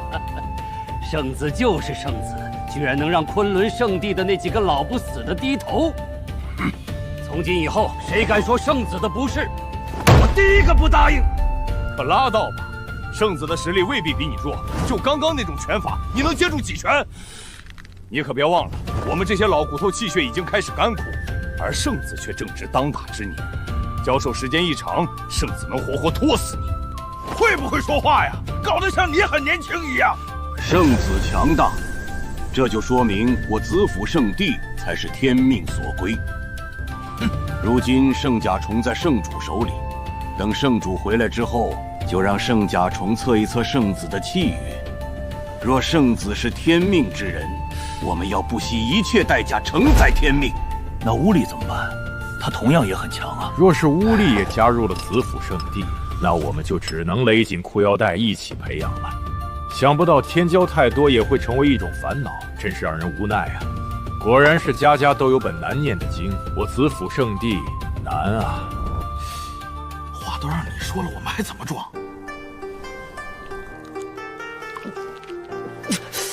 疼死我了！这战虽然赢了，但修体的消耗太大了。一旦肢体残缺，调理重塑所需资源是天文数字。丹药恢复太慢，做不到快速法力重塑，交战时就是破绽。还是得在肉体上下功夫。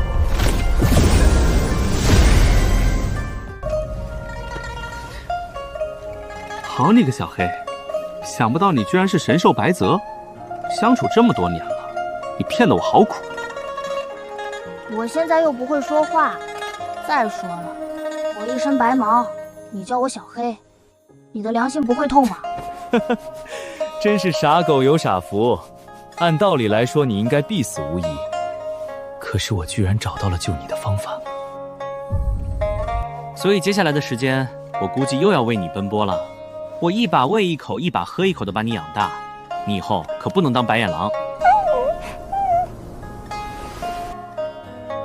阿丽那边我做的已经够多了，接下来是他自己的事了。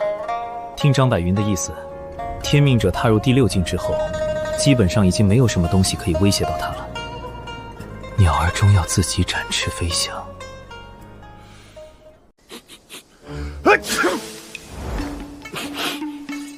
总感觉有人在念叨我，该不会是有人想布局坑我吧？还能是谁？怀玉那个丫头念叨你了呗？不可能，那丫头是个没良心，出去之后早就玩疯了，怎么会惦记我？不知道为什么，最近总感觉心里有种莫名的悸动，这种感觉很怪，说不上来。老大，你怕不是红鸾星动了吧？我们72狼烟估计要多一个压寨夫人了。去，少在这贫嘴，女人就是个麻烦，我可没这个心思。我收到消息，子府圣主会从这儿路过，到时候我们干票大的，一旦成功，我们未来10年的资源都不用愁了。不过在动手的时候，千万要注意，不能伤到子府圣主。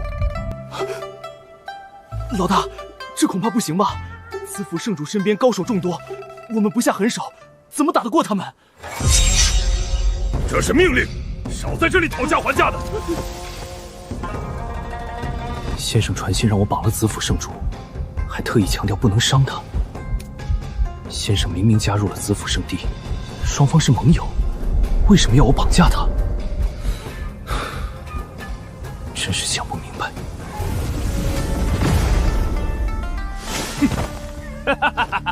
此山是我开，此树是我栽，要想从此过，留下买路财。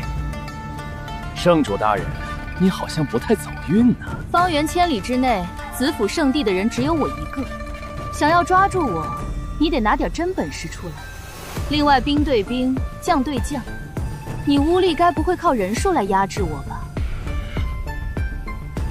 少啰嗦，快束手就擒，不要指望有人来救你。我布下的阵法，外面的人一时半会儿进不来。不用担心，长老们已经从另一条路回去了。我总感觉你是故意来送的，但是我没有证据，你这样让我很难办呀。哼，小娘们口气还挺大。既然如此，那就让我来会会你这位子府圣主。这拳我收了3分力道，我现在踏入了第6境，要是一不小心把他打伤了，先生那里可不好交代。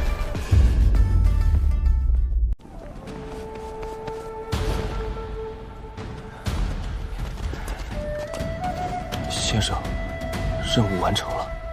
很好，杀了多少人？高层修士18人，中层修士1320人，底层修术1万起。不错，能打出这样的战损比，天骄之称当之无愧。去把尸体收拢一下，顺便清点一下这次的战利品。另外，此次领队的人留下。是。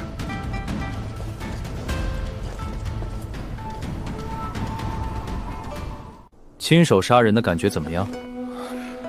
你们几人当中，除了苏天之外，应该没有人经历过这种大规模的厮杀吧？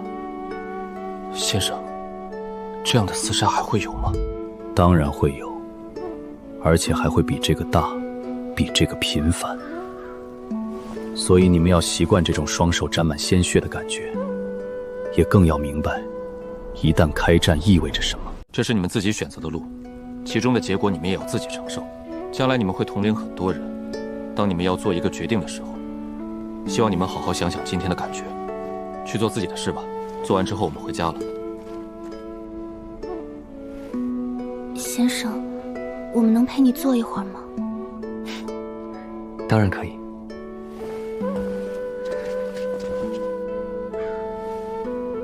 金光洞是我最先带人打进去的，他们的一位长老被我一鞭子击杀。杀了那个长老之后，一个少年发疯般的向我冲了过来。那个少年只有16岁，他的修为对我来说简直是微不足道，所以我并不想杀他。可是他不依不饶地攻击我，当时我所带领的队伍深陷重围，如果我不出手救援，我手下的人会死很多。为了救我的队员，我打断了那个少年的双腿。再后来，苏天带人来支援了，我们也终于缓过来了一口气。我找到了那个少年，我想饶他一命，但是面对他的眼神，我怕了，因为我不知道该怎么回应那个眼神。我和金光洞无冤无仇，但是我却让他家破人亡。先生，你知道我后来怎么做的吗？怎么做的？我亲手扭断了他的脖子，并且下令灭了金光洞剩下来的所有人。你呢？你又做了些什么？我攻入狂龙堡之后，当着万通的面将他父亲3掌打成重伤。当时的他不断向我磕头，让我放了他的父亲和狂龙堡，他愿意以死赎罪。然后呢？我答应了。等他们解除阵法之后，我把那些没有求饶的人杀了。至于那些求饶的人，我让其他人杀了。临死之前，他们的眼神充满了怨恨和不解。你们2个丫头，平时看着人模人样的，没想到做起事来这么心狠手辣。谁要是娶了你们，那可就遭罪喽。先生，你杀过这么多人吗？没仔细算过，应该不少。曾经有个生灵冲我吐口水，然后这个种族就没了。要不要这么狠呀？动不动就灭了一个种族。先生，灭族之后，你有没有后悔过？现在细细想起来，确实有点后悔。我应该重新找个理由去灭他们全族的。毕竟因为被吐口水这种小事灭族，多少还是会给我心里添加一些罪恶感的。还有，我不应该当着那个族长的面杀了他全族，这样太残忍了。您真是个大善人。那个被你灭了种族的听到这种话，一定会感谢我全家。在修行界这个人吃人的地方，死点人不算什么。天骄大会上死的人同样也不少。那个时候怎么没见你们看春秋？我看你们就是过得太舒服了，导致你们整天胡思乱想。第一次总会这样，多经历一些就会习惯了。不是，这不一样。哎，怎么不一样？本质上都是死人，有什么区别吗？另外，我记得在子府圣地的时候，你还想通知72狼烟灭了狂龙堡。我想问一下，如果我真的同意72狼烟灭了狂龙堡，会出现现在这种情况吗？合着不让你亲眼看到血流成河，你就不会有罪恶感？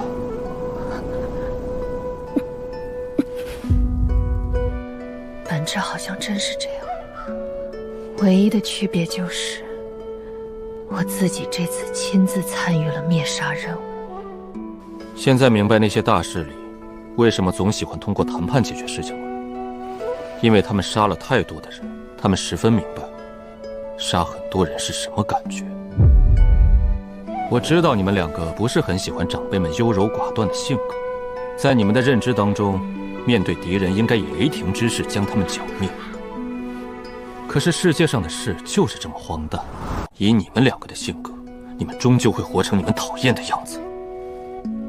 先生，既然大能们都不杀人，那为什么各大势力还在厮杀不断？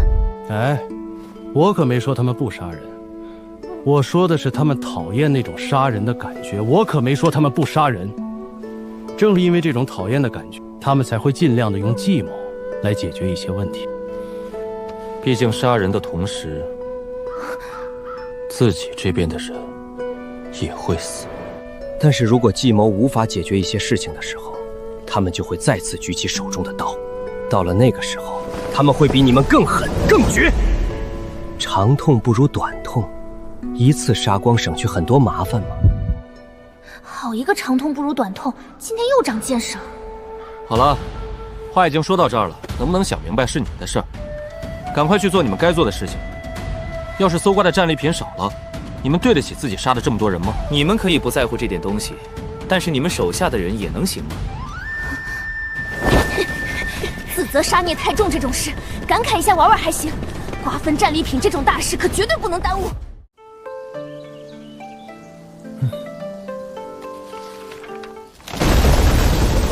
顾长安，你给我滚出来！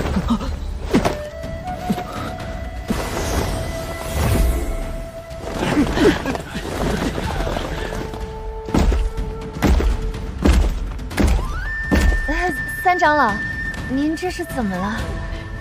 妖女，我不知道你用了什么样的办法迷惑整个圣地，但只要我林开山还活着一天，子府圣地就轮不到你们嚣张。让顾平安滚出来和我说话！好你个老帮菜，你再说我家先生一句试试，信不信我打得你满地找牙？别冲动！不高兴，你放开他！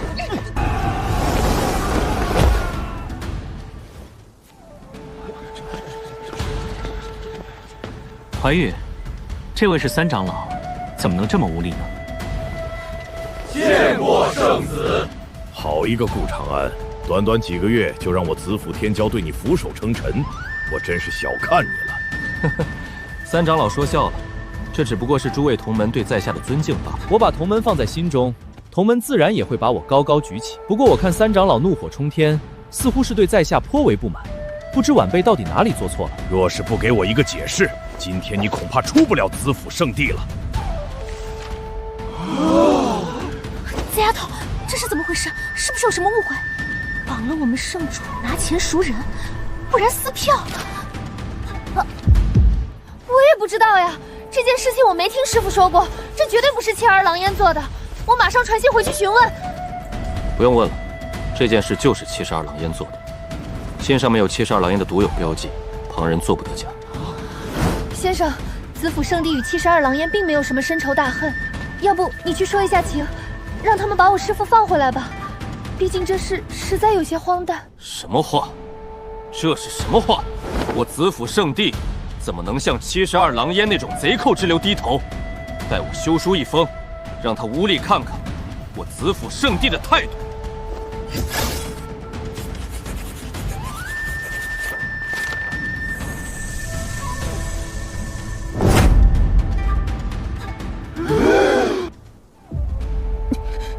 你怕不是想把圣主弄死了，自己上位吧？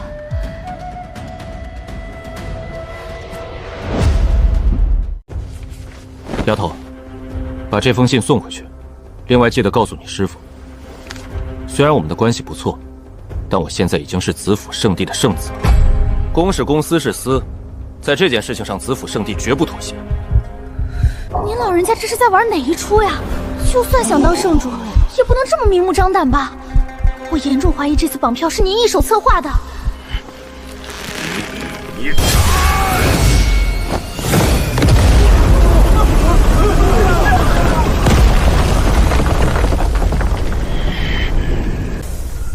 三长老，在下最近正在思考一些问题，所以对自身修为掌控的不是很好。为了你的安全着想，我建议你不要随意对我出手。按照子府圣地的规矩，当圣主不在的时候，圣子可以代为掌管整个圣地。想要从我手里抢走掌控权，你得从长老会那里拿到许可。但是很不巧，长老会的许可我比你先一步拿到了。好，很好，想不到长老会居然已经混用到了这个地步，那我就亲自去面见太上长老。我不相信堂堂子府圣地还拿不下你一个顾长安。子府圣地所有长老回归，那你们也该动起来了。从今日起，子府圣地所有弟子归子宁和公孙怀玉调遣，圣地宝库任汝索取，天机阁全力辅助，外门长老你们2人可以随意调配。关键时候，本圣子甚至长老会都会出手相助。我的要求只有一个：荡平中庭一流之下的所有势力，不管是谁在背后支持他们，不管他们是谁的归属，挡路者杀，不归顺者杀，负隅顽抗者杀。末将领命，怀玉定不辜负先生所托，还请先生赐名。你作战勇猛无边，形似下山猛虎，就以虎笨为名吧。我希望你们以后攻无不克，战无不胜。谢先生赐名。子宁谨遵先生之命，恳请先生赐名。你作战形如鬼魅，来去无影，你的队伍就叫魅影吧，如影随形。从今以后，你们将会是所有敌人的噩梦。谢先生赐名。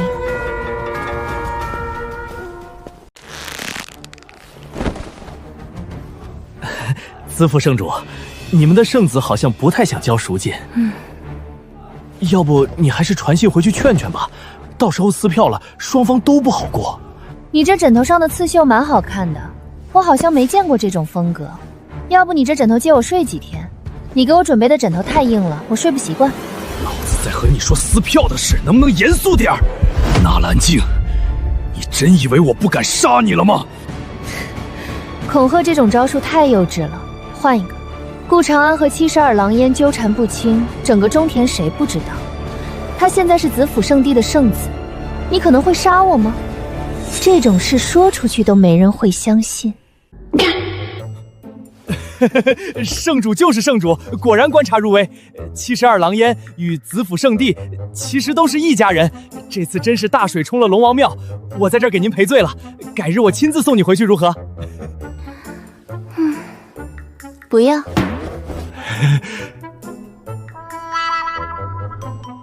不是为什么？整个中庭的人都知道我被你绑架了，现在一点赎金都没交我就回去了。到时候别人认为72狼烟不是劫财而是劫色，我的名声还要不要了？你让子府圣地给赎金不就行了？给不了，子府圣地现在不是我做主。那你现在回去，然后再送赎金来不就行了？不交赎金，我不回去。你们子府圣地到底是怎么回事啊？自家人被绑架了，难道他们就一点都不着急？这个你要去问顾长安，他现在才是子府圣地掌权人。他要是不点头，其他人敢动吗？我真是服了，先生怎么把你这块滚刀肉送过来了？你叫顾长安什么？你不该问的。这下你真的回不去了。既然你这么喜欢这里，那就好好的待着，哪儿都别去。为人正直，不沉迷美色，做事粗中有细，真是一个不错的男人。不过我好像发现了一个小秘密，看样子最近不能出去玩了。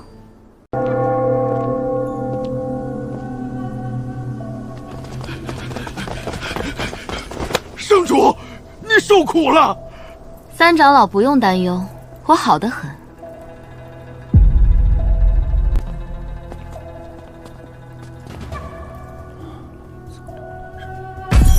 这样就能找到他，放心吧。72狼烟的藏匿手段，没有人比我更清楚了。那好，我先走了。我好像明白了点什么。圣主被72王烟绑架，子府圣地与72王烟不共戴天。从今日起，子府圣地上下不得与72王烟的人接触。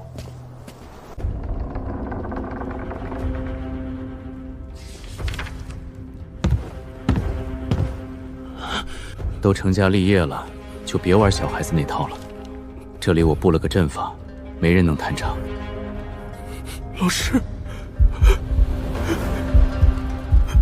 哭什么？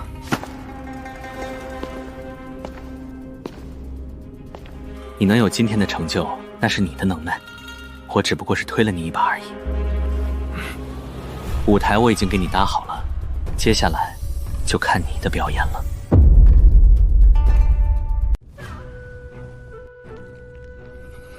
老师，你能不能……我知道你想说什么，但你更应该知道这是不可能的事情。你有你的人生，我有我的道路。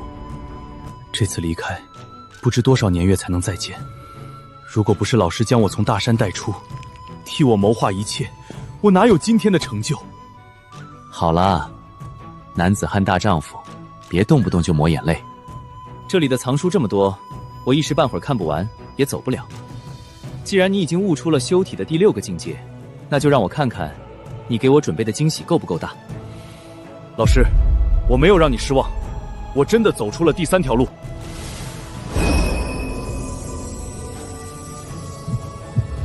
好你个臭小子，哈哈哈！你真的走出了第3条路。修体的第5境名为本我，这个境界看似强大，但是却有一个根本的问题无法解决。那就是随着境界的提升，肉身和神识会产生隔阂。想要解决这个问题，大致的路线只有2条：一是斩去本我，2是突破本我。无论是斩去还是突破，这都意味着修行者要放弃一些东西。可是你却想出了这巧夺天工的突破之法，以精为灯，以神为火，以气为油，点燃了一盏明灯。有了这盏灯的指引，肉身和神识再也不会发生分离的情况。同时还能将自身潜力发挥到最大，你果然没有让我失望。老师，以前都是你在帮我，现在就让我帮一下你吧。我现在能够帮到你了。虽然你现在的路已经很平坦了，但你以后的路依旧漫长。你先把自己的事情做好再说吧。需要你帮忙的时候，我自然会找你。修体之法很强，但是过了第6境之后，肉身会跟不上体内灵力和神识的增长。想要继续达到平衡，那就需要在血肉骨上面下功夫。这里面是我对后续境界的一些假设和推演，应该能给你提供一些思路。另外，风鱼修和杨峰都是可造之才，新的修行体系我已经传给他们了。你手中掌握着第6境的秘密，想要招揽他们不是什么难事。至于是否招揽，你自己决定。目前我能帮你的就只有这么多了，忙了这么久，我该休息一下了。你走吧。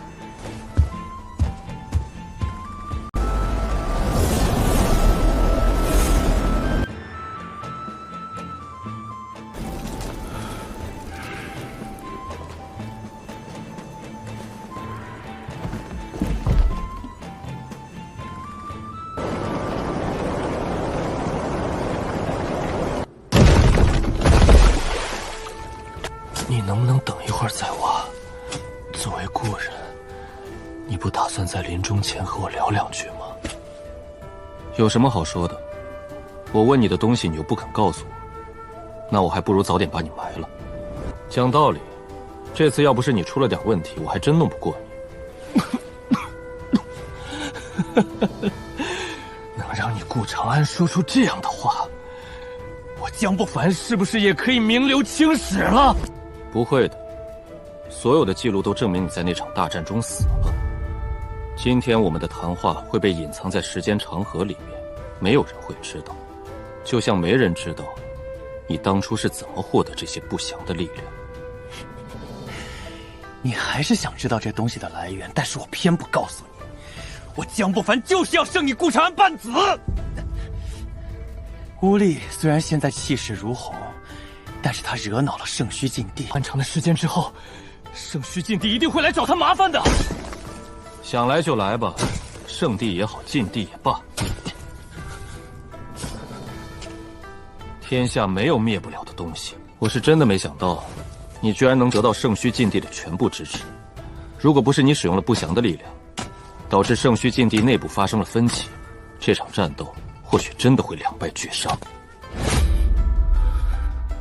圣地背后的支持者到底是什么？为什么纳兰靖会来找我求情，让我劝无礼不要灭了昆仑圣地？你这是在求我吗？可以这样认为。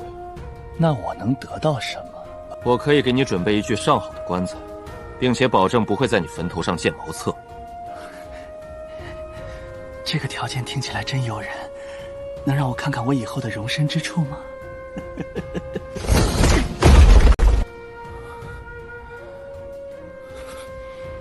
撑了这么久，到头来我最满意的居然是这几块木头，这简直是天大的笑话。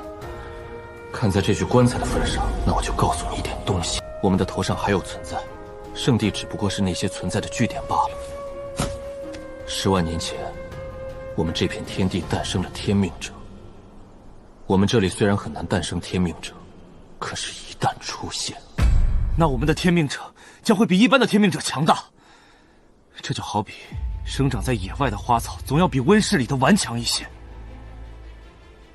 天命者切断了上面的联系，我们也彻底脱离了掌控。可天命者虽强，但却不能永生不死。一旦天命者死去，我们无法抵抗上面的清算。不过好在天道还算眷顾我们，这里诞生了第2任天命者。为什么第2任的天命者寿命会短了许多？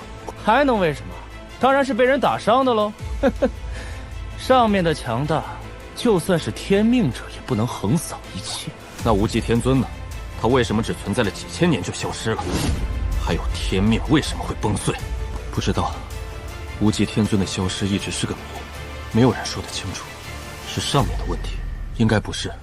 上面虽强，但天命者始终是天命所归，他们可以让天命者受伤，但绝对不可能杀了天命者。因为一旦天命者拼命，那个代价是巨大的。这样大的动静不可能没有记载。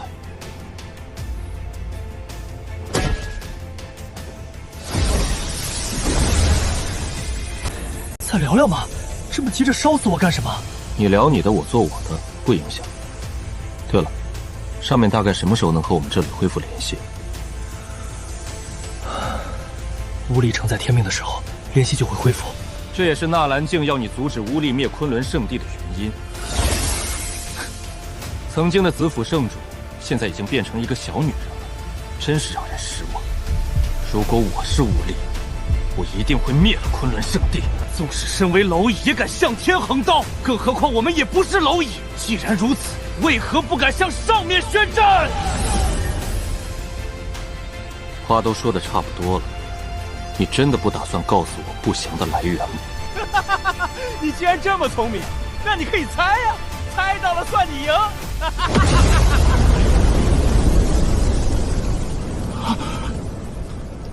你真的是他吗？是我。果然是你，怪不得你不把一切放在眼里，原来你才是这天底下最强的生灵啊！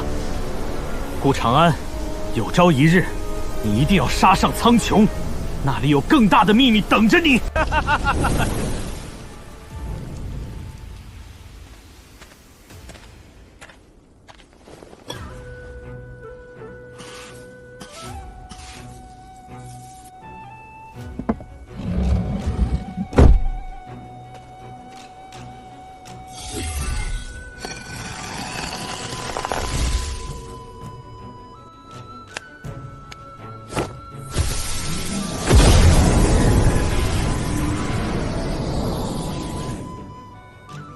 14年间，天下激荡。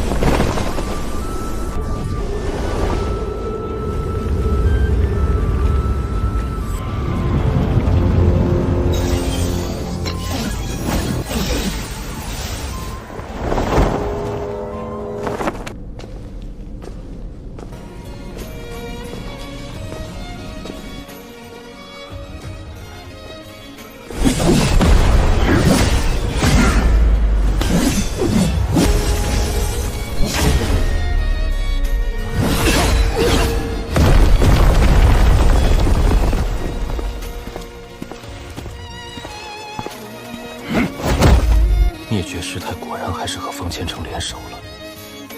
造孽！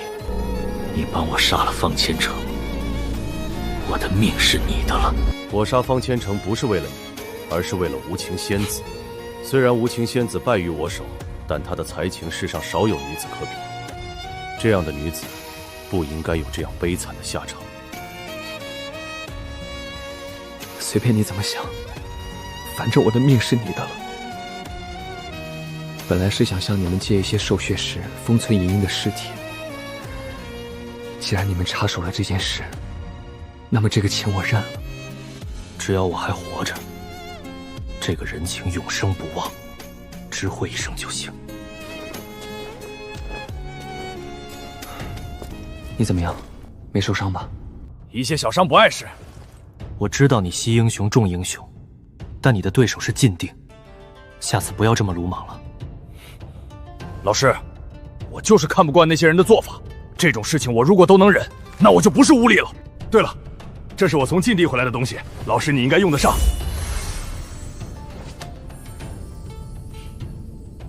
72张章页我已经得到了3张，这东西还真是和我有缘。老师你放心，我一定会帮你凑齐72年金叶的。不用了，这东西全看缘分，刻意去找你是找不到的。另外，我也是时候走了。老师，你要不再等等？我最近又找到了很多书籍，这些书你都没看完，你怎么能走呢？少在我面前耍心机，别以为我不知道你在故意抢夺外面的典籍。那些我没看的书，全都被我复制了一份。离开这里，我照样可以慢慢看。哼，老师，就算你不留下来，那你至少也要告诉我要去哪里吧？你不会打算连这个都不告诉我吧？巧了，我还真不打算告诉你。以你的性子，不出300年，你绝对会来找我。我可不想天天被你烦。你现在是天命之人，未来要承载天命的存在。你遇到的事情一定会多如牛毛。我这个人很怕麻烦，你不是不知道。老师，这是我的一些修行感悟，关于修体的第3个大境界。我已经摸索出了70%，再给我一些时间，我一定能将这个体系彻底完善的。好歹也是天下第一圣地之主，怎么老是闹这种孩子气？书上虽然说天下没有不散的晏殊，但书上还说人生何处不相逢。我只是走了，不是死了。你再弄出这种表情，信不信我抽你？我可以等，但是其他人等不了呀。凌霄师伯、完颜阿姨，还有很多你熟悉的人，难道你就不怕再也见不到他们了吗？要不你还是……扯淡！新的修行体系，你走得最远没错，但我同样也是它的创始人。这个体系的寿元极限是多少？难道我不清楚吗？他们前段时间已经达到了命登境，而且命登境绝不会是他们的极限。按照最差的估计，他们2-3千年之内是不会有寿元问题的。现在你和我说他们等不了，你是觉得我好糊弄吗？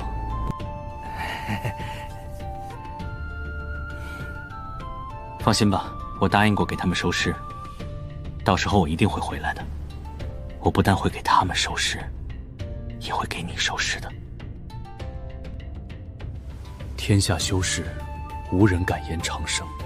等我走向尽头的那一天，老师该是何等的悲痛。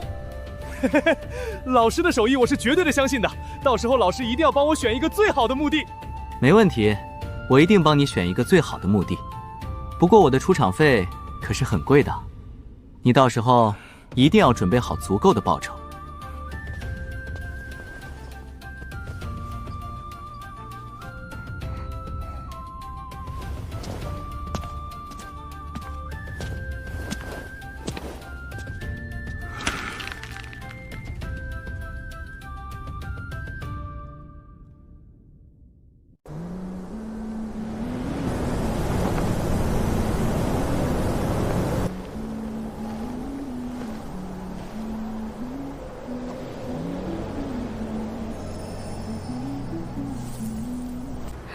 我突然好想变成雪，这样我就可以落在先生肩头了。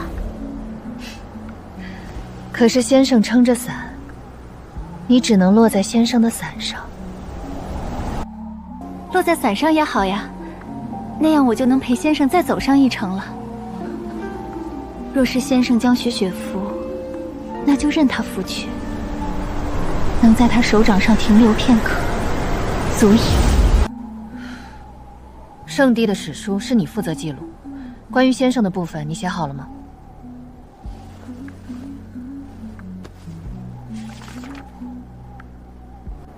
关于先生的描写怎么这么少？以先生的才能，史书所占据的篇幅应该是现在的100倍。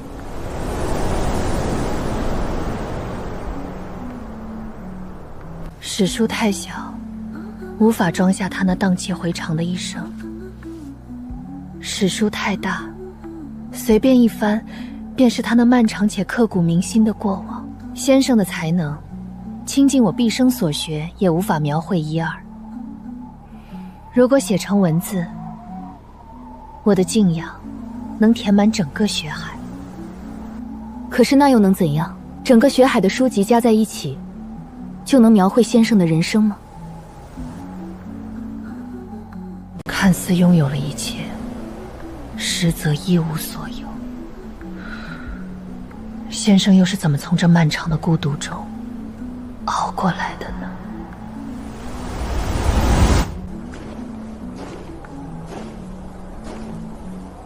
你真的不陪他再走一程吗？我没有那个勇气追寻长生，我怕我会在半路倒下。与其让他有一个痛苦的结束，还不如从来都没有开始。父皇呀，我超过了曾经的你，但是我依旧没有勇气在知道死亡的情况下去追寻长生。当年孤注一掷硬闯荒古禁地，你心中到底装了多少的勇气？小黑都怪你，要不是你在，我就不装什么高冷了。从这里到东荒有1000多万里呢，不借助传送阵，我得飞到什么时候？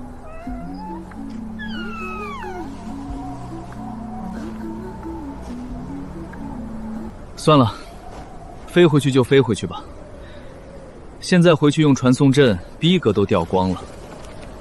反正还有400多年的时间，就当打发时间了。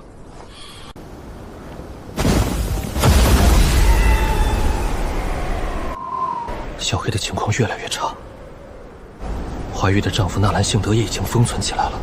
为了这一人一狗，我无论如何都要走一趟幽冥森林。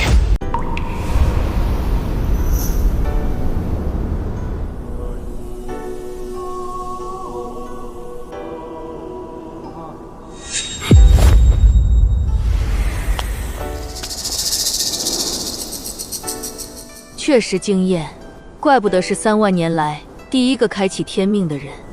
让出这一世的天命，下一世我不拦你。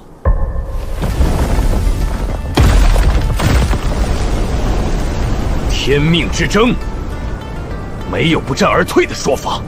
想要天命，你自己来拿。也好，我自己拿能省去很多麻烦。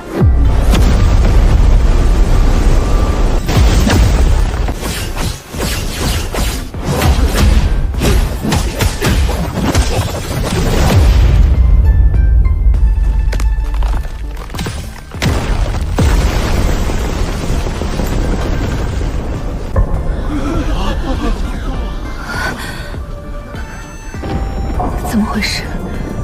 夫君竟陷入了苦战。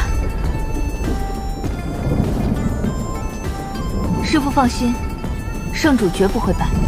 师娘，要不要我带虎贲前去助阵？不用，他们的战斗层次远超我们想象，强行介入只会成为累赘。先把这些外溢的余波清理掉，保护好弟子。是。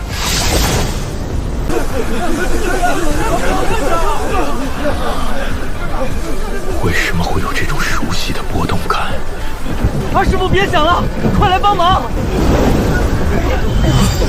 我操！别打了！别打了，都是误会。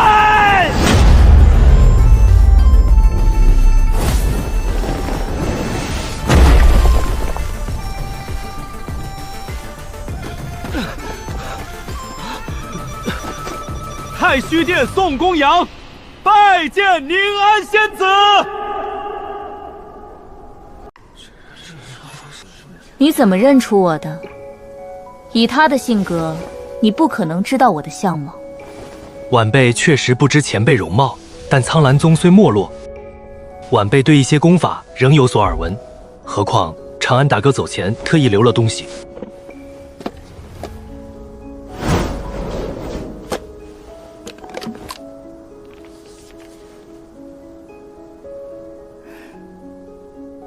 丫头，这套木雕算是补你的生日礼物。路漫漫，莫走太急，回头时我依旧在你身后。你确实有资格做他的弟子，既然你要承载天命，那便去做吧。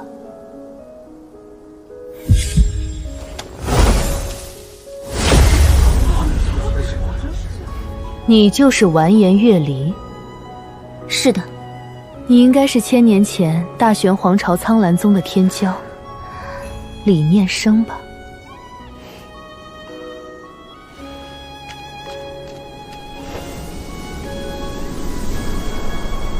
师伯，这是啥情况？说说呗。你的师父顾长安也是我师弟，但宁安仙子千年前便已扬名，一心追寻长生。老师智有甚广，这位想必也是。误会一场，大家都散了吧。二师傅，你传先生八卦，就不怕他们哪天回来找你算账？张百人，你个坑货，该不会是在骗我吧？都到这儿了，不下去看看怎么甘心？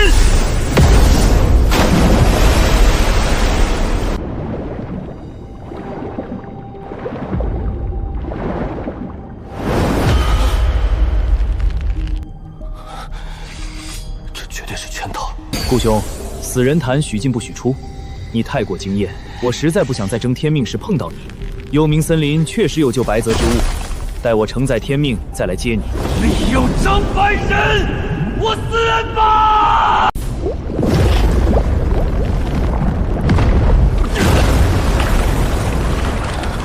张百人，等我出去，咱们没完！又是死人，我就卖个棺材，怎么跟死人过不去？前辈，棺材我这确实没多余的，您身上也没遗物，就将就一下吧。幽冥森林有进无出，须往密林深处，然林中妖兽横行，此林变幻莫测，每隔一日移行电位，吾穷尽6000年之力，方能前进3000步。天机子，天机子，琅琊阁的开派祖师。原来跑到这儿作画了，前辈，你这万年来第一才子的名号，不至于被困得这么惨吧？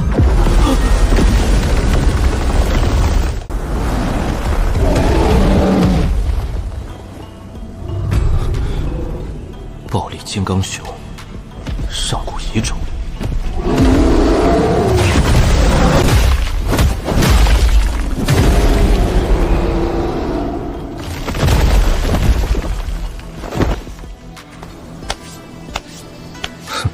就这，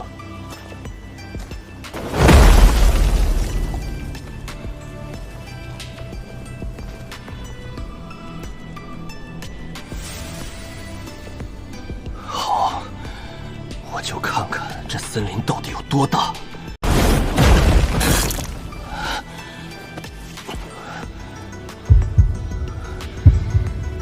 我就不信杀不光你们！根本杀不完，只要吃下那种果子，妖兽就能瞬间变强，甚至针对我的手段进化。这哪是森林？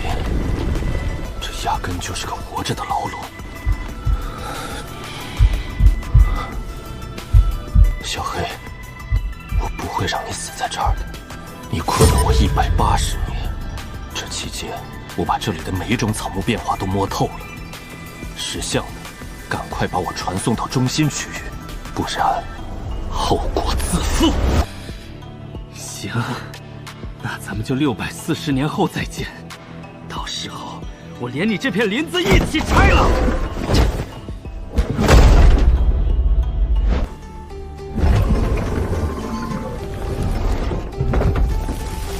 这就是640年，感觉眼睛一闭一睁，这就是打个盹的事儿。系统，沉睡挺能打发时间啊。宿主之所以觉得有趣，是因为沉睡次数不够。当时间被无限拉长，你现在觉得惬意的事，终将成为你最大的恐惧。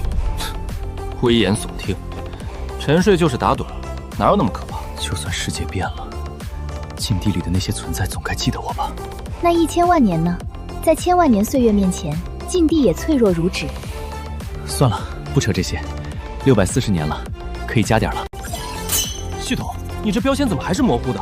修行体系不是定了吗？该时代第6境后境界尚未命名，无法给出具体标签。哼，系统，你还真是严谨的可爱。哪里出错了？标签怎么还不动？你是修行体系创始人之一，应该清楚跨度有多大。这相当于640年的苦修，第7境圆满哪是那么容易达成的？最后一次机会，把我传送到中心区域。行，那咱们接着玩。在小调森林里面，卡呀呀卡呀卡。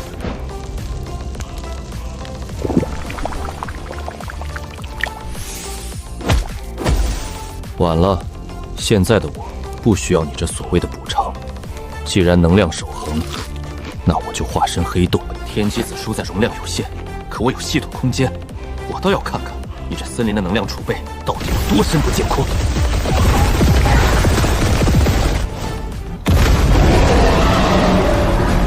来得好！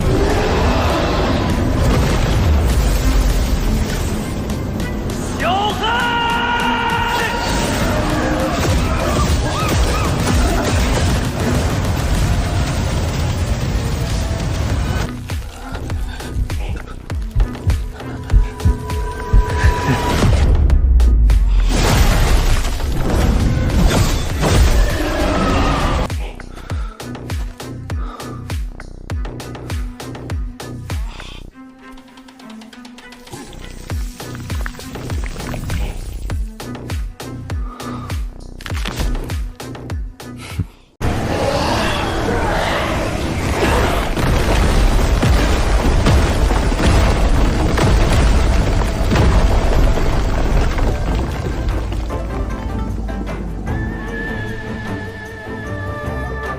怂货，有种出来大战300回合，前1000年不是很拽吗？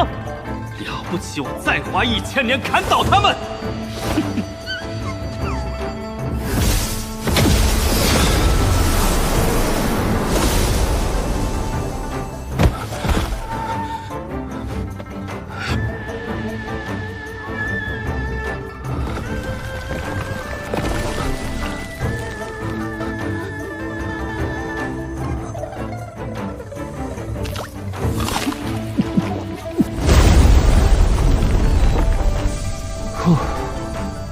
舒服多了。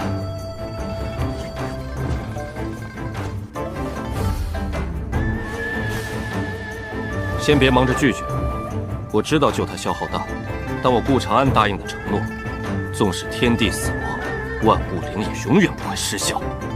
只要你救他，日后你有难，我帮你一次，这是最大诚意。不答应，咱们只能强攻到底。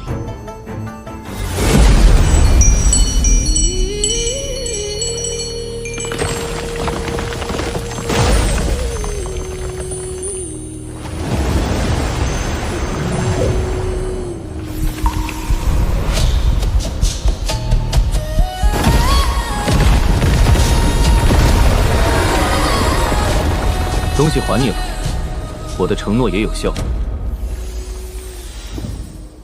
多久能治好？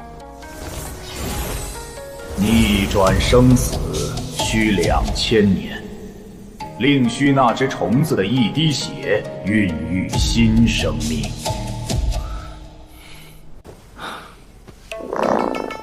小金，给他一生命精华吧，算咱们欠的人情。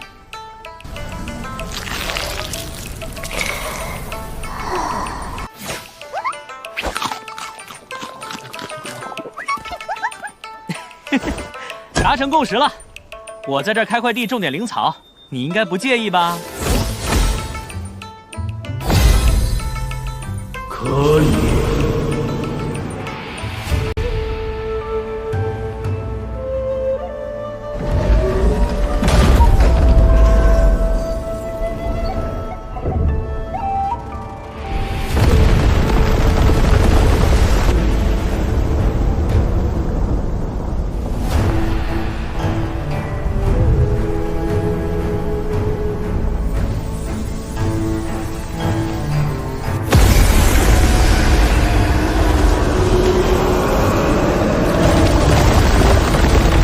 放心，天下谁都可能杀他，唯独我不会。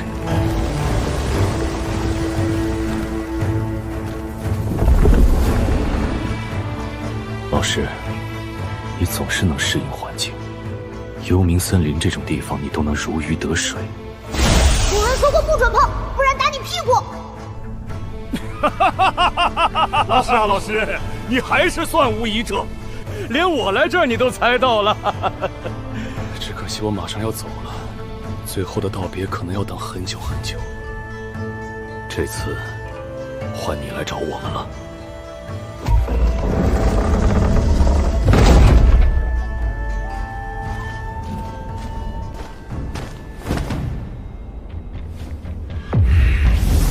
我不管你是谁的后花园，敢伤我老师，你和你背后的人都要死！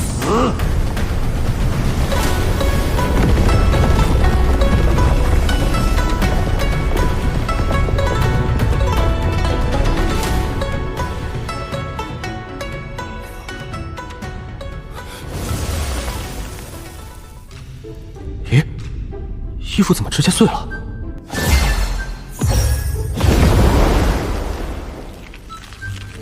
臭小子，敢趁我沉睡看我洋相，还跟我卖关子，哼！等回去了看我怎么抽你！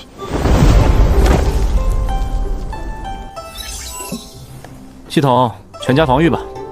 宿主，你只是长生，并非不死，如此偏执增加防御，遇到强敌怎么办？系统，你不是生灵。人有欲望，实力增加就会接触更高层面。与其追求所谓的天下无敌变成孤家寡人，不如脚踏实地。如果一切按部就班，世上哪还有奇迹？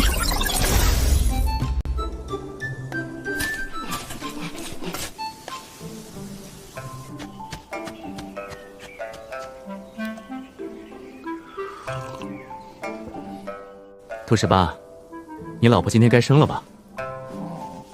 待会儿去地里拔10根千年人参，当我的贺礼。不用不好意思，管理兔族有功，这是你应得的报酬。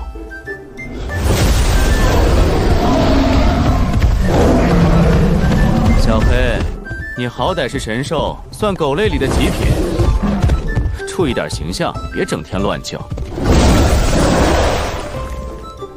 顾长安，我说过很多次了，不要叫我小黑，我是神兽白泽，不是狗。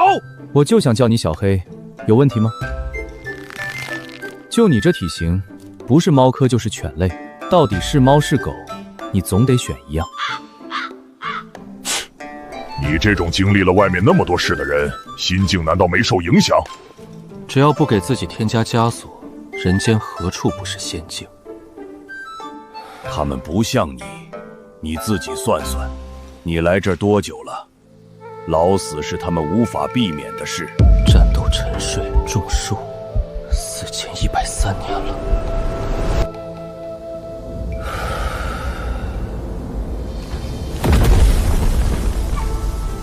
你说的对，也该出去转转了。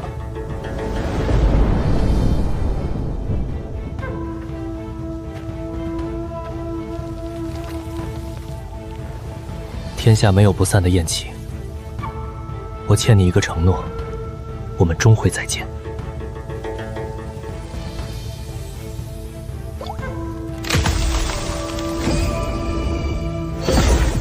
谢了，等我回来，一定把世界的种子都给你带一份。哈哈哈哈哈哈！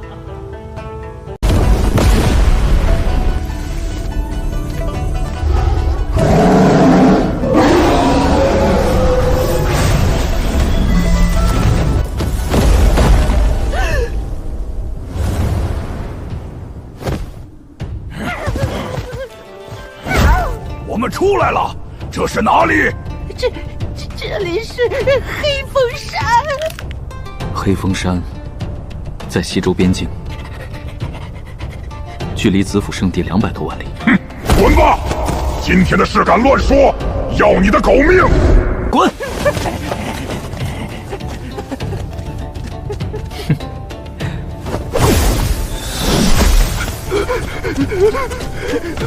妈妈，我遇到仙人了！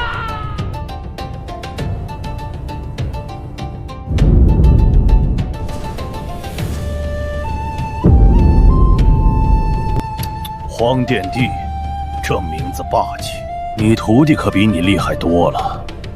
不对，屋里不是能舍弃牵挂的人。便徒弟有他太多记忆，他绝不会主动离开。800年前的飞升一定有问题，他遇到了麻烦。没这么严重吧？那昆仑圣地怎么也走了？圣虚禁地被赶走后销声匿迹，荒古禁地也跟着不见了。这不是普通的飞升，